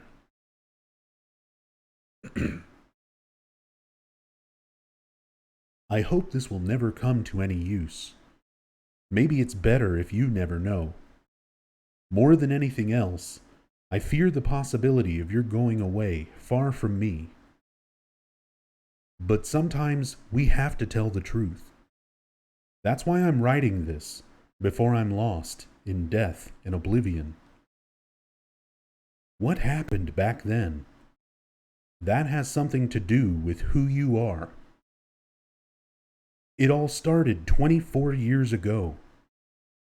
Coming back from a vacation, my wife and I found a baby on the side of the highway. Since we were childless, we thanked God for letting us meet this child, this girl. We took her home. 3 years later, my wife died, and another 4 years later, 17 years ago, I came to Silent Hill. I heard the girl's pleas and took her with me, not knowing why she wanted us to go there. And it was there that the girl went away. Not that she actually went anywhere, nor did she die, returned to her original self. That's what Dahlia Gillespie said. Original self. That was the young woman burned by her mother as a sacrifice to God, Alessa Gillespie. Half her soul escaped in those flames and went on to live in a baby, in that girl of mine, of ours. 7 years passed before that half a girl returned to Silent Hill and made Alessa whole again. Newly strengthened, she vowed to kill God. God A fetus nestled into this sacrificial girl's womb was summoned with the usual rites. This was Alessa's wish, no matter what the outcome, even if her own existence were at stake. But that wish was not granted. My interruption meant she prayed instead for the girl's return. I alone couldn't bring her back. Dahlia did it. I only helped at the birthing ceremony to bring God out of Alessa. I mean, technically that was Kaufman, but, who's paying attention? The newly born God wailed once and was dead. All from that girl's, and probably Alessa's, conscious resistance. That's not the end. After God had vanished in a glow of light, Alessa reappeared and gave me a baby. She looked a lot like that girl so long ago. And then Alessa was gone, dead. There was nothing I could have done to help. I simply clutched the baby to my chest and ran off. The whole thing felt like a dream, but I had proof that it wasn't. The girl was nowhere to be found, and in my arms, the baby. Now, 17 years have passed. It feels like only yesterday, and again, it feels like 1,000,000 years ago. I confess, I had reservations at first about raising that baby. Could I love her? Her existence was thoroughly unexplainable. I thought she could be that young woman who snatched away my beloved daughter. That led to sadness, anger. There were times when I put my hands around her tiny little throat. Several times I even considered abandoning her. That's what a terrible person I am. But I decided to raise her after all. I just couldn't seem to let her go. When you look at me, you laugh. So even now I can't forget about that girl. But I love you. I have no doubts about that. That's all I ask you to believe. To my precious daughter, Harry Mason.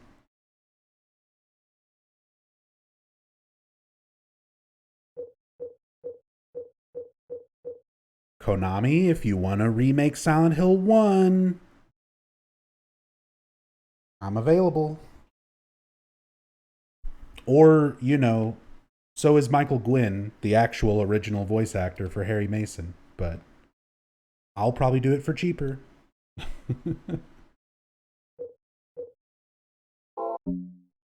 No one will know the difference.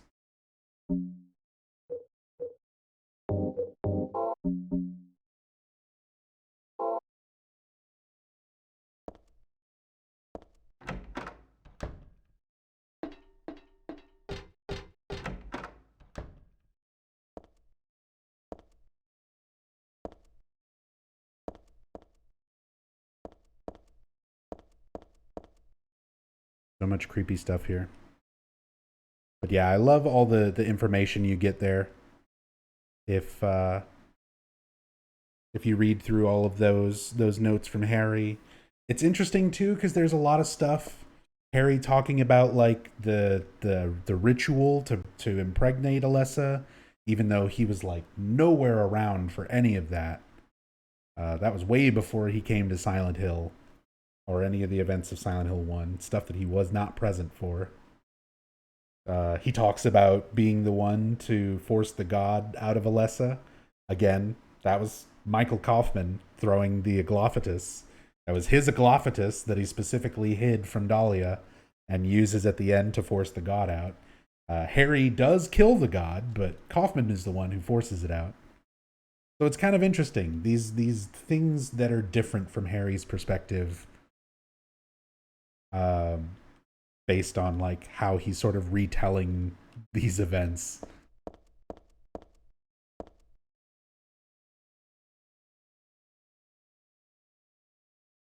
Can you see how long you've been following? I think if you click your own name, you can. Or that command. Exclamation point follow age.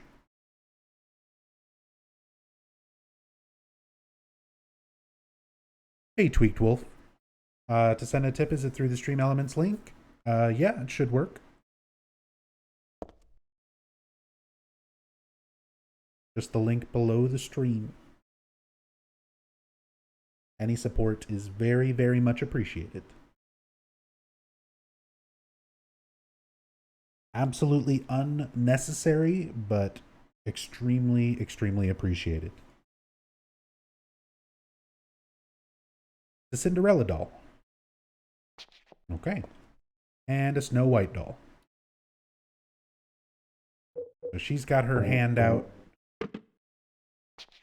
for the doll head, and there is a spot on here for the shoe.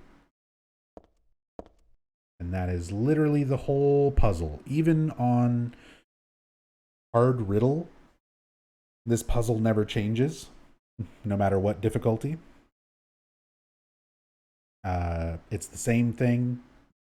Put the shoe on the right, put the doll head on the left. There's photos with silhouettes to show you where the shoe goes and where the head goes. Not a very complicated puzzle, and yeah, doesn't change at all on any puzzle or riddle difficulties. No knob and no handle on the door. The door is shut tight and won't budge no matter how hard I push. Too bad.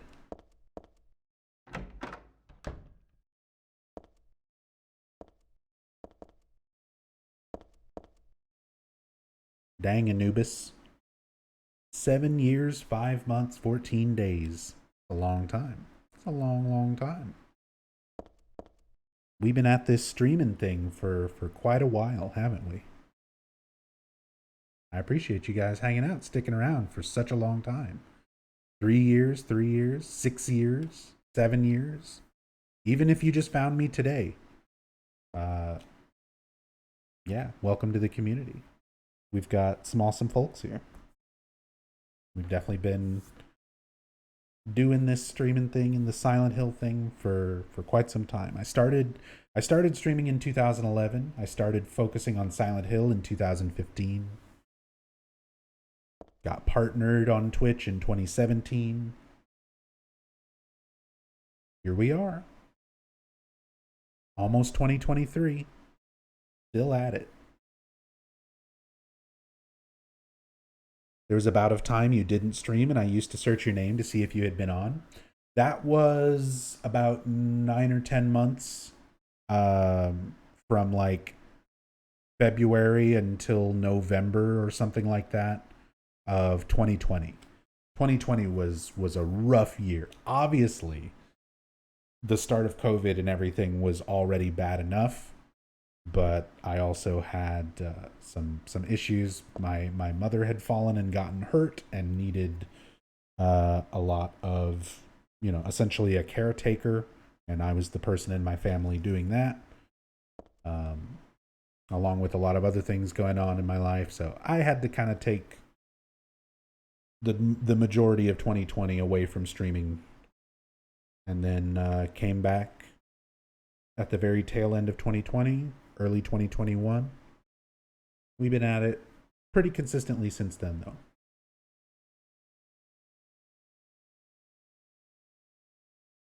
This is the dragon that guards the treasure chests. Just a prop and not scary at all. Hey, what's up, Black Indie Dev? Welcome to the chat. Very first thing you've ever said is old. True. Fair. Every day where I get out of bed, my knees would 100% agree with that comment. Old. Can't help it. Can't help it. The flow of time is a bitch. What can I say?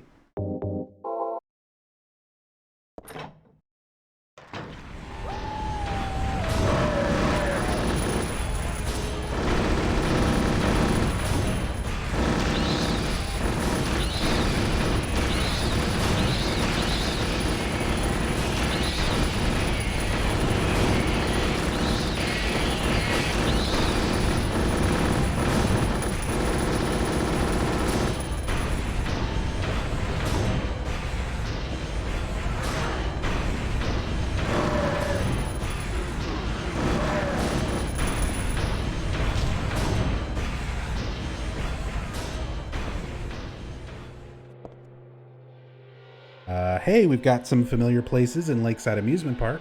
So for the most part, Lakeside looks very different from how it appears in Silent Hill 1. Which would make sense. You know, it's an amusement park. They change quite a bit over years. But they give you a couple of little familiar spots here and there to Silent Hill 1. And this is the Magic Ice Cream House. Same sign and everything. It's just sort of like redone for this.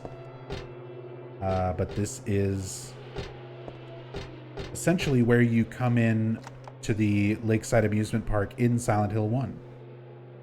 So if you were to keep going this way, it eventually leads to the entrance to the sewers, where in Silent Hill 1, you come up from the sewers up a ladder, you enter in from over there, and then come into the amusement park from this direction. So all of this right here is sort of like Silent Hill 1 Lakeside Amusement Park, just changed up and redone. If you stop at the Magic Ice Cream House here in Lakeside Amusement Park in Silent Hill 1, there's a save point here. And the save points in Silent Hill 1 are these red and blue notepads. So whenever you save your game in Silent Hill 1, it's just Harry Mason writing on a notepad. He's writing down all of his thoughts and experiences up to that point. But when you're playing Silent Hill 1, you don't get to read the notepad. Like, you just see your save file. So you don't actually ever see what Harry Mason's writing down whenever you save the game in Silent Hill 1. But now that we're at this place where Harry Mason was 17 years ago and wrote on this notepad that is still here, as Heather, 17 years later, we can read it. Dahlia's the one who said it. Said that girl was a demon. That she took my daughter for a sacrifice. But it's not totally believable. I mean, appearances can be deceiving. When I saw that photo in the hospital basement, I thought, that girl looks like Cheryl. Is that why I feel this way? Something's not normal anyway. Nothing good will come of this. But I just can't think of her as a demon. Is it my imagination? Or do I actually feel sorry for her? Why do I feel like she's looking for someone to help? Cheryl's what's important to me. Everything else can wait until I've gotten her back. There's a date and a signature at the end. It's dated some 17 years earlier and signed by Harry. Dad?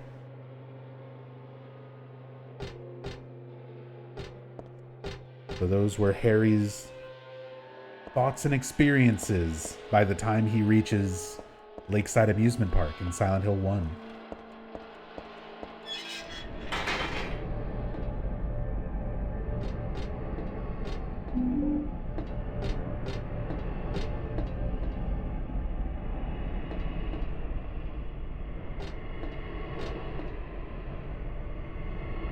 Like, oh, this area looks pretty nice. And then there's bondage corpses laying all over the ground.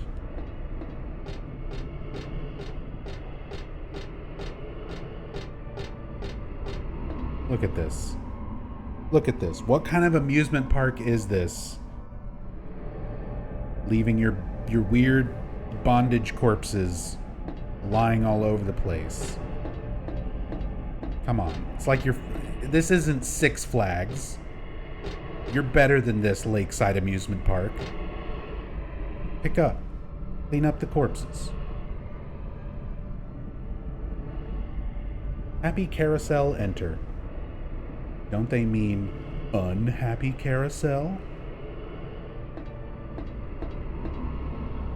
Banana.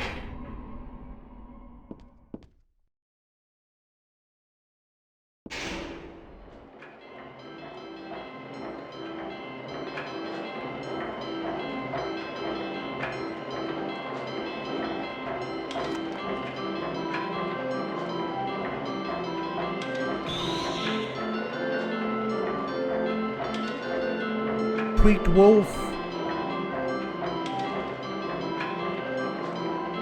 Thank you so much for the tip. $33.12 converted to US currency always makes for some strange amounts. But thank you so much. Message says, thank you for all the years of kick-ass Silent Hill in-depths and fun playthroughs. You're an awesome streamer. The only reason I have a Twitch account. From one OG Silent Hill fan to another, cheers from Vancouver. Thank you so very much. 1 hour later, damn Canadian currency. Hey, I still very, very much appreciate it. Thank you so much. Very, very, very much, Tweet Wolf. Alright, we gotta solve this. We gotta do this thing. Because otherwise, we will die here. If you spend too much time on the carousel while the horses spin around, it will eventually kill you. See how they're breathing out that orange mist? Eventually, there's so much orange mist that it fills the carousel and you just die. I guess we could sit here and let it happen. It's been a while since I've shown it.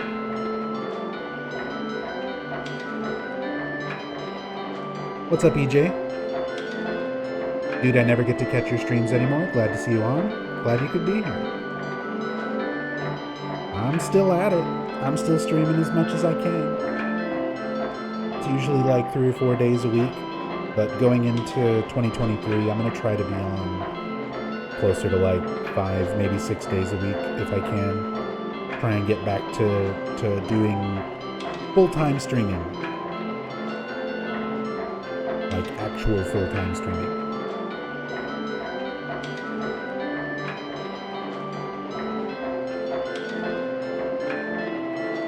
Been a rocky couple of years. Not really the worst, but it's been a lot of major things happening in life that have kind of distracted me from being able to stream as often as I used to. But now that I'm like really settled in here in Georgia, me and Rachel are doing well in the new house, kind of catching up on stuff. Should be able to get back to streaming almost every day. Just like old times. Last Angel, thank you so much for the 100 bits. Thank you. Very much appreciate it.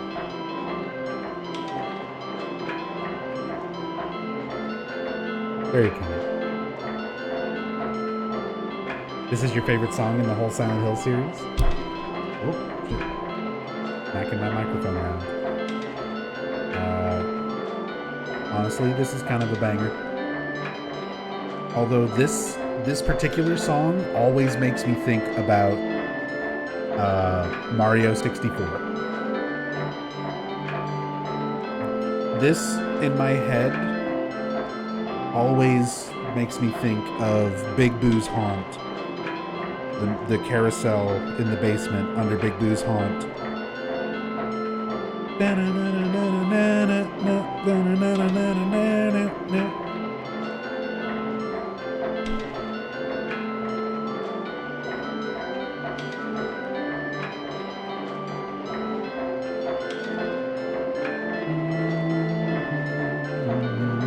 It lets you live a lot longer than I remember. We should be getting close to it.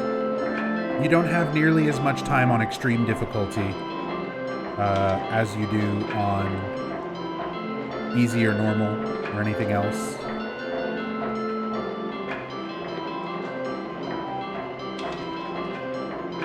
This horse is alive! Well, alive may not be the word for it.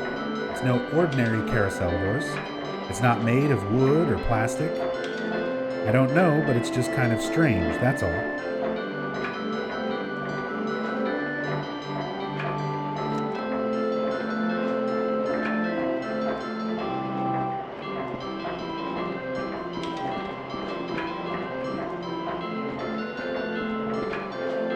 This horse is the only one not moving. Is it because it was stabbed in the head? your hint that you're supposed to kill the horses. There's a memo pinned to the horse's side. Oh, there it is. Everything fills up with orange horse mist. And you just die. It takes so long. Oh, whoops. I thought I saved before this. Well, time to speedrun.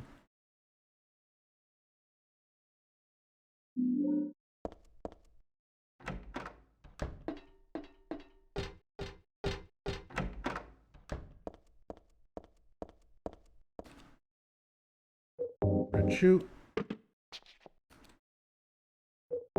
Doll head.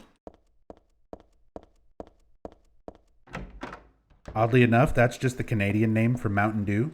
Horse mist. Don't worry, it's just Mountain Dew.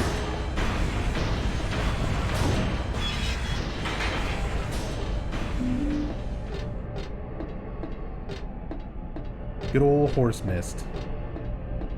Use some horse mist and some all-dress chips.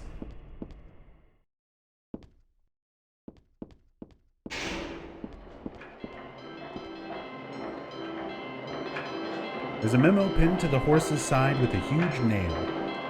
When 13 turns count 4, you will die from their curse. If you wish to escape, there is but one way out. To kill before you are killed. You will be saved by the 12th death. There's 12 moving horses, and we have to kill all of them before the carousel fills up with mist and kills us. So, even on extreme difficulties, you can see that it gives you plenty of time to figure out the puzzle and kill everything.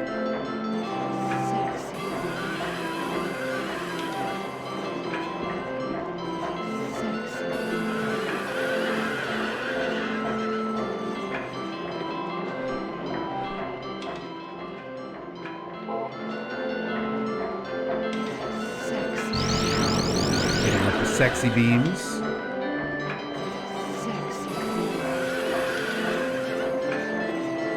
God, it's like lagging the game out.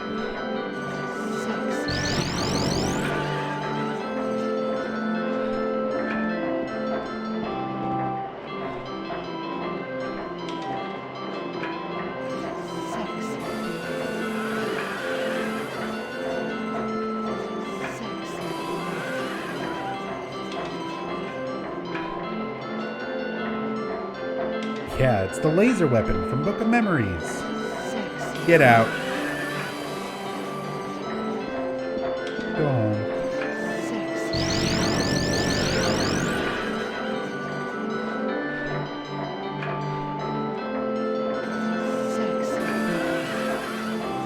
Although it is pretty funny to me when I'm doing Book of Mondays, there's always some people who see me using the sexy beam weapon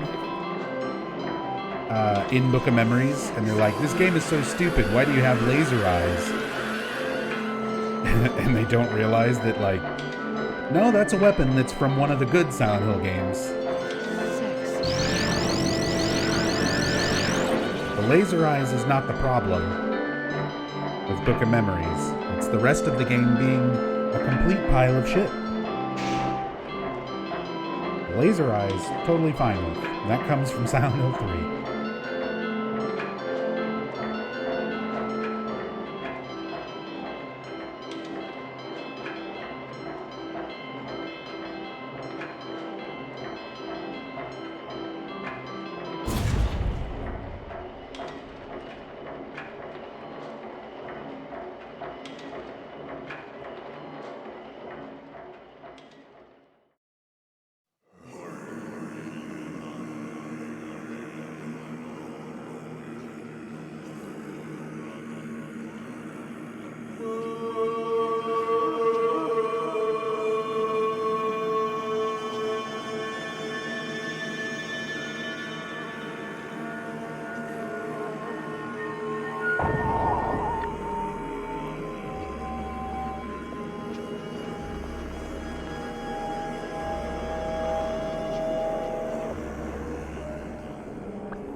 Time for the Memory of Alessa fight. Yeah, Evil Heather. So we've got essentially the insane remnant, the memory of Alessa, physically battling it out with Heather. Time to decide who you are. Are you simply Alessa's new vessel, or are you your own person?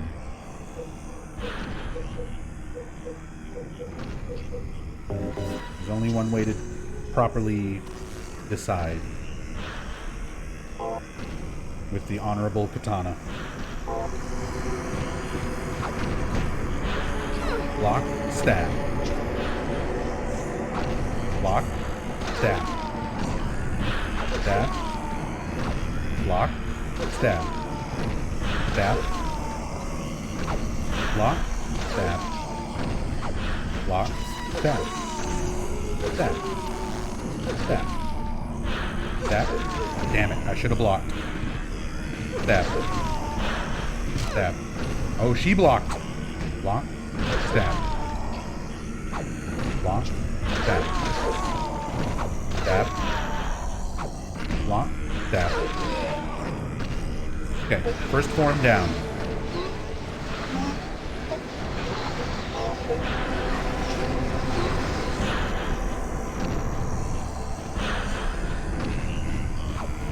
You don't want to let her get any distance away from you, especially with ranged weapons. You want her to be close so that she swings rather than shoots. Block, stab. Block, stab. Block. Oh, I didn't block in time. I blocked too early and she killed me. Yeah, you can't just hold the block button. It's sort of like a Dark Souls parry. Like, it's a small window, and if you mistime it, that happens. Why didn't you heal? Because I don't want to waste my heals. I would rather just heal at the end of the boss fight. Because I have very limited heals, and there's still a long stretch of game.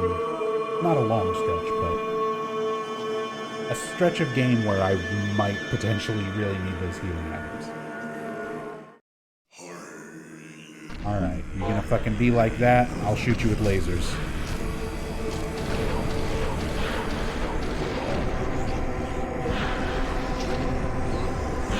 You're gonna be like that, Memory of Alessa, I will laser you. I do not care.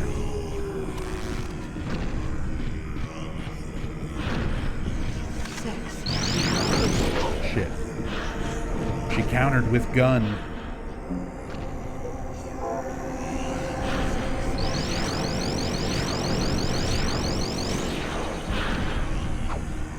Ooh. Oh. If she hits me on the ground, I'm dead. Oh, she didn't. Now I need to heal.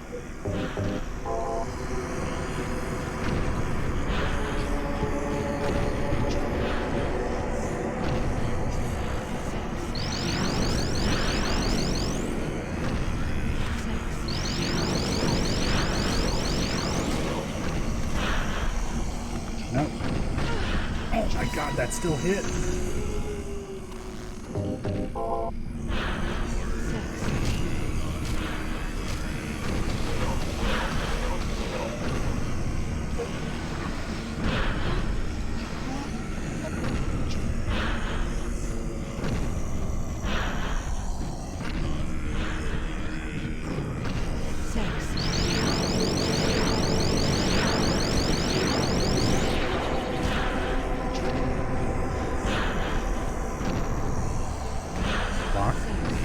Laser.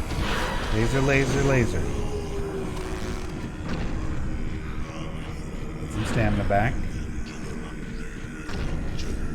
Block. Lasers.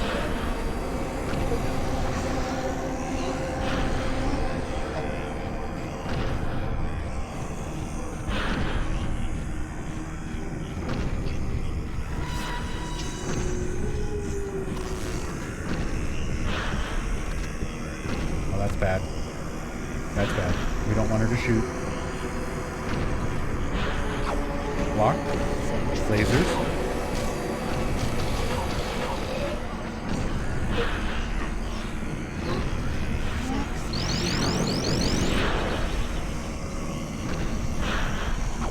Block.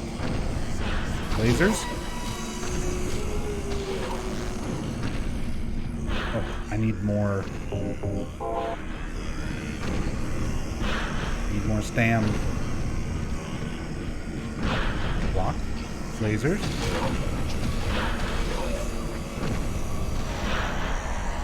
Got her. Got her. Sexy Beam voice actor is different than Heather? Nope, it is still Heather Morris. Just speaking in Japanese.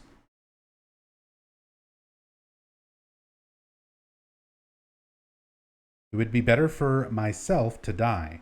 After all, it's nothing to be afraid of. That child, that demon, when I think of the endless pain it will bring when it is birthed, I decided that instead of the suffering and cruelty I endured in that sick room, that I would like to bestow a more gentle and peaceful death on myself. Why do I resist? I never thought of myself as such a fool. So that's basically a message from Alessa to Heather. From herself to her new self. Her old self to the new self. Alessa, I guess it's kind of strange for me to call you that, since you are me. But you know what? You and I don't think alike after all. And it's not that I don't remember that sick room either. So at this point, Heather has essentially overcome the memory of Alessa. That's what this fight represents. That aspect of Alessa that was still holding on inside of her, and Heather has come out as essentially the dominant life form. She is her own person, but she remembers everything from her life as Alessa. All of her repressed memories are now back to her own mind, her own memory. Surprised seeing the health bar hub on top, new mod. There are no mods being used at all. It's an unlockable feature. If you beat Silent Hill 3 on hard mode and then play on a New Game Plus file, you can go into your options, just like this, and go down to life display mode. But yeah, it just requires a hard mode playthrough to unlock it.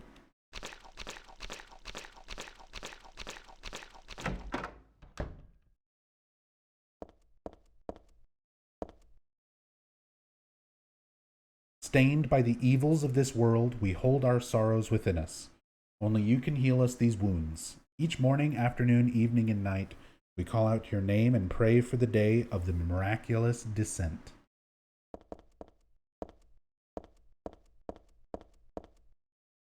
I give to you unreservedly my body and my eternal soul. Whatever darkness may befall me, I will endure with you beside me. Now we get a lot more insight into the cult beliefs, the actual kind of details of their religious beliefs at this point in time, because the cult's beliefs shift drastically over the course of time. As proof of your miraculous power, guide our obedient and willing souls to the road of paradise, O Lord. We will not give in to the power of temptation as long as we have you in our hearts.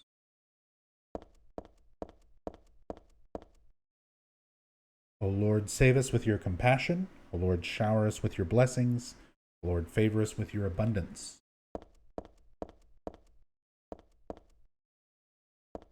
There's a little area back here.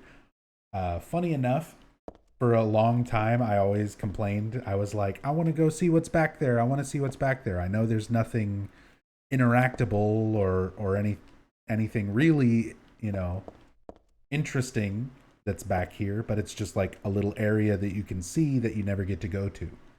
But in the current speedrun route, for quick save, quick load,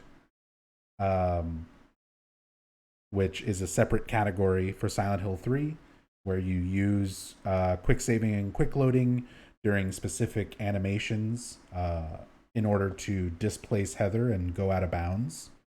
One of the out of bounds glitches that you use skips a big chunk of the amusement park and brings you straight here through this wall.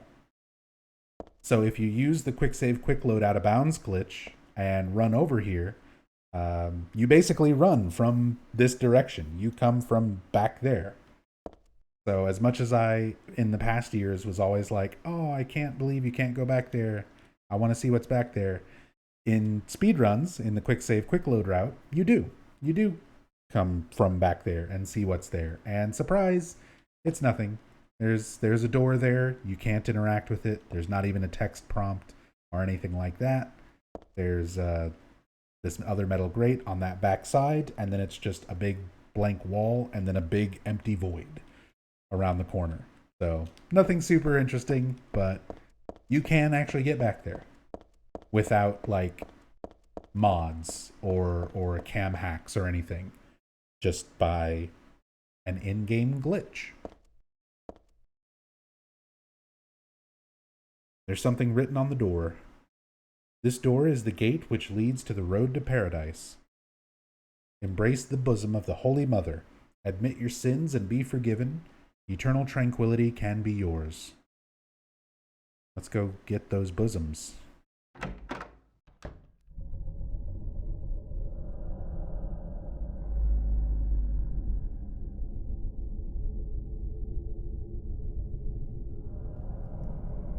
How did you get here?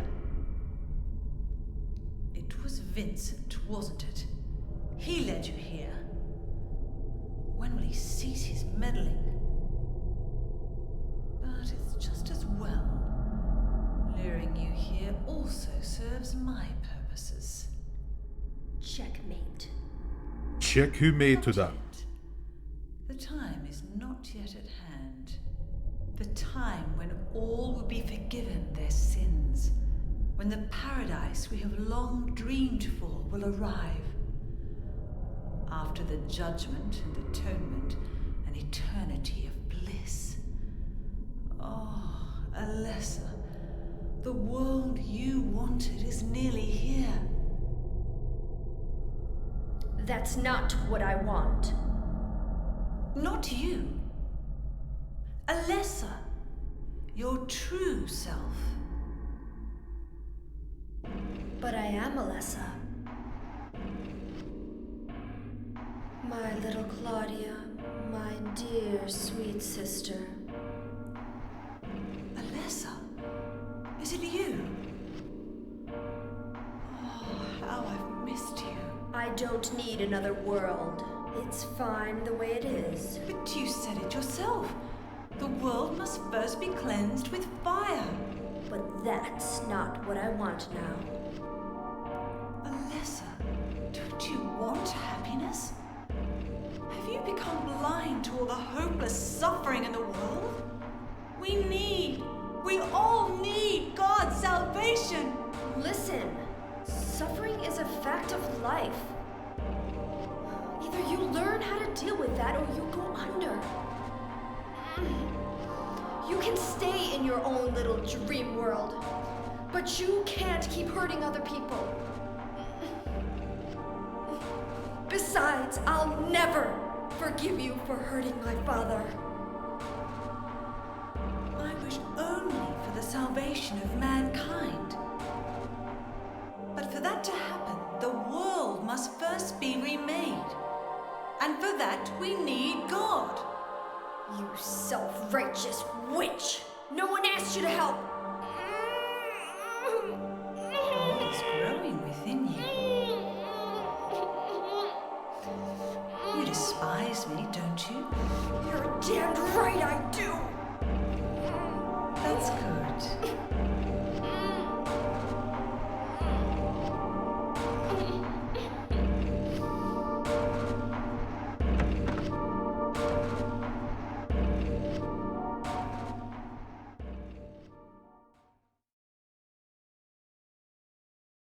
Hurting? Yeah, that's strange choice of words. I'll never forgive you for hurting my father. Considering the way he died, like just sitting in the chair, he probably didn't really hurt that much, at the very least not for very long. Looked like he got snuck up on and just killed. Yeah, King Kane. New Silent Hill stuff will be cool, but Konami, please port Silent Hill 1 through 4 to make them available on newer consoles and Steam. At the very least, Silent Hill 4 is on Good Old Games now, so you can buy that game digitally. And it's a good port of Silent Hill 4. One of the only things that was messed up with it is that it was missing some of the hauntings from the PS2 version, but there is a mod out there made by Hunsta, who made the randomizer mod for Silent Hill 4, to restore those hauntings, those missing hauntings. So Silent Hill 4 has a good PC release that you can buy digitally for very cheap, and it works like perfectly. Silent Hill 2 and 3 only ever got PC releases as physical copies. I would trade all of the new Silent Hill stuff, the remake, Townfall, F, the movie, Ascension, everything. I would trade every last bit of it for Konami to just make the games available on Steam. Just the original versions, Silent Hill 1, 2, 3, 4, Origins, Homecoming, Shattered Memories, Downpour. I would trade all of it to just have all the games. They don't have to be updated. They don't need to be altered in any way. Fans have already done the hard part of making like enhanced editions and mods and stuff to fix the things that was wrong with them. So just make them available. Just make them available to people again so that people don't have to buy $200 physical copies or more than that for some cases. I would trade all the new shit in just for the old stuff to be available again. Any day of the week.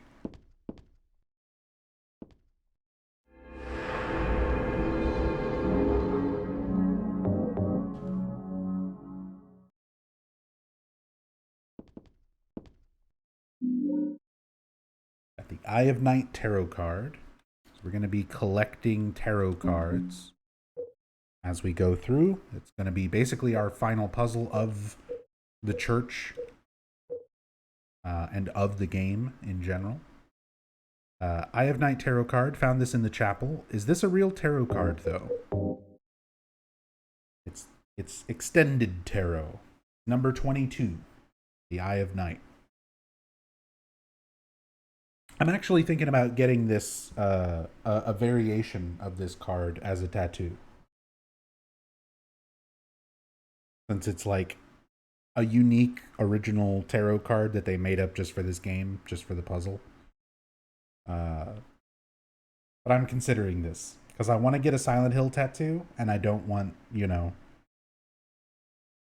most common things that most Silent Hill fans get. I've met so many people who've got Halo of the Sun and Seal of Metatron and Pyramid Head and Nurses and all that kind of stuff. And I'm like, I want to get something that a Silent Hill fan would probably recognize, but isn't like the super obvious kind of thing that a lot of fans get. I was like, I don't think I've ever seen anyone with the Eye of Night card. Something unique to the game. It's pretty cool looking.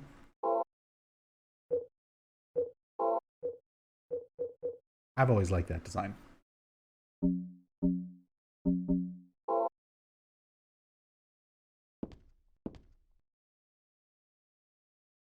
Somehow I remember this stained glass. It shows God and the man and woman who birthed her. I used to come to this chapel all the time when I was a little girl. I came to worship God and to ask for my prayers to be answered. But it wasn't exactly me. It was actually Alessa when she was a little girl. But anyway, none of my prayers were ever answered. So yeah, she basically can freely remember her life as Heather now. And now we've got basically the cult version of the Stations of the Cross. There's nothing I can do with the organ. I don't know how to play anyway. Good. So we'll just look at the cult religion lore. I said these sort of mimic the Stations of the Cross in Catholicism. 1. Origin. Oh God, not Silent Hill Origins. In the beginning, people had nothing. Their bodies ached, and their hearts held nothing but hatred. They fought endlessly, but death never came. They despaired, stuck in the eternal quagmire.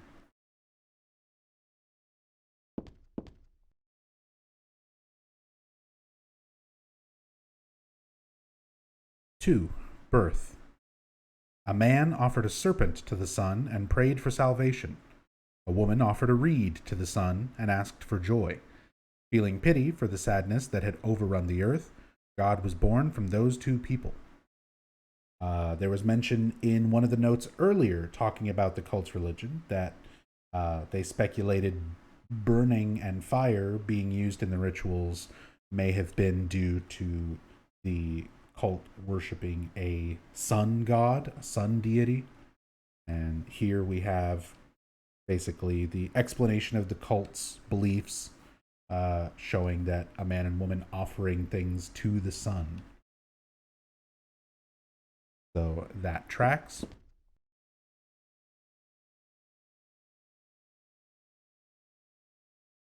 I love the artwork just for each of these things too. 3. Salvation. God made time and divided it into day and night. God outlined the road to salvation and gave people joy. And God took endless time away from the people.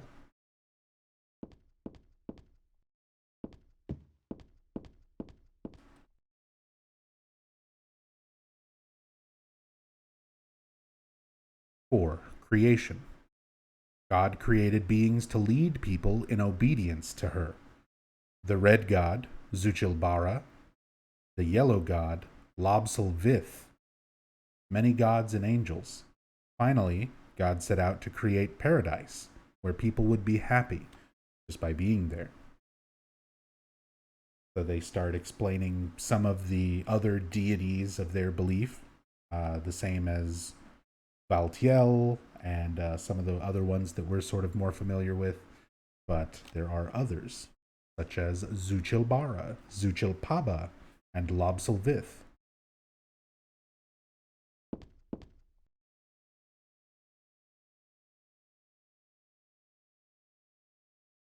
Five, Promise.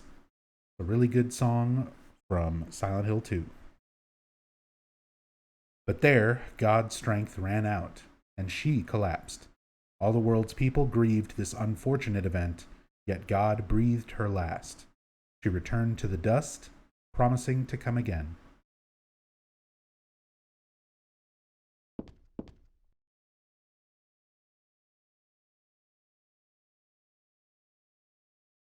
Six, faith. So God hasn't been lost. We must offer our prayers and not forget our faith.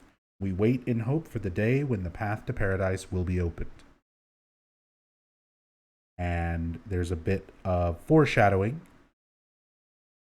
in this final station. Looking at the floor of the painting here, you can see there's this sort of elongated hole, almost like a slot on the ground. And our descent from the church down into the final boss arena essentially looks just like this.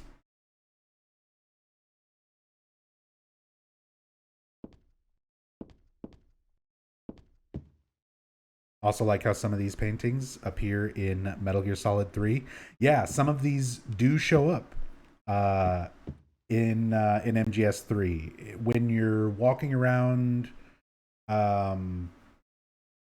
is it Groznygrad?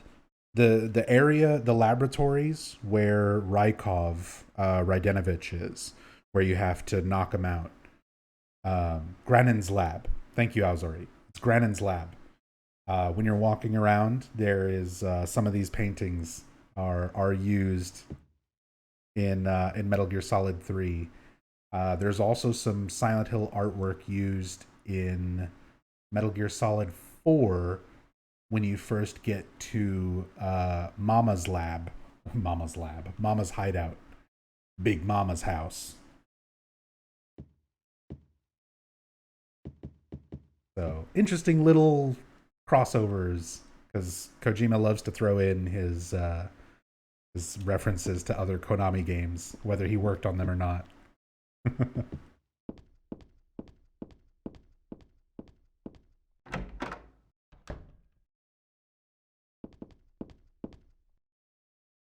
Here we have one of my favorite maps in the entire series.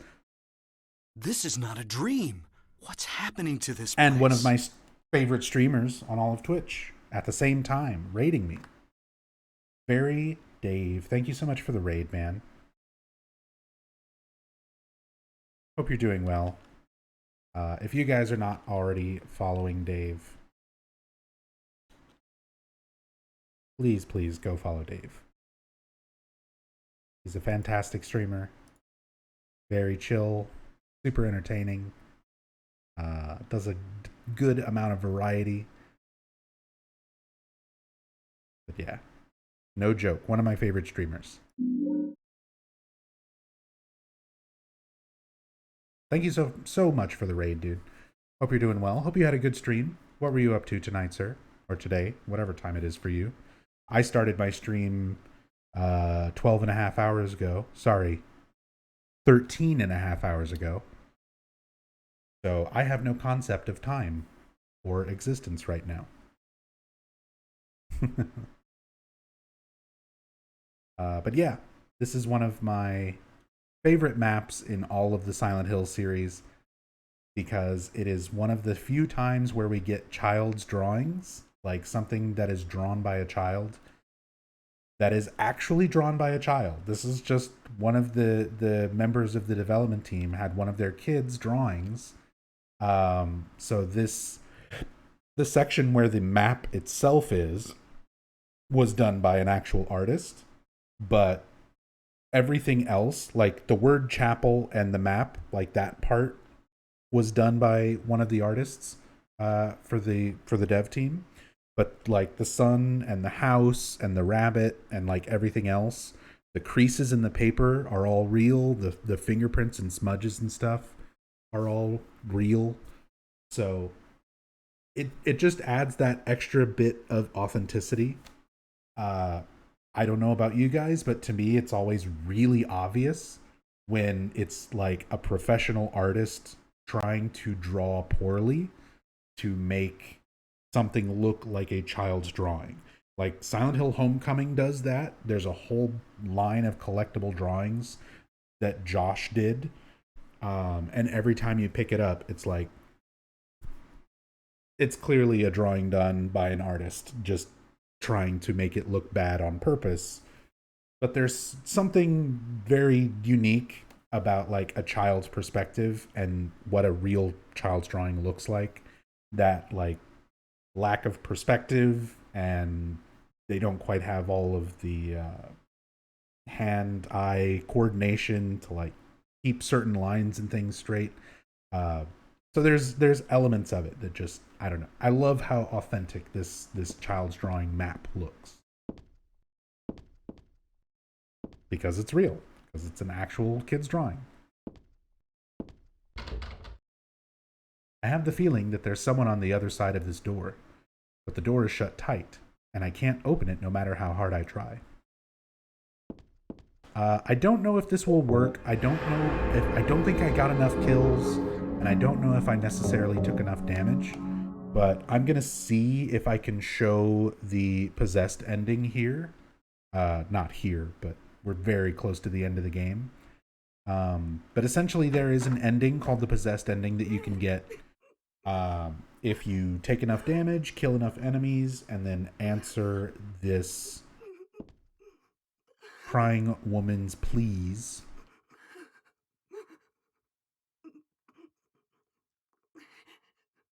You can potentially get a what's essentially the bad ending of Silent Hill 3. They make you work for the bad ending in this game. Please forgive me. I know I'll be put to death for the sins I've committed. And I'll go to my death gladly and with a peaceful heart. But please, grant me just a small piece of your everlasting mercy. Let me see my child once within your golden gates. Deliver me not to hell, but to purgatory. Allow me to atone for my sins there.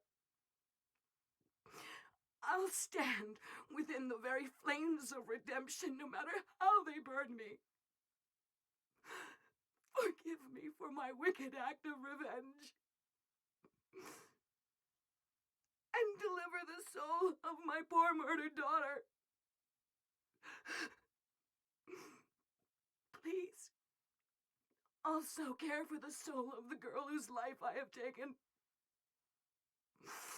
God, I am a child, trembling with fear as I stare at death. Soothe my tortured soul with your infinite mercy. Please, forgive me.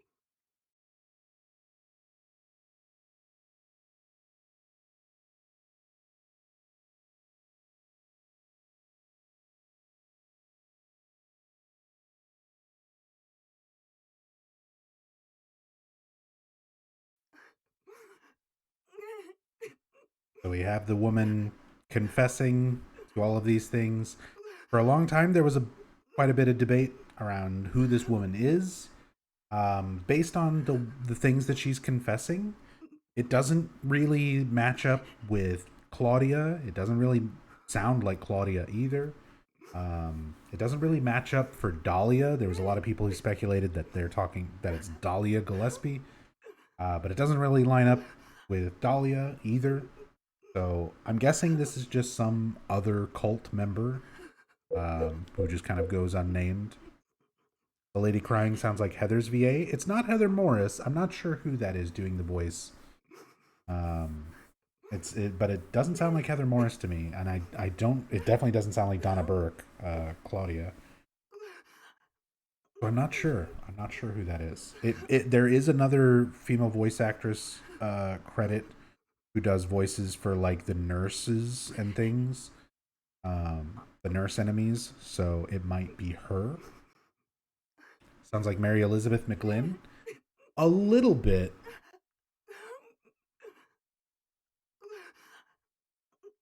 A little bit. It might be Mary. It might be Mary McGlynn. But as far as I know, that she's not given a credit officially, and I don't think it's ever been actually said who she is in any articles or interviews or anything over time.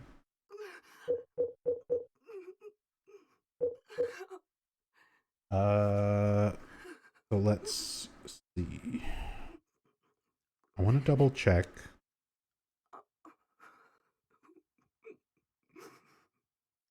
Silent Hill 3 Possessed ending. To acquire this ending, you must kill over 100 enemies. You must also acquire 1,000 points of damage. And then forgive the person in the confession box. I'm pretty sure we did not meet the damage and enemy kill requirements. But we're going to say, I forgive you. We'll see if we get the possessed ending. I forgive you. If we do, then I'll reload the save. We'll play again from here. We will not forgive her, and we'll get the normal ending afterwards. Otherwise, we'll just watch the normal ending and call it there. Do they dub over her in the HD collection? Every voice is dubbed over in HD collection. Every single voice for Silent Hill 3 is re-recorded, and you do not have the option to listen to original voices.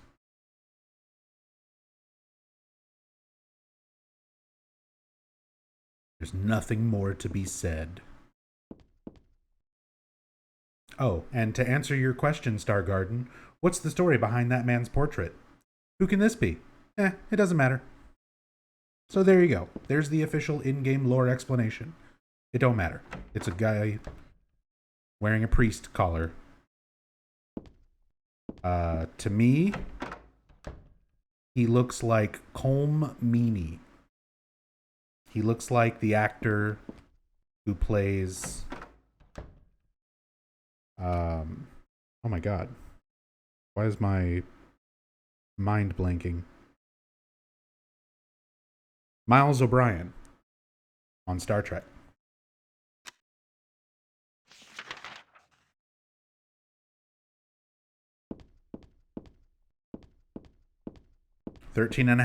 Hours in, I'm forgetting Star Trek character names. My brain is turning into mush. I'm trying my best. Why do I have a handgun? I forget that the cutscene with Claudia, where Heather points the gun at her and says checkmate, it actually fucking equips the shitty handgun.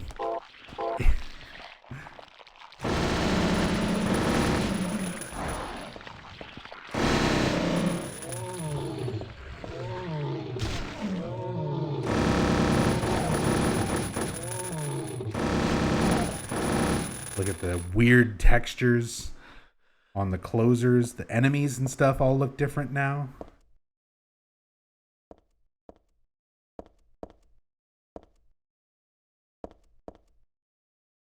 Something was written here, but it's too faint to read. The notes stuck in the board frame aren't anything either. Oh, and Dave, you were playing some Dark Tide? Hell yeah. I haven't played it myself. I don't have it, but I know I've got several friends who are definitely really big Warhammer fans.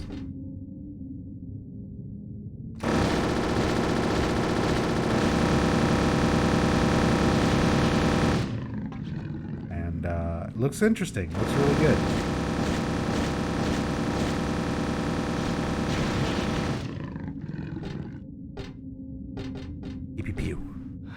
Love the gun going ham sound.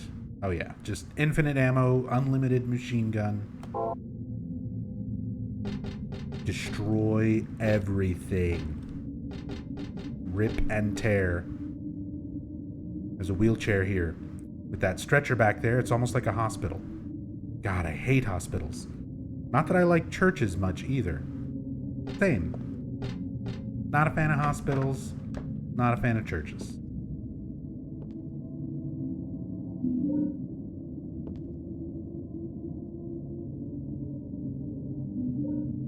Got a cassette tape. We'll be able to listen to that a little moment later. Nice. So, about 12 hours ago,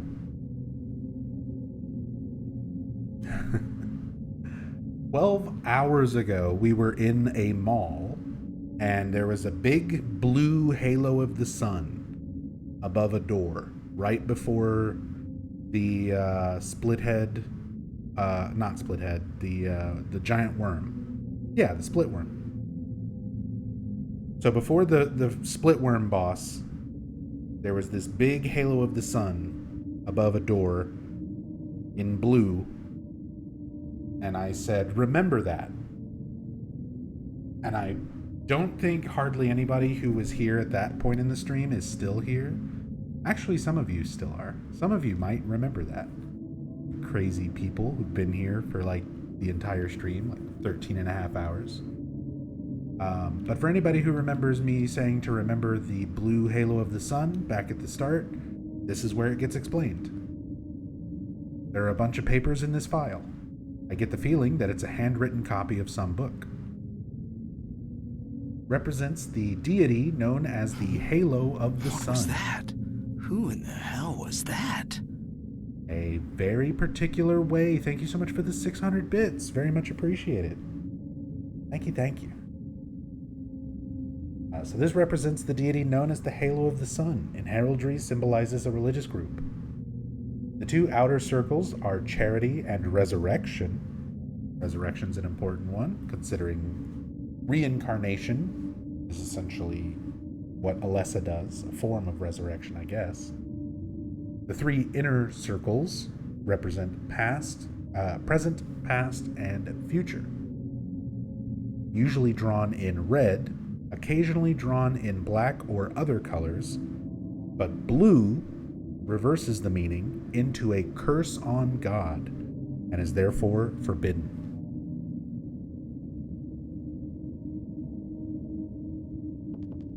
So the blue halo of the sun specifically is a curse on God.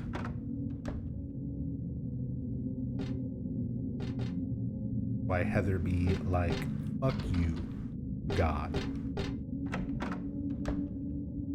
You are not my baby.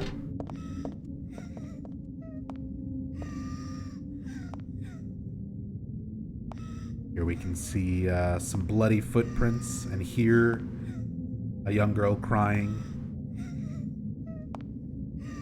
stepping towards this painting. Now we're getting a lot more direct references to Alessa herself as a child. There's a picture here of an angel flying into the heavens. Nothing special. Cool artwork. I get the feeling there's something behind this picture, though. That girl's cries and footsteps disappeared beyond it after all. So we can remove that and find a door. There's a wheelchair here, just a plain old wheelchair. Wheelchair, get your wheelchair. Here's just a really cool room. Cool artwork, giant Halo of the Sun save point. And similar to Silent Hill 1, in Silent Hill 1, there is an ongoing mechanic when it comes to the notes and things that you can investigate and read, where things have to be looked at sequentially to get the most information. So there's certain books and notes that Harry will not read if you didn't read something prior to it. So for example, in Midwich Elementary, you find the words, the monster lurks, and the name Leonard Rhine written in blood on a wall. And if you examine that writing on the wall, later on, Harry comes across a book that says, the title of the book is The Monster Lurks. So if you read the bloody writing on the wall, Harry reads the book later on. If you don't read the writing, Harry doesn't look at the information in that book. Same with this. If you stop and read the information about the Halo of the Sun first, Heather will talk about it here when you examine this Halo of the Sun. If you don't look at it, her dialogue when you get here is different. So this circle means reincarnation. That's what it said on that paper back there. Actually, it said resurrection, but close enough. I also said it reincarnation. So death isn't the end. Pretty good deal if you ask me. Thanks to reincarnation, I died as Alessa, but I'm still living as myself. But just the thought of it is starting to turn my stomach.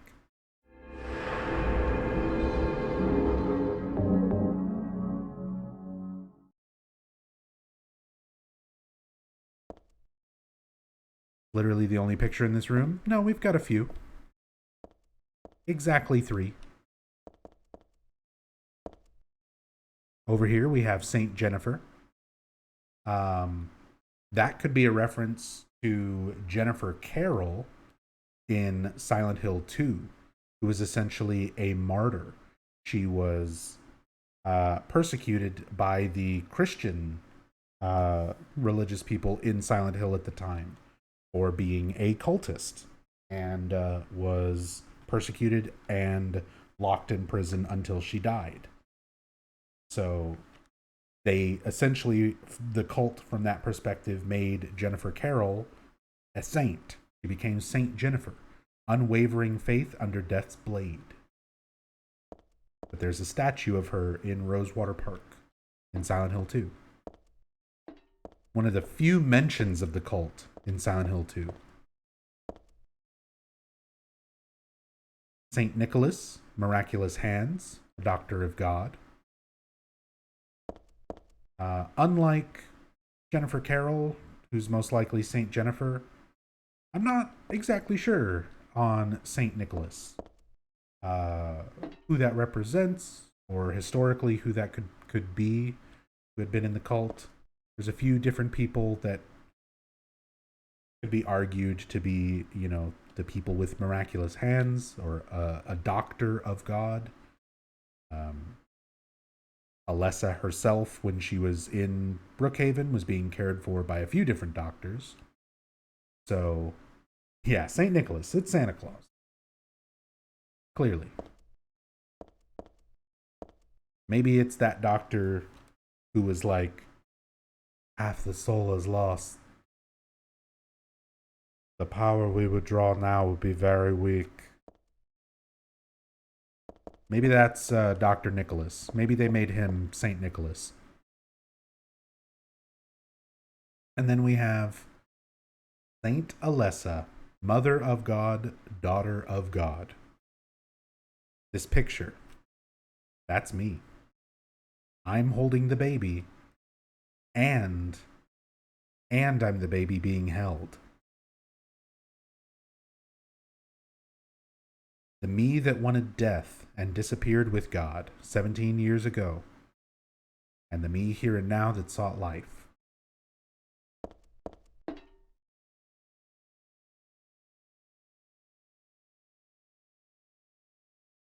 What a wild concept. And Heather is accepting it and dealing with it like a fucking champ. Just, yeah. My soul has been split, and I've reincarnated multiple times. Here's a painting representing me holding me.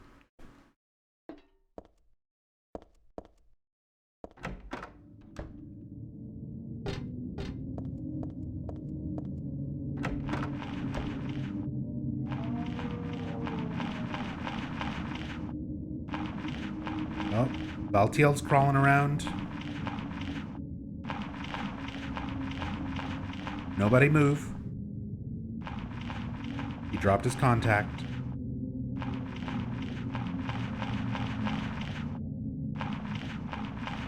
I know it's around here somewhere.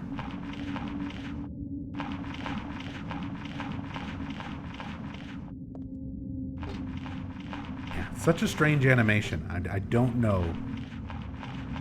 I don't know what Valtiel is doing. I don't know why he's doing that. We come across Valtiel all over the place once we're down here. Just a wheelchair. There's not even anyone in it. Okay, what about Valtiel crawling around over there? Looking like he's Travis Grady in Silent Hill Origins for that one weird crawling segment. This covered with a sheet. Nope. I won't even peek.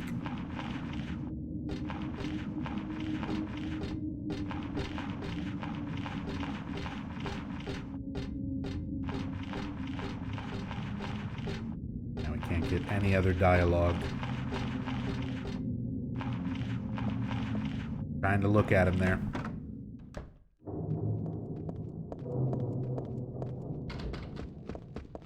Ooh, you're fast.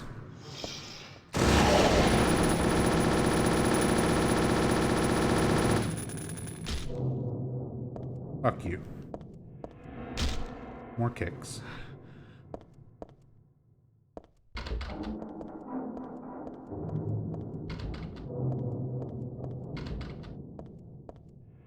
Good to laugh at that live. Yeah, I'm not very creative. I'm sorry. I make a lot of the same stupid jokes during these playthroughs. After so many years.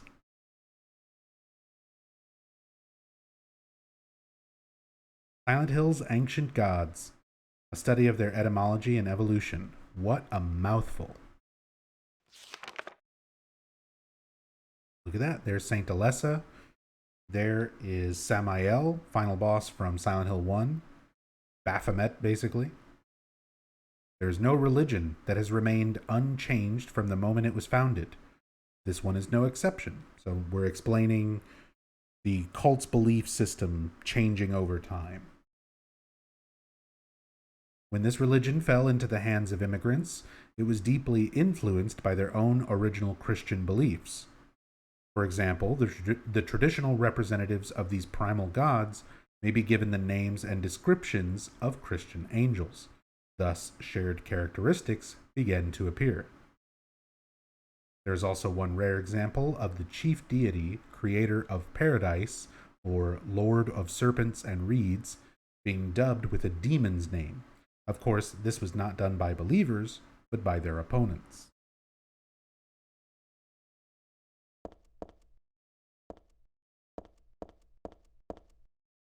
So that's where a lot of the sort of back and forth of like, we call them gods, other people call them demons, and they're sort of referring to it as these different things. This is also a good example of why you shouldn't take this upcoming line from Vincent at face value, the way a lot of people tend to look at it as like the infamous "they look like monsters to you" line that's coming up, where so many fans immediately were just like, oh, all the monsters were people. You were just crazy and killing people the whole time. Which doesn't make sense in any sort of context. I don't know how that became a theory, but that's what a lot of people assume from Vincent's "they look like monsters" line. And I think this book right here does a pretty good job of kind of explaining that. They even, had their main god, their chief deity, dubbed with the demon's name by their opponents. So what they saw as a god, others saw as demons. So what Heather calls monsters, Vincent, he sees angels. These books look like real mind benders. I think I'll leave them alone for now.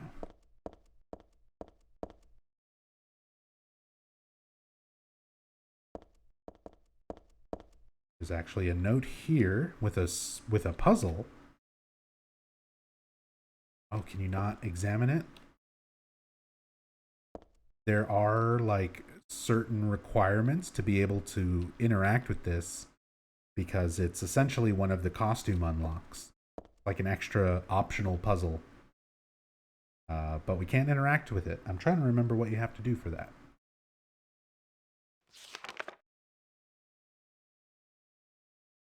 But here's a book about tarot. Tarot was based on the 22 Hebrew consonants and is said to represent the entire world. Each card, numbered 0 through 21, has a particular meaning. By reading these cards, fortune tellers predict the future. For example, the first card, the Magician, signifies creation, wisdom, beginnings, or destruction and fraud. The second card, the High Priestess, denotes intuition, harmony, faith, or dogmatism and arrogance. According to some texts, the Gardner deck had more than 22 cards. The Gardner deck does not exist today. It is mentioned only in the literature. It is said that these extra cards were based on lost Hebrew vowels and denoted an otherworldly, transcendental existence, i.e. God. So it gives us kind of some explanation to the tarot cards, why there's an extra 22nd tarot card that's used in this upcoming puzzle. And speaking of which, here's a tarot card we need to get. Bong of Destiny, you said, but Vincent isn't really much of a believer. Vincent isn't much of a believer of Claudia's version of interpreting the cult's faith. It's shown that Claudia's vision as a cultist and her belief structure is very different from the rest of the cult. That's why her and her father, Leonard Wolfe, were at a disagreement with each other, to put it lightly. So Vincent, he has been essentially a lifelong member of this cult. He is still a cult fanatic, but he does not believe in Claudia's paradise for everyone. He wants to stay alive. He likes the pleasures of the earthly realm. He doesn't want to be part of her paradise. He doesn't follow her vision, but he is still a believer of the cult's faith. Just not Claudia's version. We get the moon.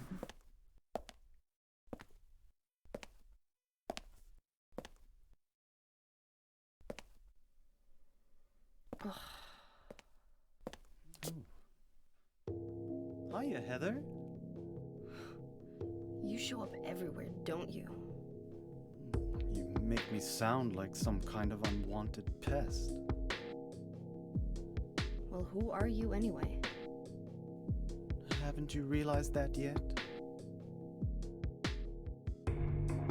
Yeah, you're on Claudia's side. I told you not to put me in the same category as that mad woman. Well, you're pretty loony yourself. It's true. We believe in the same God. But I'm quite sane. So There's why did you Vincent help saying me it out? outright. Was that We also believe in part the of same trying to God. Resurrect God. But It's he not views uncommon for Claudia's people to worship the same God and still disagree. worship the same God and God? still disagree. Are you sure you don't mean devil? Whichever you like. God, devil, whichever you like. Point is that now I really am on your side.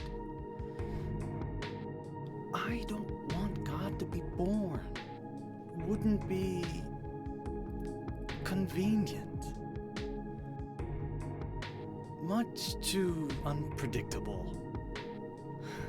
So you've been using me to stop Claudia, is that it?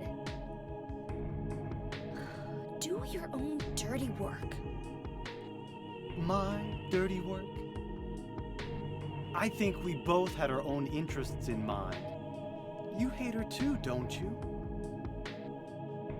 You're the only one who can get it done. I don't have powers like you two.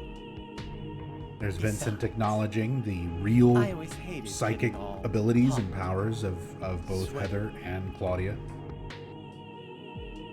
Oh, really? I'm just looking out for myself. Everyone does it. Huh. Don't stand there looking so smug. You're the worst person in this room. You come here and enjoy spilling their blood. And listening to them cry out. You feel excited when you step on them and snuff out their lives. Are you talking about the monsters? Monsters? They look like monsters to you? Oh no. Don't worry. It's just a joke.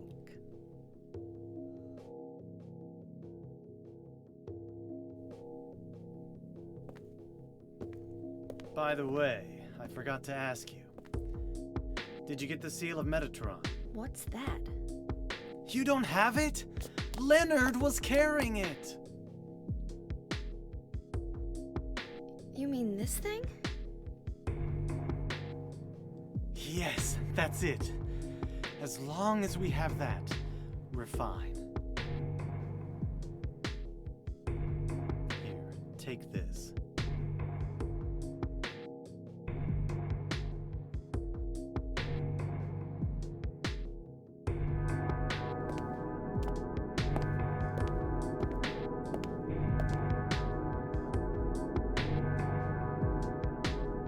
Thanks, Vincent. But does Vincent never enter the otherworld? I find it hard to tell. We're in the otherworld right now, and he's here. You meet Vincent in the otherworld, the otherworld version of Hilltop Center. He's inside the mental clinic offices when you very first meet him. So he experiences the otherworld, and because of his faith, he thinks of the otherworld as being sort of like a divine plane of the gods that he believes in, which is why when Heather is like, you know, enjoy it, I feel like I'm going crazy. And Vincent is like, oh, I find it most fascinating. Like, to him, he is super down with being in the other world. Because basically to him, like, oh, this is the plane of existence where angels walk around, you know, as far as his belief is concerned. So he's super fascinated by it. He legitimately enjoys being in the other world. Does he know there are monsters? They look like monsters to you? Because to him, they don't.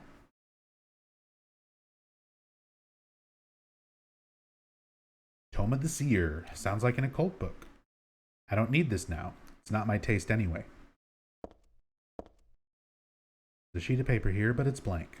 Well, that's useful. We examine this now. No. No. Okay.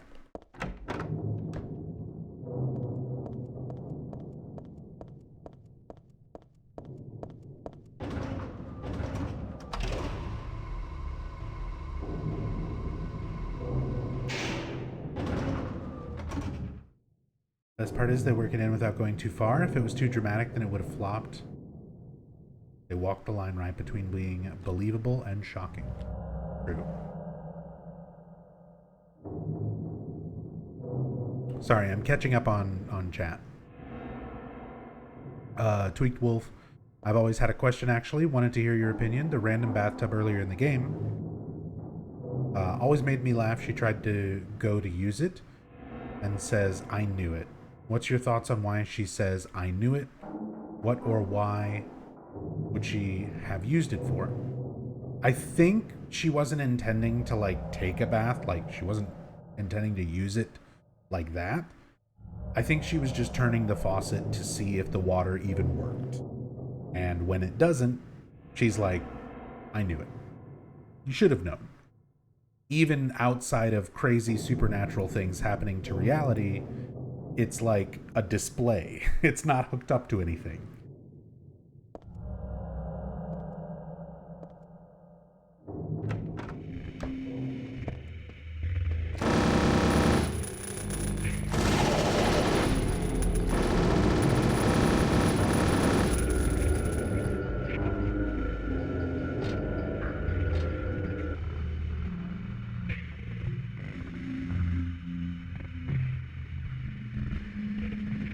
Vincent didn't have any weapons and he sees monsters, but how is he going through rooms in the alternate reality?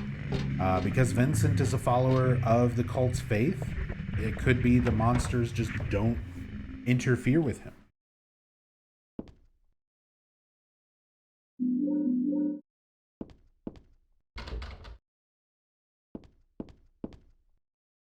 But that's just speculation. There's never like an actual canonical in-game reason explained, or any of the devs who've explained it. But I would assume that because he's a follower of the faith, like, he walks through the other world like it's nothing. This room looks just like Dad's. More than just a resemblance. Dad's not sleeping in the bed, though. He wasn't sleeping in the bed in your actual apartment either.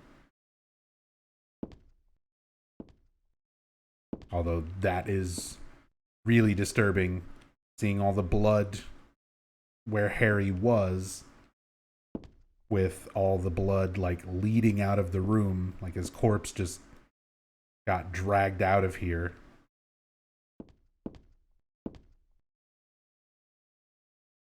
There's a musty diary on the bed.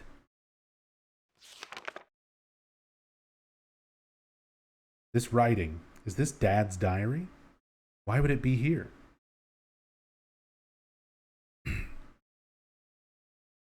I sometimes have the sense, even now, that That girl is a reincarnation of Alessa. I don't worry about it much now. That's all forgiven. You were unloved, Cheryl. Or was that Alessa? Now, Cheryl is Alessa again. No matter whose reincarnation she may have been, that girl was my most beloved treasure. But that name was a mistake. At the time, I thought of her only as a replacement for my lost Cheryl. When she knows the truth, will she feel bad? That's what worries me. Thanks, Dad. So, I was Alessa after all. But I do have just a trace of one more memory left. I haven't forgotten my sweet and gentle mother.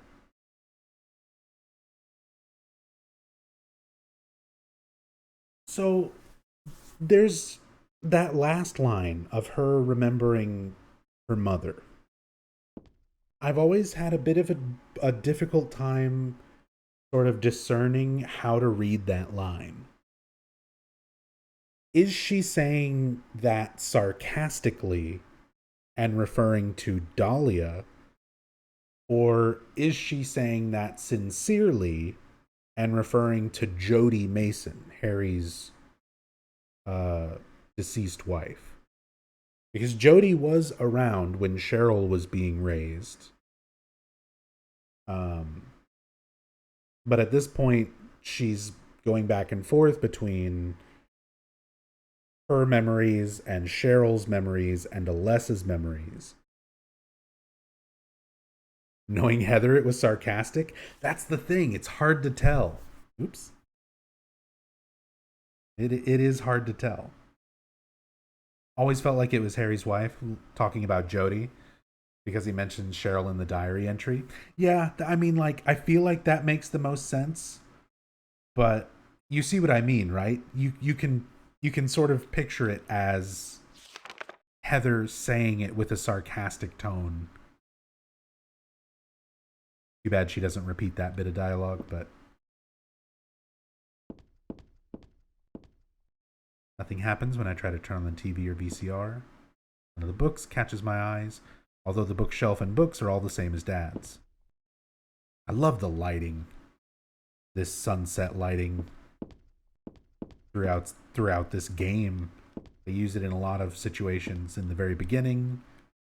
In the city when you're running outside after Brookhaven or after the Leonard fight. And then this room here.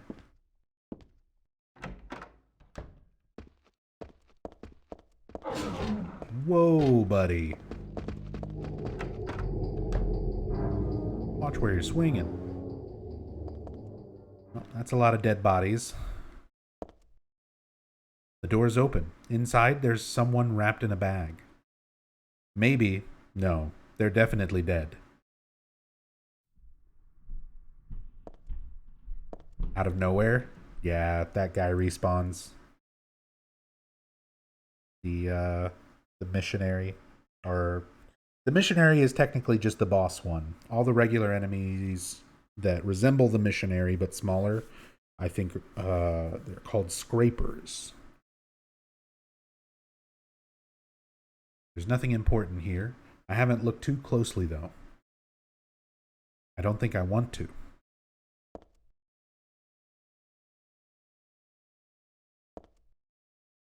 Corpse wrapped in some vinyl type bag. This crazy mixed up world has got me used to the strangest things. Easy for me to say, they're still totally disgusting. I feel like I'm going to go crazy myself sooner or later. I might even already be crazy. Who knows? Yeah, at this point.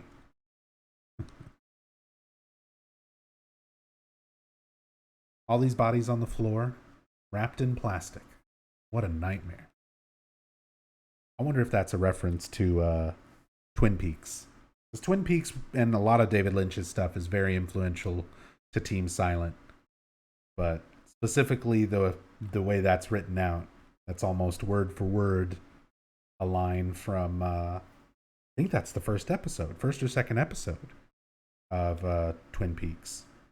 When they find Laura Palmer's body. I think that's episode 1. She's dead. Wrapped in plastic.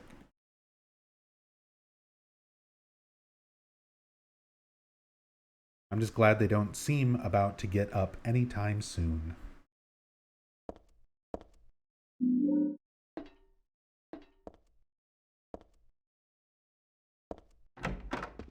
Kind of similar to the corpse chute room in Silent Hill 2.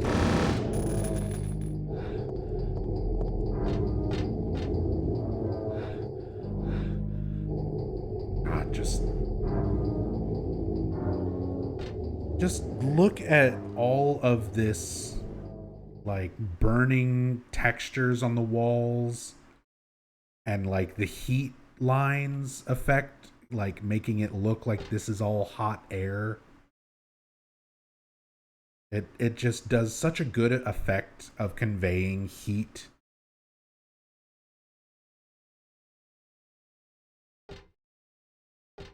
Just through these animations, these animated textures and effects.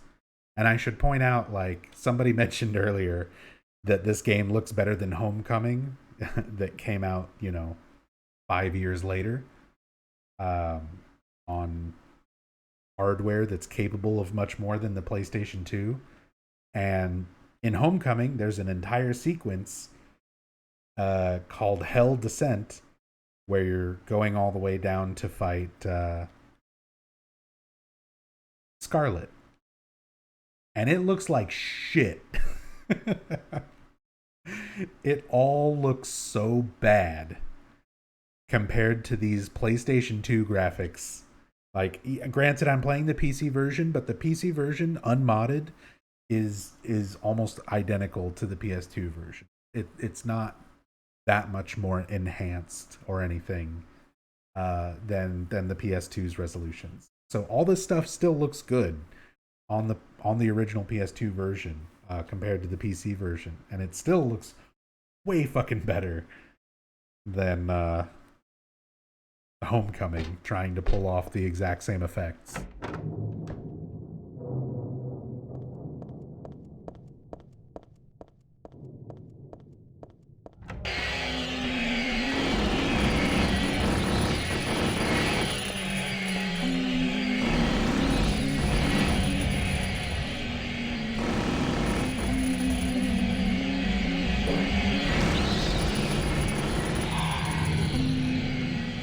Yeah, that sound.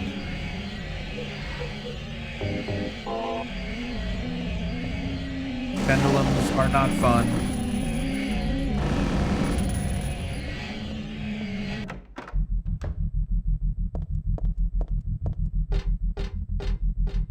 Hey. Haven't seen Valtiel and Fukuro in a while. So, here they are. Doing this.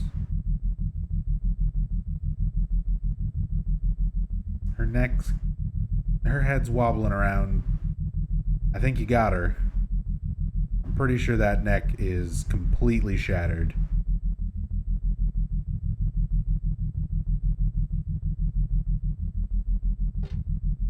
Oh, that's Fukuro? Yes. According to Masahiro Ito, this nurse was originally supposed to be Lisa Garland, but they didn't have enough time or budget to remodel and make a completely new model for Lisa in PS2 graphics. So rather than using Lisa, they replaced her with an asset that they already had, which is this nurse that's known as Fukuro, because there is a music video that Team Silent made utilizing this nurse by the same name, also called Fukuro. So a lot of people refer to this nurse as Fukuro, just because that's what she comes from. That music video by the same name.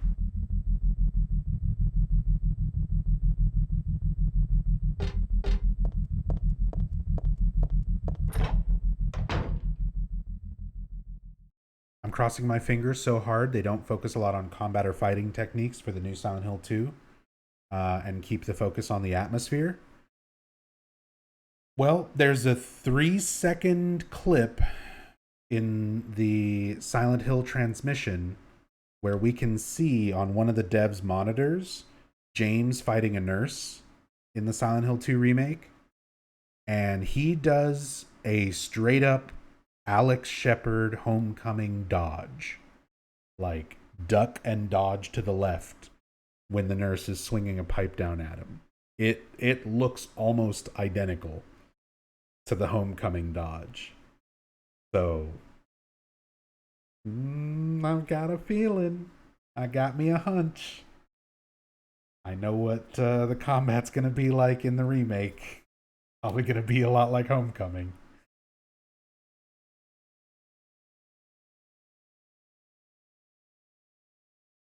But who knows? Who knows? It's too early to speculate. But it definitely doesn't help my overall hopes. Hey, look, it's Alessa's room. Silent Hill 1 nostalgia.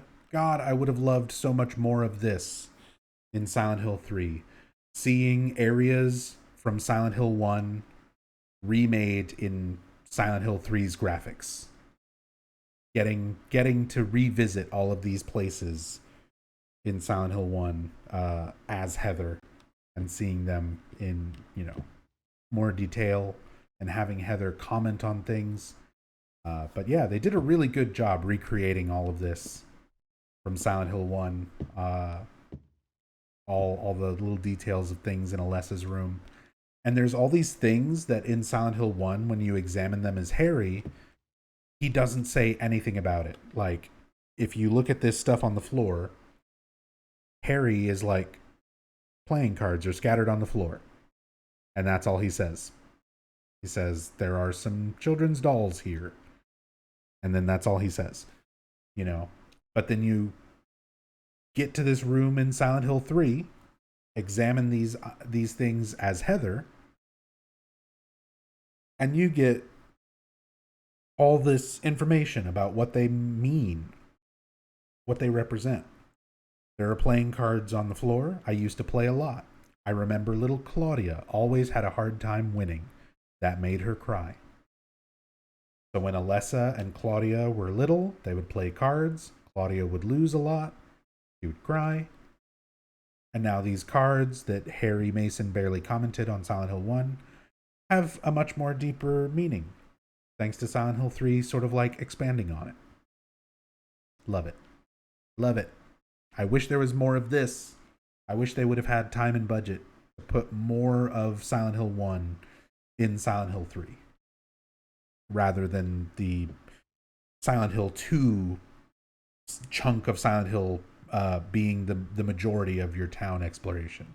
Brookhaven and Jackson and all of these Silent Hill 2 locations. I would have much rather seen those Silent Hill 1 locations instead. I used to take these dolls with me when I went to bed. Scarlet and... damn, I forgot the other one's name. In fact, I don't even know which one is Scarlet. So she's got her memories back, but they're still kind of fuzzy. Some of this stuff is from 20 to 30 years ago for her. But speaking of Homecoming, it's a doll named Scarlet.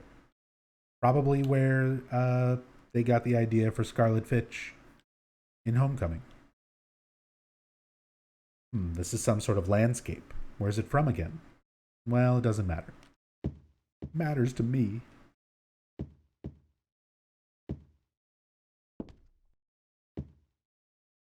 Here's another save point in Silent Hill 1. When you reach Alessa's room, this is the last save point before the end of the game. So again, save points in Silent Hill 1 are Harry Mason just writing down his thoughts and experiences on a notepad. You never read what Harry writes in Silent Hill 1. Silent Hill 3, you revisit these areas, and when Heather examines it, She reads what her father wrote 17 years ago. A memo book. Something's written inside. She's just beyond this door. I don't know how, but I can sense it. But she's not the only one there. I sense the presence of something extremely dangerous, even sickening, or maybe what they call God. Nevertheless, I will open the door. Enough of this idle chit-chat. God I'm not, but I fully intend to save her. No, them. The last entry was written some 17 years ago. Looks like Dad wrote this too.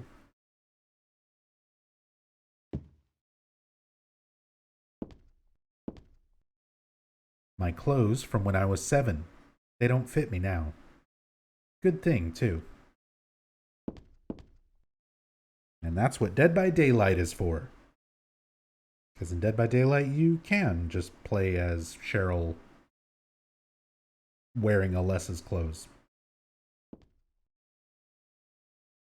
It's funny because I always used to say this would have been, out of all the cosmetics and unlockable costumes in Silent Hill 3, I was always surprised that you can't unlock an Alessa costume.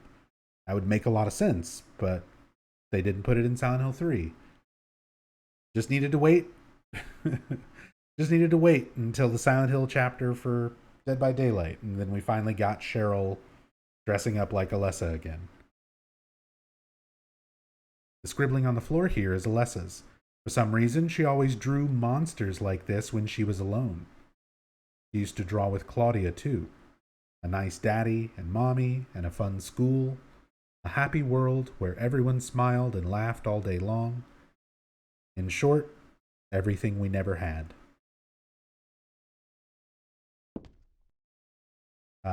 But that's some of the explanation for the monsters and creatures that are manifested in Silent Hill 1. All of those things coming from Alessa's mind being manifested into reality. You can see that purple drawing resembles the air screamer, or possibly the final boss.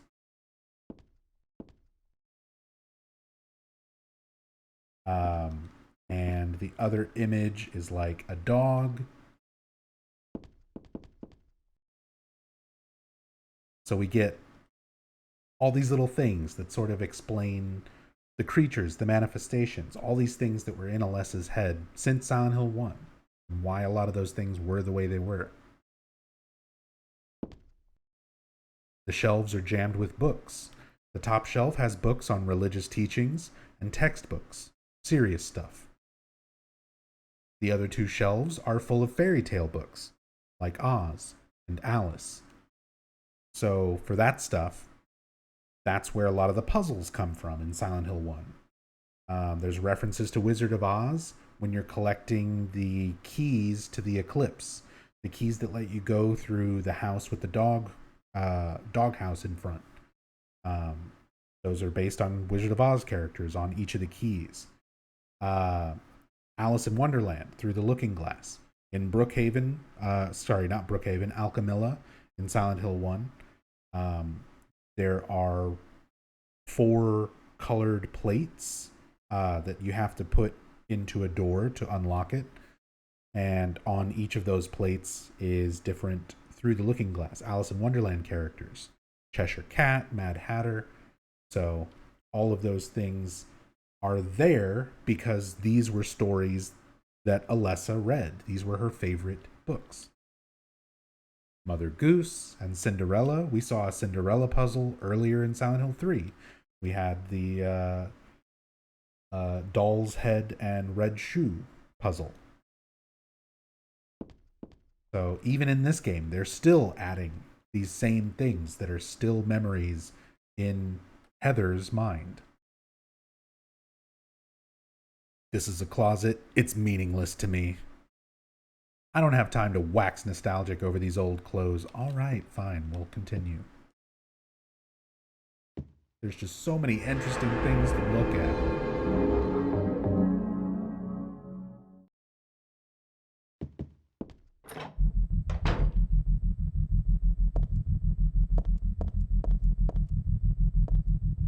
They already did a remake of Silent Hill 1. Remember Shattered Memories. Shattered Memories is not a remake of Silent Hill 1.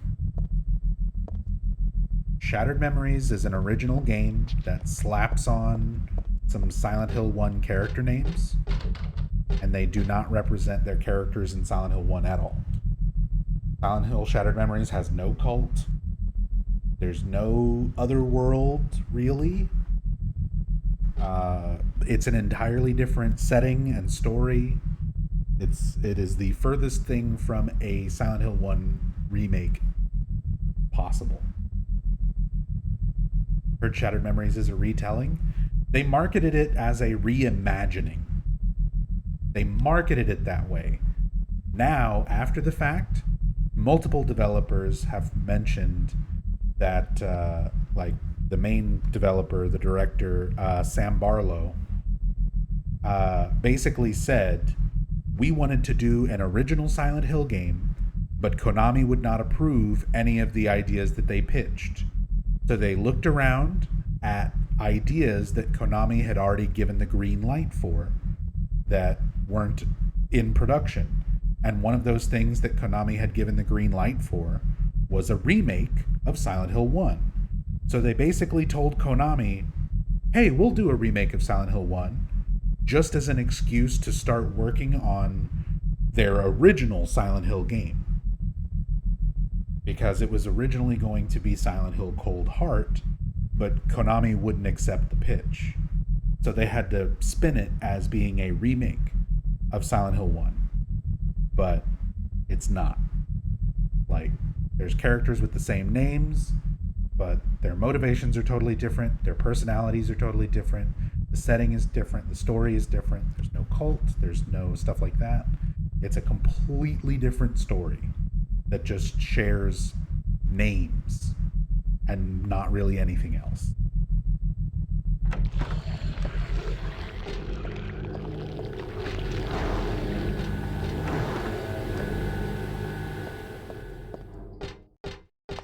But like an actual proper remake of Silent Hill 1, I would much prefer that over Silent Hill 2. I would love to see the actual story of Silent Hill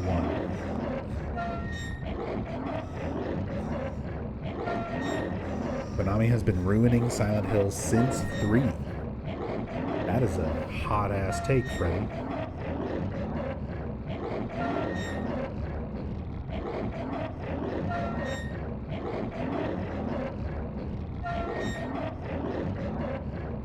That's some hot-ass takes.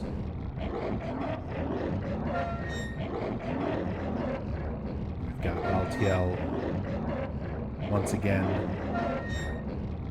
spinning his valve, although it's not making an animation. But we're also not transitioning between worlds and other worlds. Maybe it's intentional? Here are 2 pairs of legs hanging down. It's a little bit hard to center the camera because of the way stuff works in this game. But those 2 pairs of legs representing Alessa and Cheryl. There's 2 previous lives.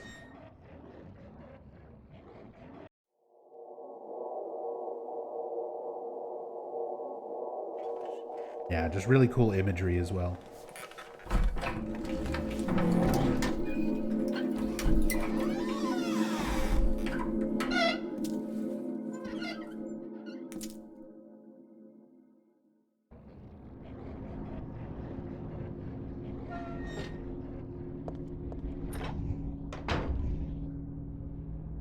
Here's another familiar room.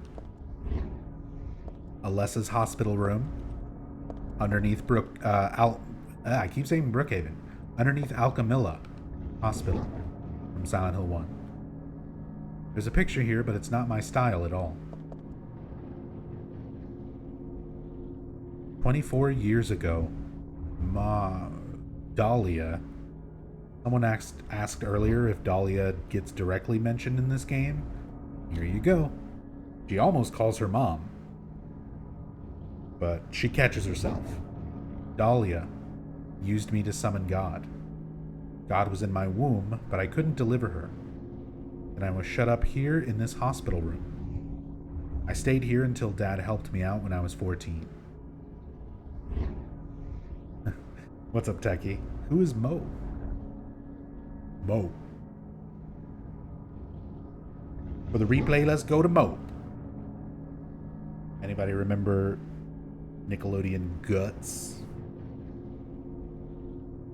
God ate away at me from within, driving me mad with suffering. There I was, wishing I could just die and be done with it. But I went on living that nightmare for 7 years. Looking at this bed just reminds me of those awful days. And I don't want to remember them, because I'm not Alessa anymore. But Alessa is still me. I'm really not trying to deny it or anything. I just don't want to remember. Get me out of here. I feel you. I feel you. We're gonna spend more time in this room, though. I'm sorry. Looks like there's some kind of drug here, but there's just a name on the label. No description or anything. It's too risky. Never mind. 2 different kinds. Oh, delicious healings. Give me them ampoules. It's a picture of me when I was 7. I look bored and sad. Well, of course I do. I was always like that back then. Whoops. I'm trying to zoom into the picture, and the camera refuses to move. And every time it does that, it always just goes straight to Heather's ass. That's what we're looking at, I guess. There's something stuck in this book. We got a tarot card and a book about a Glophatus. I feel like I have to read it, but at the same time, I don't want to. A Glophatus, a Glaupahotis. Red liquid or crystals resembling blood. According to the Kabbalah, the name is taken from an herb with the power to dispel evil spirits. It is said to grow in Arabian deserts. It may be vaporized or applied as a poultice to guard against demons. It is powerful, but as it is rare, it is extremely difficult to obtain. Kaufman had 2 big old bottles full of it.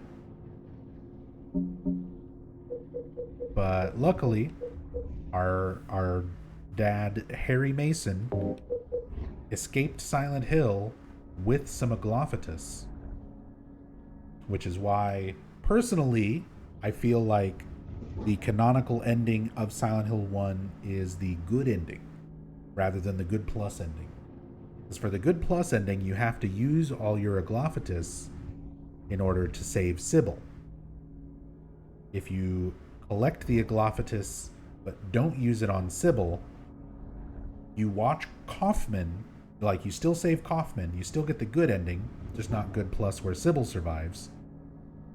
So Harry would see Kaufman throw his Glophatus at the demon to be expelled from Alessa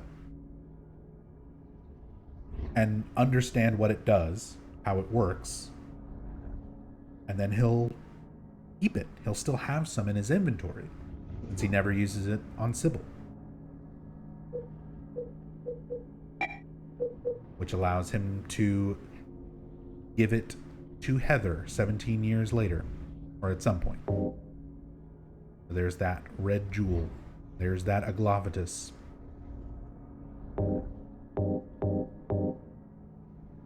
Who's to say he didn't procure it after the first game? The note just said is extremely rare. Very hard to procure. But, I mean, if Kaufman could get it, maybe Harry did. It's possible.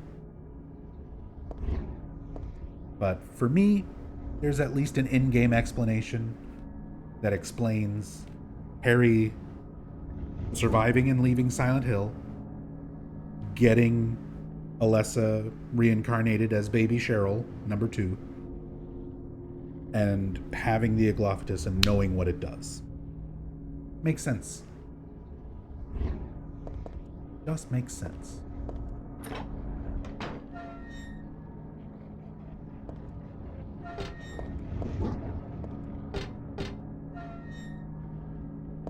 Oh, there's definitely other possibilities. It's absolutely just a theory. That is just a personal headcanon, essentially.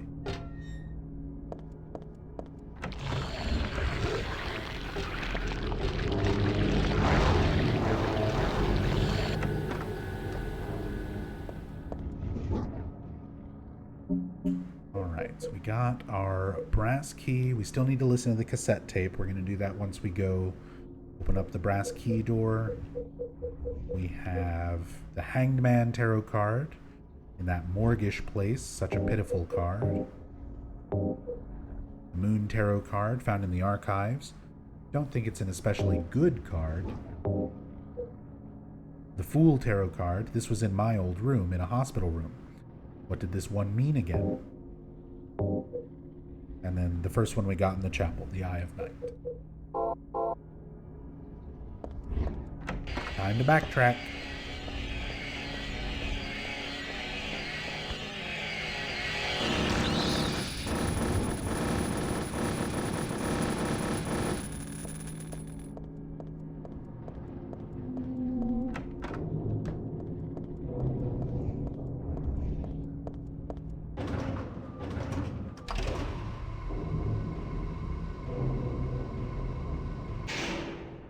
Maybe Harry didn't use all the Aglophidus. Maybe there was enough in the bottle. Sure.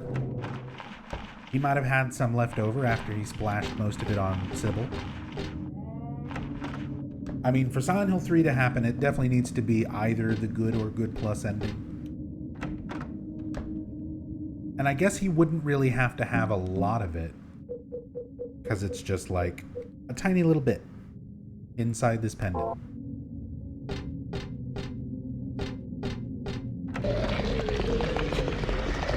Cool effect here. Oh, as long as I don't get killed. Fuck, the Slurper's gonna kill me.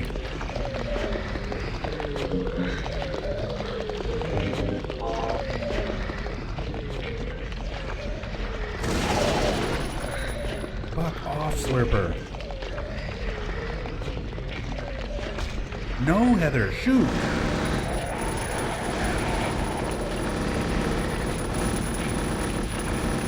Time for shooting, not stomping.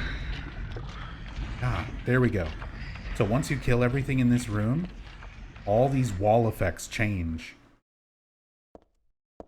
And you can sit here and watch these circles just continue to expand.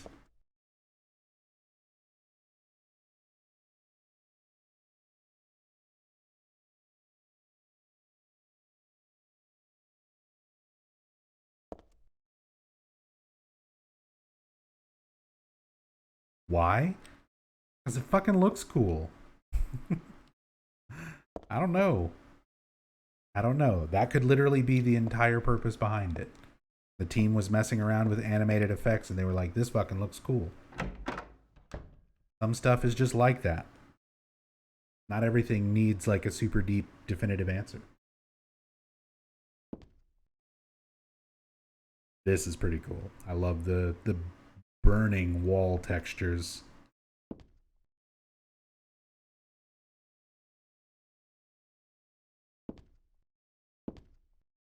And these textures actually do look different. As cool as this flame effect looks, the PS2 version is a slightly different effect.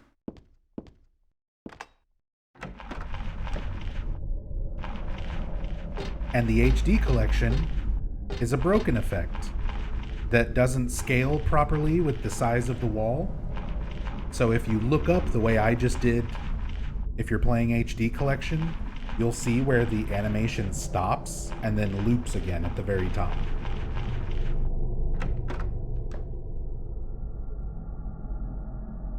Nice. Here we got another Silent Hill 1 location. Alessa's classroom. in Midwich Elementary. They even kept a lot of the artwork and drawing textures from the original Silent Hill 1, including the best wolf ever. Look at it. It's perfect in every way. Hey, what's up, Skulls Knight? Hope you're doing well.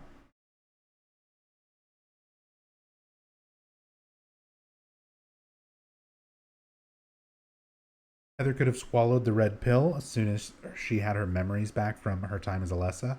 Is there a reason she doesn't swallow it sooner, or is it some kind of oversight? She doesn't even think about looking at the tablet until she's faced with Claudia at the end.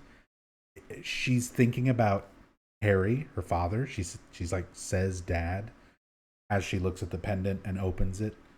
I think she just didn't think about it up until that point. But you're right. That could legitimately just be a plot hole, an oversight. Because technically, once she got her memories back, she should be pretty aware of what's happening to her, the god growing inside of her, and what a Gloftus does. So, I guess there's no real reason that she couldn't have just taken it earlier.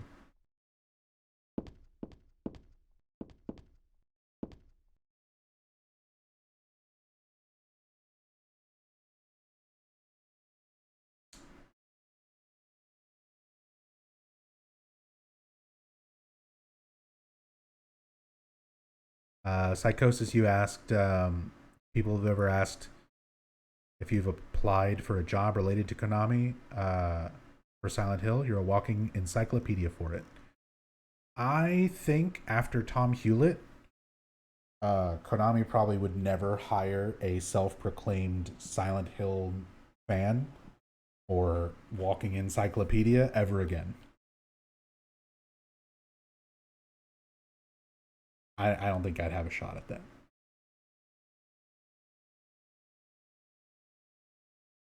There's a ratty old notebook on the podium. Oops, and there's a letter stuck in here too. Let's see. There's a girl named Alessa in my class. If your memory is any good, you may remember her. She's the one I said they called a witch. Most likely her mother is abusing her. I've never seen her come in without some sort of scrape or bruise. Her expression is pitifully dark for a 6-year-old. Something like this may not be so uncommon. Rather than coming up with pointless ideas, it's best just to watch and wait. But isn't there something I can do to help? I'm considering consulting a lawyer, but I do have my reservations. That's why I thought I'd ask you, my friend, for your opinion first.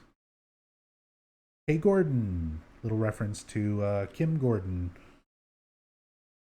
from the band Sonic Youth, which is in itself a reference to Silent Hill 1. Kay Gordon is the teacher of Alessa's class, and there's notes and references to her in Silent Hill 1. You go through Kay Gordon's house whenever you are after you exit Midwich. There we go. Hey Gordon.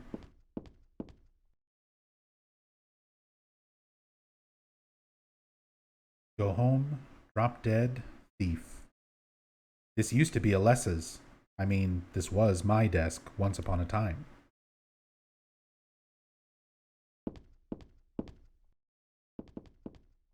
Man or woman, Kay Gordon? Well, the name is taken in reference to a woman, Kim Gordon, from the band Sonic Youth. So I always just sort of assumed it was also Kim Gordon. But we never do learn the initial, and I don't think it ever specifies in 1 or 3.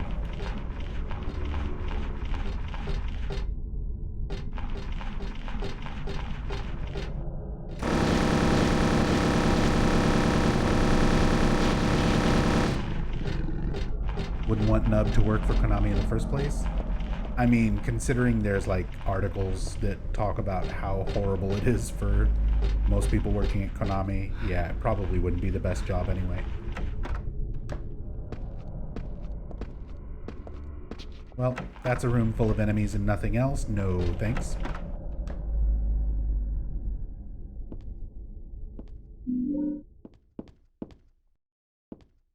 Here is a tape deck. It's perfectly usable. So we found that cassette earlier.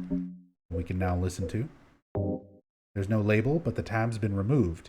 Might be worth checking out. There are people who might be watching this stream right now. I should, before I get into all this, remind everybody this is an 18 and up stream. Don't joke about age. Don't joke about being under 18. Don't even really discuss age if you can help it. Because if you say, even jokingly, that you're not old enough to be here, this is literally an 18 and up stream. You have to click a thing when you first watch it. It's in the rules, and it's against Twitch TOS if you say that you're under 18 and then stay here in my chat. So you'll get banned. You can joke about it, but you will get banned because that is Twitch TOS, not me, unfortunately. Sorry, but I would rather you get banned than lose my channel over some dumb shit like that. So, now, there might be people who are adults, who are still young enough, that don't know what this means. They might have a general idea of like a cassette tape, like, okay, it's a music thing, but the fact that it says there's no label, but the tab's been removed. There's probably a lot of people here who are too young to know what, not here, but in general, we're too young to know what the tab being removed from a cassette tape means. It means that it's not a commercial cassette tape, that it's a blank one where you remove the tab in order to record on it. So it means that there is something that's been recorded onto it. But I just thought about that as I was looking at it. I'm like, there's probably people who don't know what that means. Like, when the tab is removed on a cassette tape. Do you Sorry, know I'm about old. what happened here 17 years ago? You've been here a long time. You must have heard some details. A group of pagans, blinded by earthly desires, spit in the very face of God. They tried to use the Seal of Metatron to prevent God's awakening. But God drove the unbelievers away and threw them into the abyss. But due to their wickedness, God was unable to be born properly. And so, she has slumbered ever since in the womb of the Holy Mother until the time of the awakening. That's all that I know. That's it, huh? Well, thanks. Father Vincent, I heard that the Holy Mother has been found. Is it true? Alessa has been found? Did Claudia say that? Yes. Then it must be true. Her sight rarely fails her. Bless the Lord. Maybe it's because of her great faith. But I could never be like her. I wouldn't want to. Nor I. The truth is, Sister Claudia frightens me a little. Well now, let's both show our faith by forgetting about this little talk, okay? Yes, but does that mean this land will finally be the home of eternal paradise? If God wills it, my sister. If God wills it.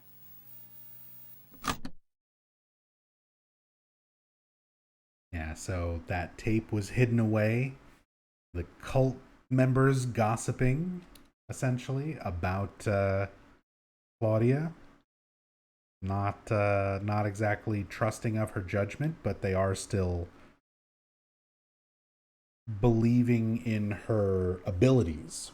Like her psychic abilities, her ability for premonitions seem to be on point. So Vincent like believes in that.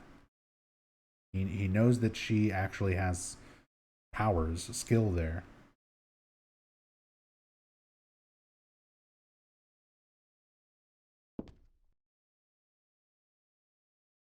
But we gotta hide the cult gossip tape.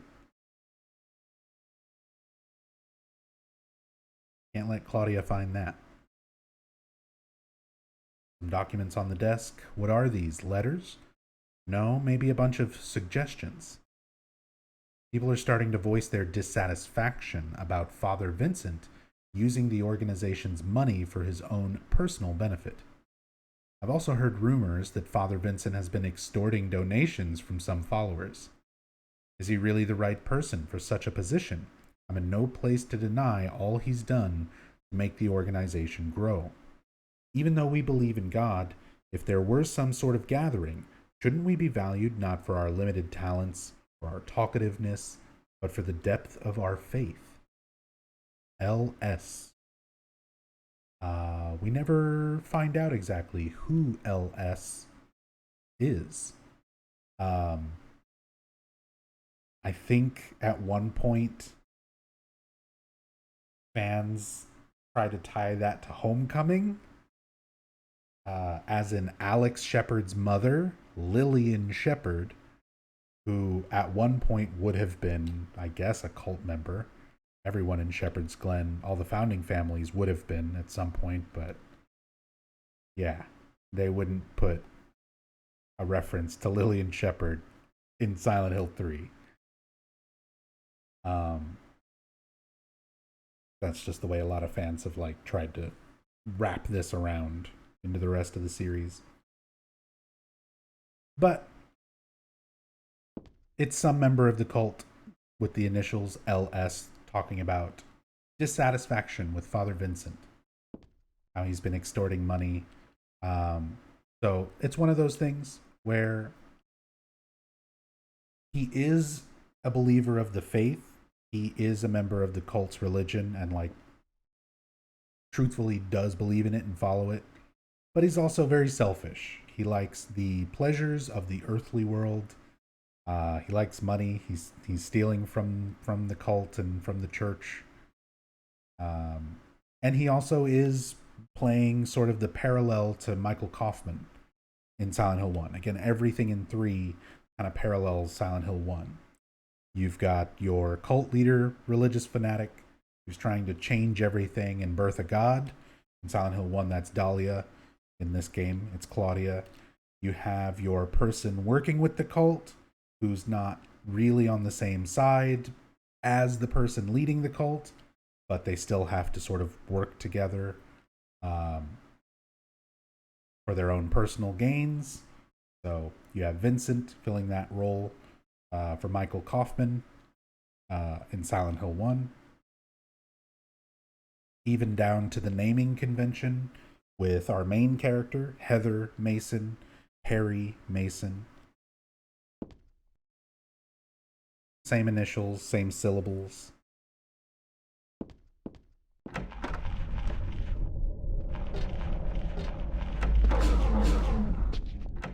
We've already discussed we don't need anything in that room that is nothing but enemies. Here's the High Priestess Tarot card. That's the last card that we should need. Just a candle. Okay. This bookshelf is nothing special, but there is also Claudia Wolf's diary. The name Claudia Wolf is written very small on the cover. Looks like this is her diary.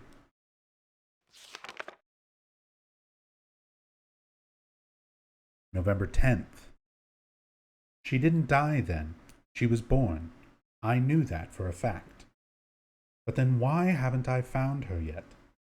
They were supposed to need her power to build paradise, for the happiness of people. She was supposed to be reborn for that. I'd really like to see her. November 14th. Read the Book of Praise. I want to thank Father for lending me such an invaluable book. I found what I'd been searching for in there, How to Awaken God, but it's much too cruel. Will I be able to pull it off when I see her? November 16th. I was free all day, so I read A Modern History of Refugees and Young Slaves' Child Exploitation. I don't want to be a mere bystander in this world. I can't do anything now, though, and that's what's hard. So it's one of those things where Claudia is like, you understand her intentions. She's reading these books about these horrible things that are happening in the world, child exploitation, and, you know, all the horrors of mankind's world.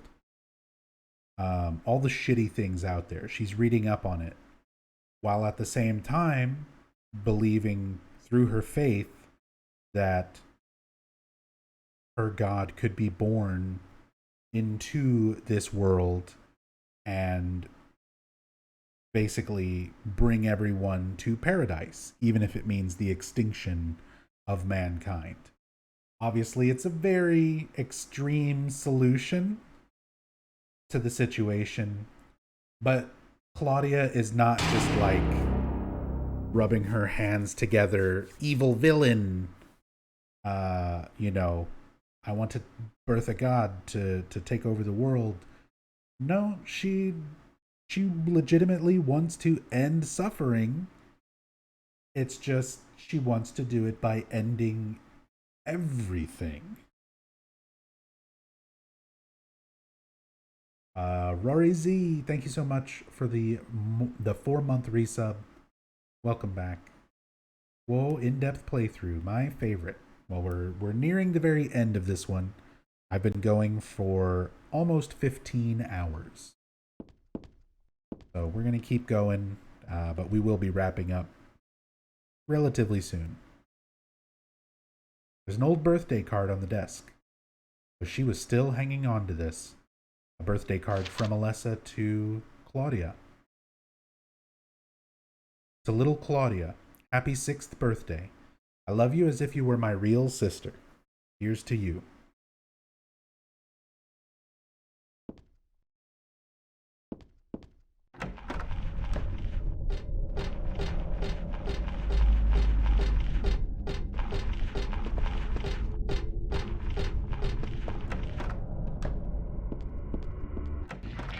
Got all the tarot cards.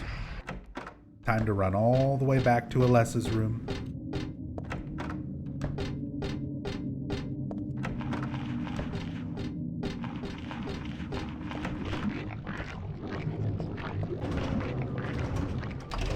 Because this is pretty much it. That's everything in the church that we need to explore and examine and talk about.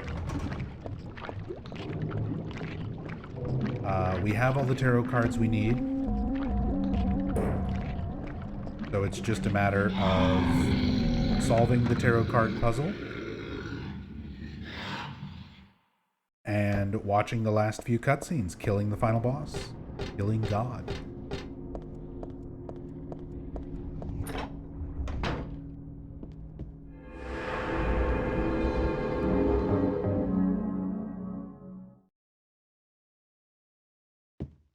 So here is our puzzle. We have a 3x3 grid of slots on the door where we need to place the tarot cards. By the way, another parallel to the same door in Silent Hill 1. However, instead of placing 5 tarot cards on it for it to open, Harry Mason had to place 5 religious artifacts on it. So you put the Ankh, the Dagger of Melchior, you know, all these different aspects or religious icons and artifacts onto the door to open it. But instead of those 5 artifacts, we're going to place 5 tarot cards. And we're going to figure that out, where to place them, by looking at this. This is Cheryl's drawing block. So Cheryl, the first Cheryl, 7-year-old Cheryl in Silent Hill 1, This is her drawing block. Or was. This is my sketchbook from 17 years ago. On the front cover here is a picture of Dad. Really awful work. Nah, looks just like him. Yeah, just like those emotes of my cat, Harry Meowson. Looks just like him. Exact. Spitting image. What's this doing here? I had a dream. In my dream, I opened a door. But was that really me? I had a different name. Then we have a bunch of letters. 5 are true and 4 are lies. And there are some fibs mixed in with the truth. That's because it's scary to write only the truth. But dreams are like lies after all. So, hard mode, riddles. So for this, to solve this on hard mode, you need to look at each group of letters. So you see how there's some space between each set of 6 letters in basically a 3x3 grid. And each spot in that grid represents each spot in the 3x3 grid on the door. And to figure out which card goes into which spot, you need to take each group of letters and remove any letters that are not Roman numerals. So in the top left, you would remove N, G, O, and E, and you would be left with 2, I. So then you would look through your tarot cards and see, okay, we do have a 2 Roman numeral shown at the top. Tarot card, the High Priestess. So that's going to go in the top left.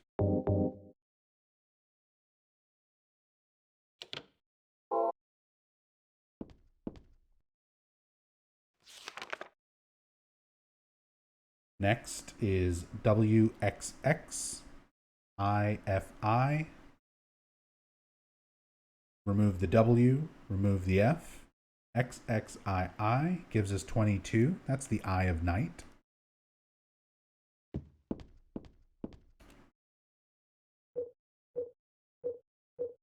And examine it and see XXII, the Eye of Night, number 22.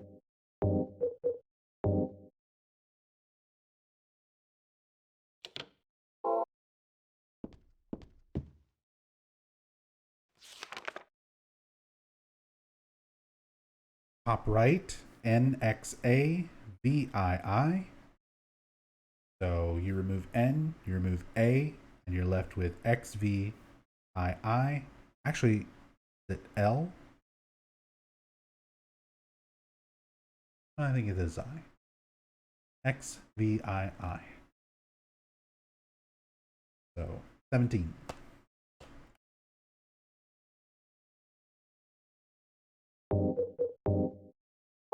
Pool is 0. The moon is 18, XVII. And the hangman is just XII. So we don't have a card go in that top right.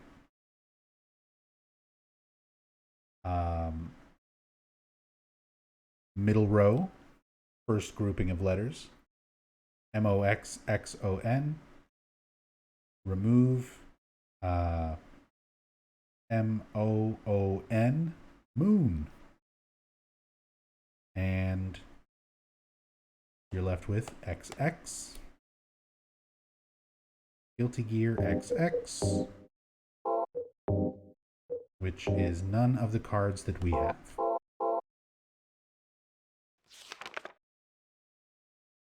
second row, middle column, NOTHNG.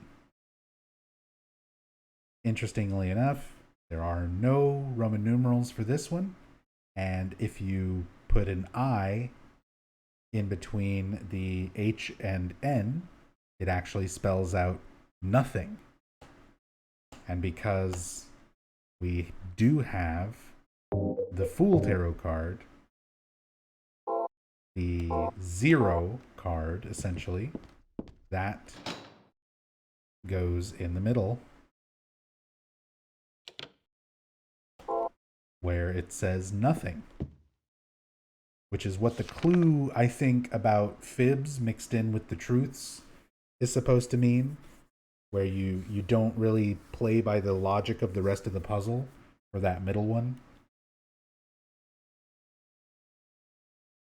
XVHIII, remove the H, and you just have 18, which we did have that card.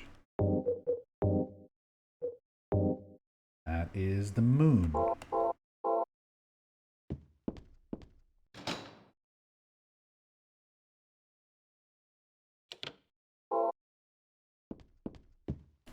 So finally, we can just look at our last card, the Hanged Man, XII. And bottom row, if you were to remove,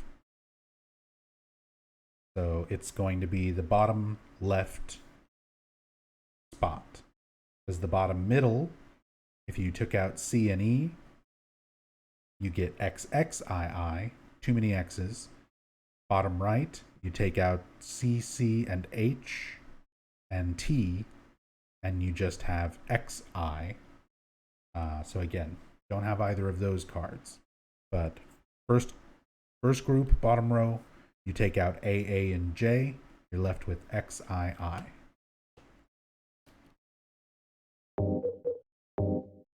Exactly what we have for Hanged Man.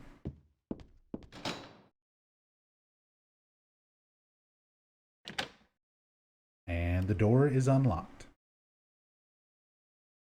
Isn't C a Roman numeral? Technically, yes. Yes, it is. But for the sake of the way this puzzle is set up, you're only including Roman numerals used on these tarot cards. That only goes up to 22. So you would not use a C. Because every number possible for the tarot cards given would just be 1 to 22. Oh. Just in case, let's save it.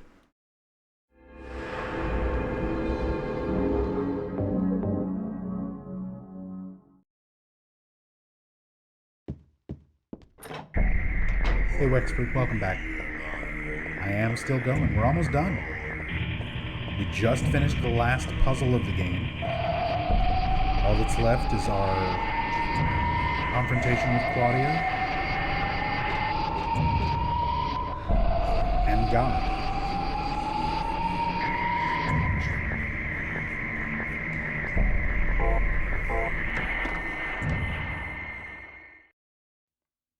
What do I want? Well, for the two of you to die, that would be nice. Then I could relax. When did you stop believing in God? God lives. Just look around you. But I do believe in her. In my own way. I fear her, and I adore her. But I haven't lost my mind like you. You think that this is the work of God? Isn't this all nothing more than your own personal nightmare? Just like Alessa 17 years ago? If this really is the work of God, then I'd say she has lousy taste. You mock God? Traitor. You will go to hell. Not that again!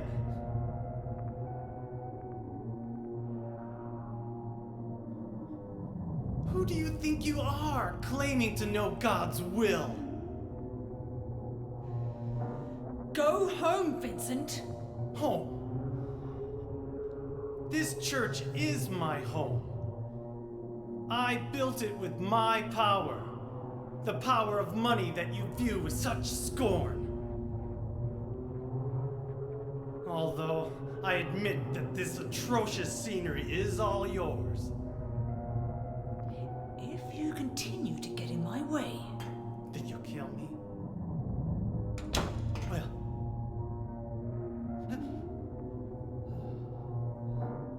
Well, the guest of honor has arrived. Let's get this party started. Heather, go ahead and kill this crazy bitch. This demon who claims to speak for God. The time has come. You can kill her now. You'll go to hell!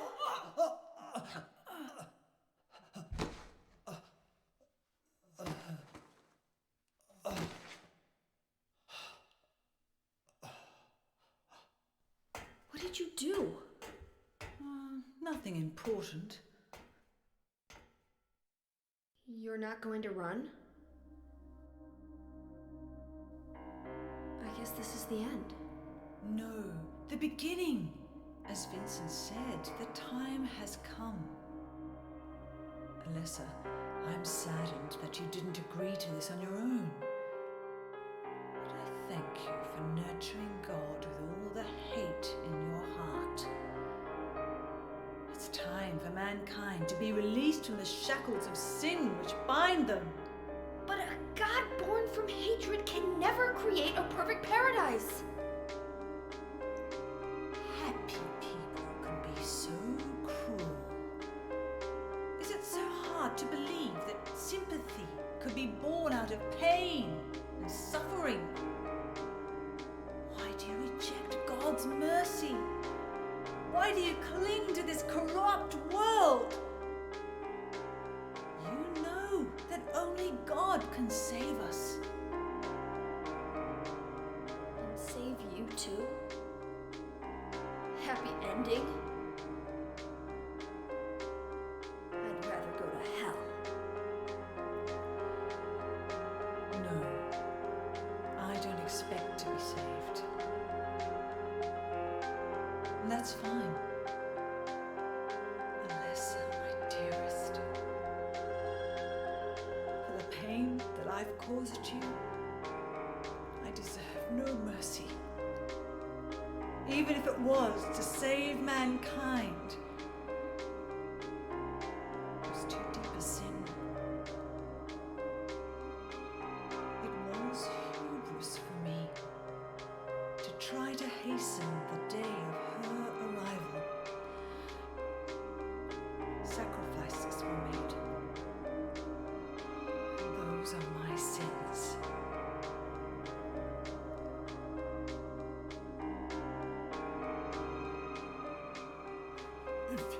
If you feel so guilty about it, why don't you go to hell? Heather, use the seal. Vincent?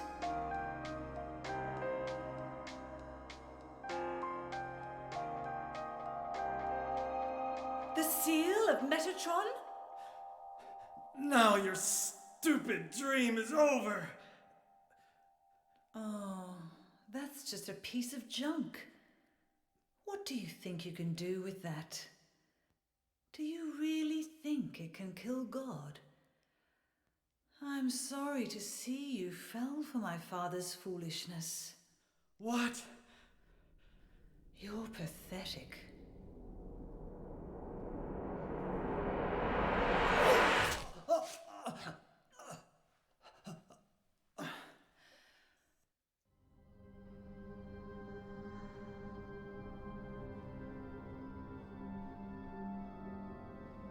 But God loves even you.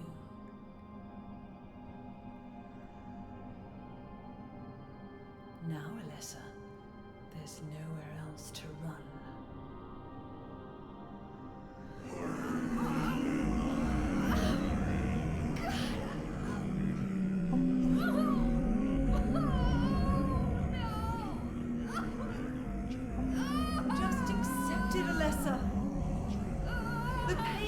disappear.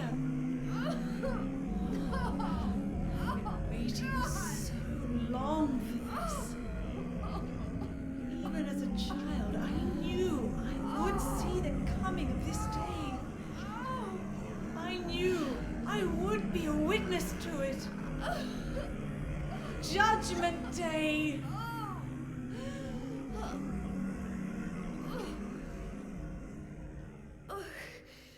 Alessa?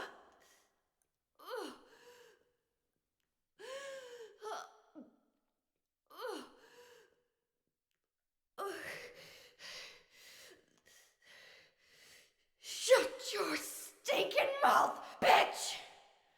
Yeah. Give her the lasers. Sexy bee.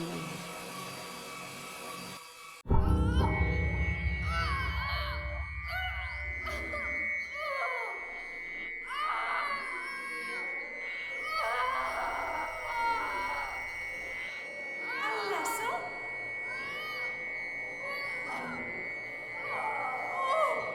God!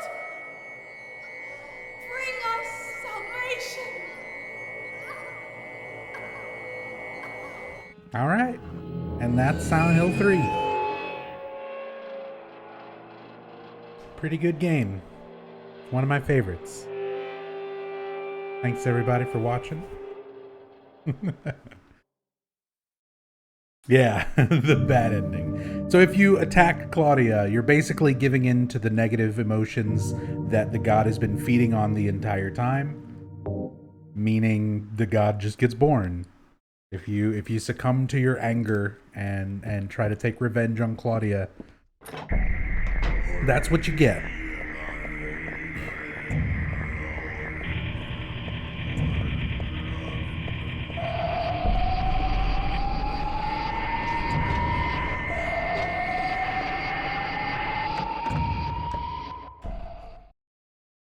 All right, so now instead of lasers, we're going to do the smart thing and go to our pendant. Dad gave me this pendant on my birthday. It's one of my treasured belongings. There's a red jewel inside, like a little red tablet. Dad said it was a lucky charm and told me never to take it off. Take good care of it. Wonder why I feel sick inside when I look at it. She feels sick inside just looking at it. The god growing inside of her has a reaction that makes her feel sick. Even just looking at it.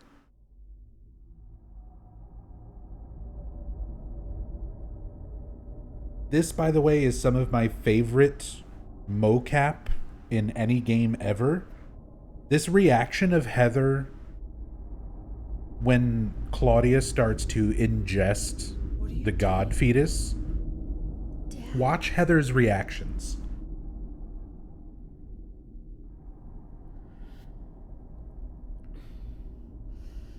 I mean, this whole scene is fucking gross and disturbing as hell, but that's also why it's amazing. She is nearly here.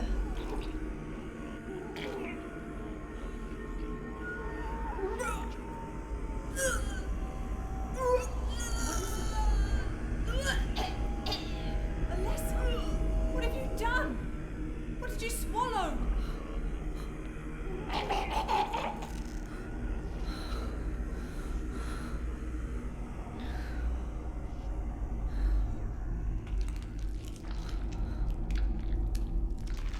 What is this?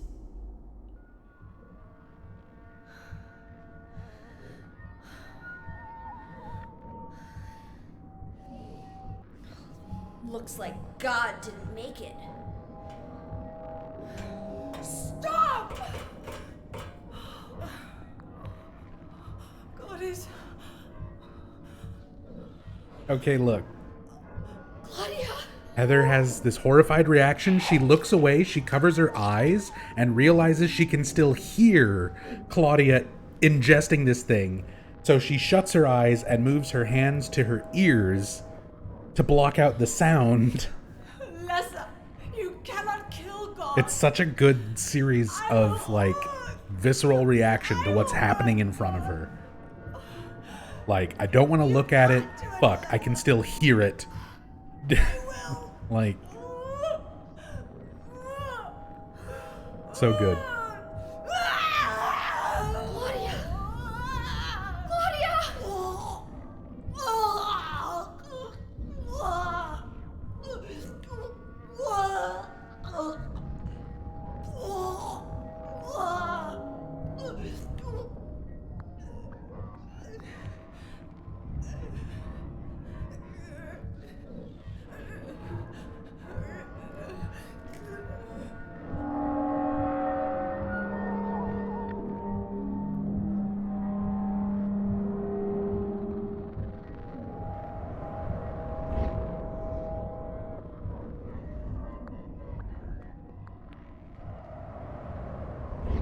Love how Vincent just leaves. Yeah, he just vanishes. His body's just gone now.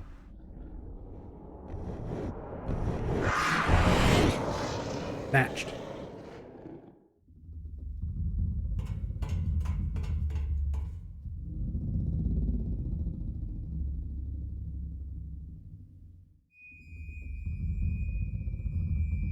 All right.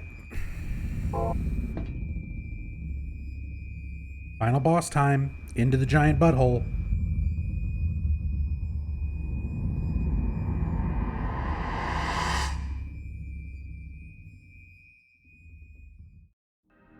And there was foreshadowing to the giant butthole.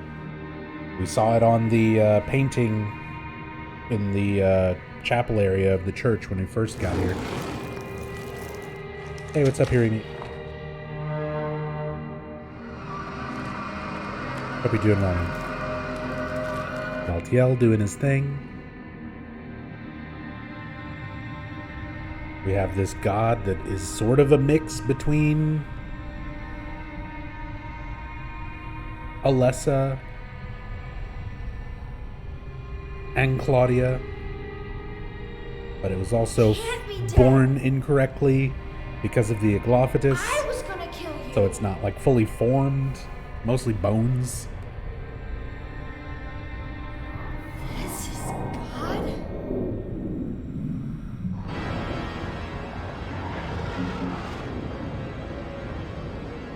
Time for final boss fight. So here is definitely the best way to go about this on PC.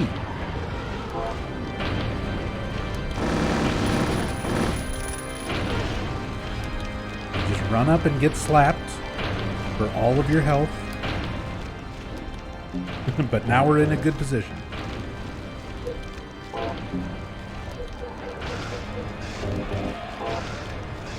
So if you stand in this spot right on the arm joint of where God is, you can avoid attacks.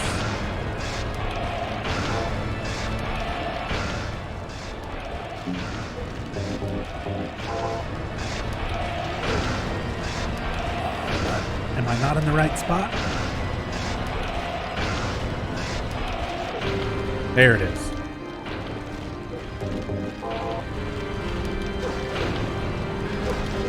Get a couple hits in, move back.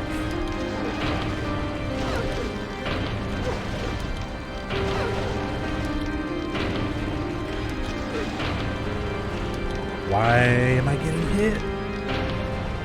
It is a frame rate specific trick, so if you get a little bit of lag, which I think I am getting, mostly from my computer running for the last 24 hours, and streaming for the last 15 and a half.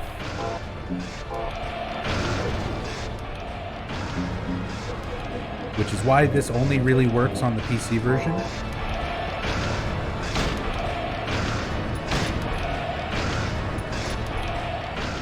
There is a PS2 similar trick.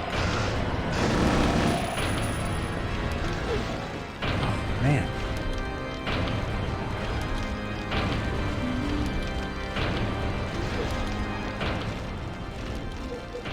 But it's a little bit different spot for the PS2 version.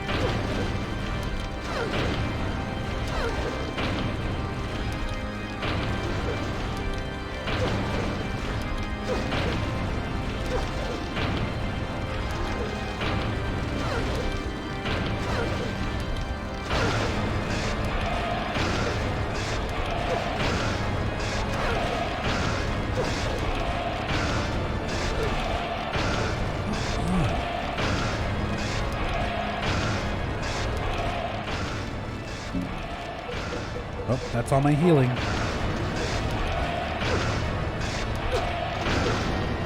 And I accidentally did an extra swing and got slapped. God going hard. God can be quite a pain in the ass on hard mode and up. But it's fine. We gonna get it.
Hey, Empress.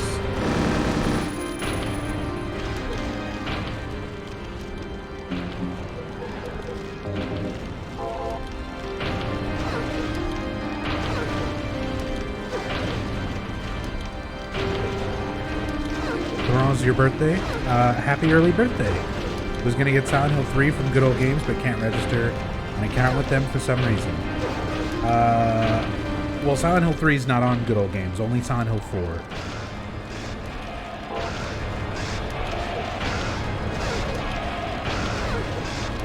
Outside of the account registration problem.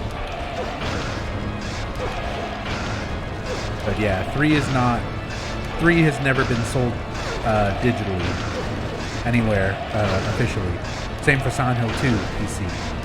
They only came out, 2 and 3 only came out as physical releases back in the day. And 4 is on Good Old Games.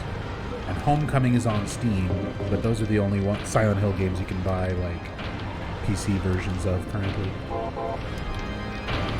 At least digital PC versions.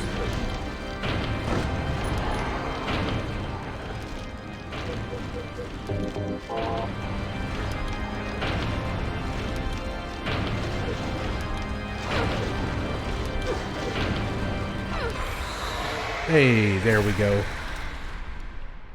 And that actually is Silent Hill 3. That's it.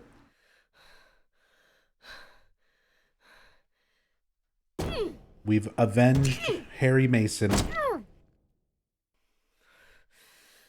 Enjoy the ending. I'll be back after the credits to say I guess good afternoon. It's 4 in the afternoon. 4:30 p.m. for me. I started this 15 and a half hours ago.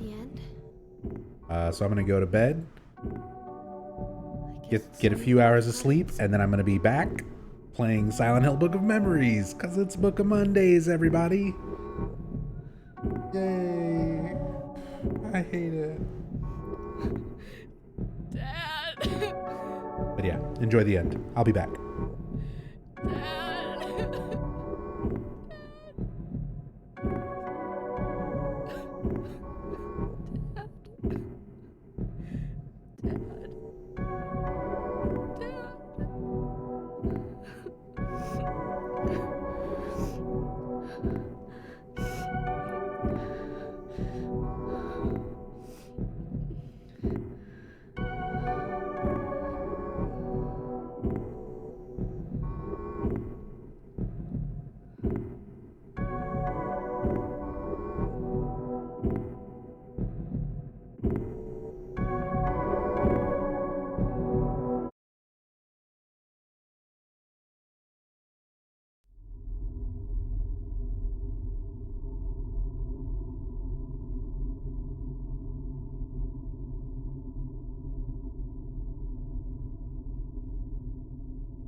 You're still alive.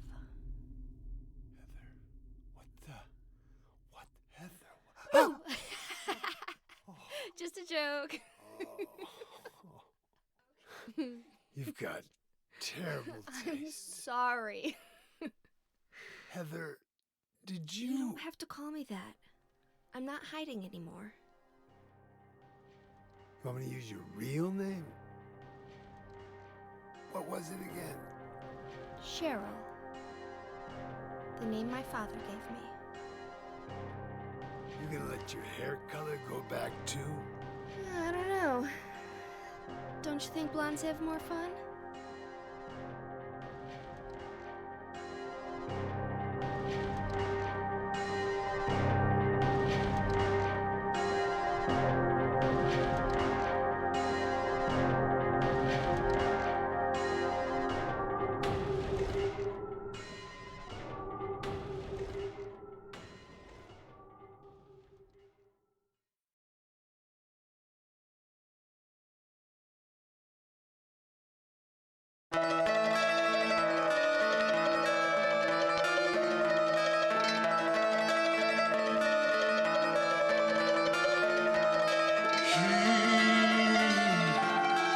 Spoke of torture, souls, so outrageous the toll. You can lose all you have.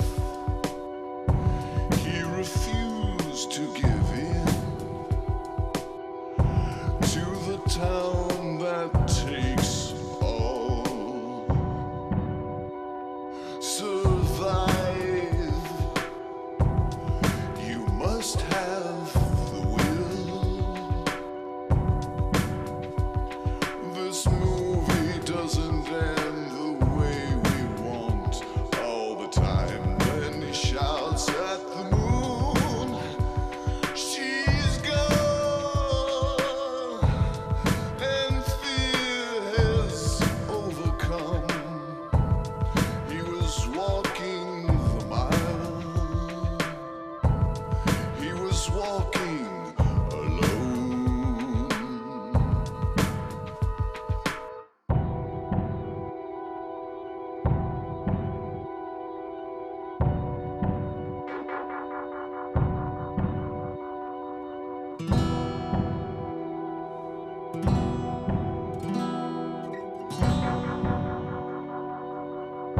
So outrageous the toll.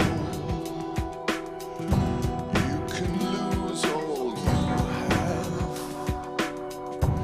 He refused to give in to the town that takes all. Survive. You must have the will. This movie doesn't end the way we want all the time. When he shouts at the moon, she's gone, and fear has overcome. He was walking the mile. He was walking alone. 4 and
someday.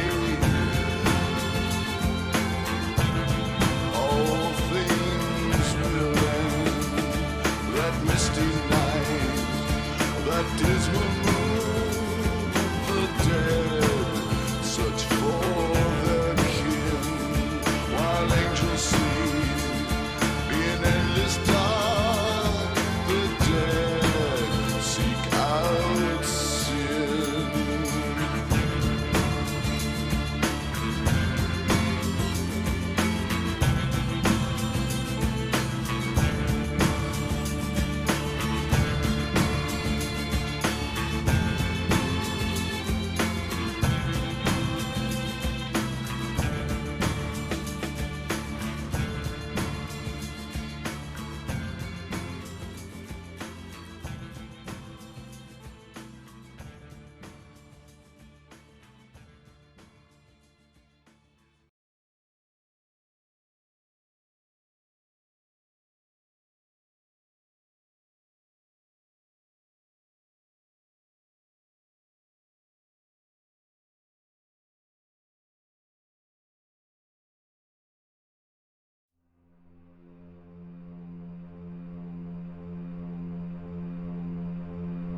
All right. That's Silent Hill 3.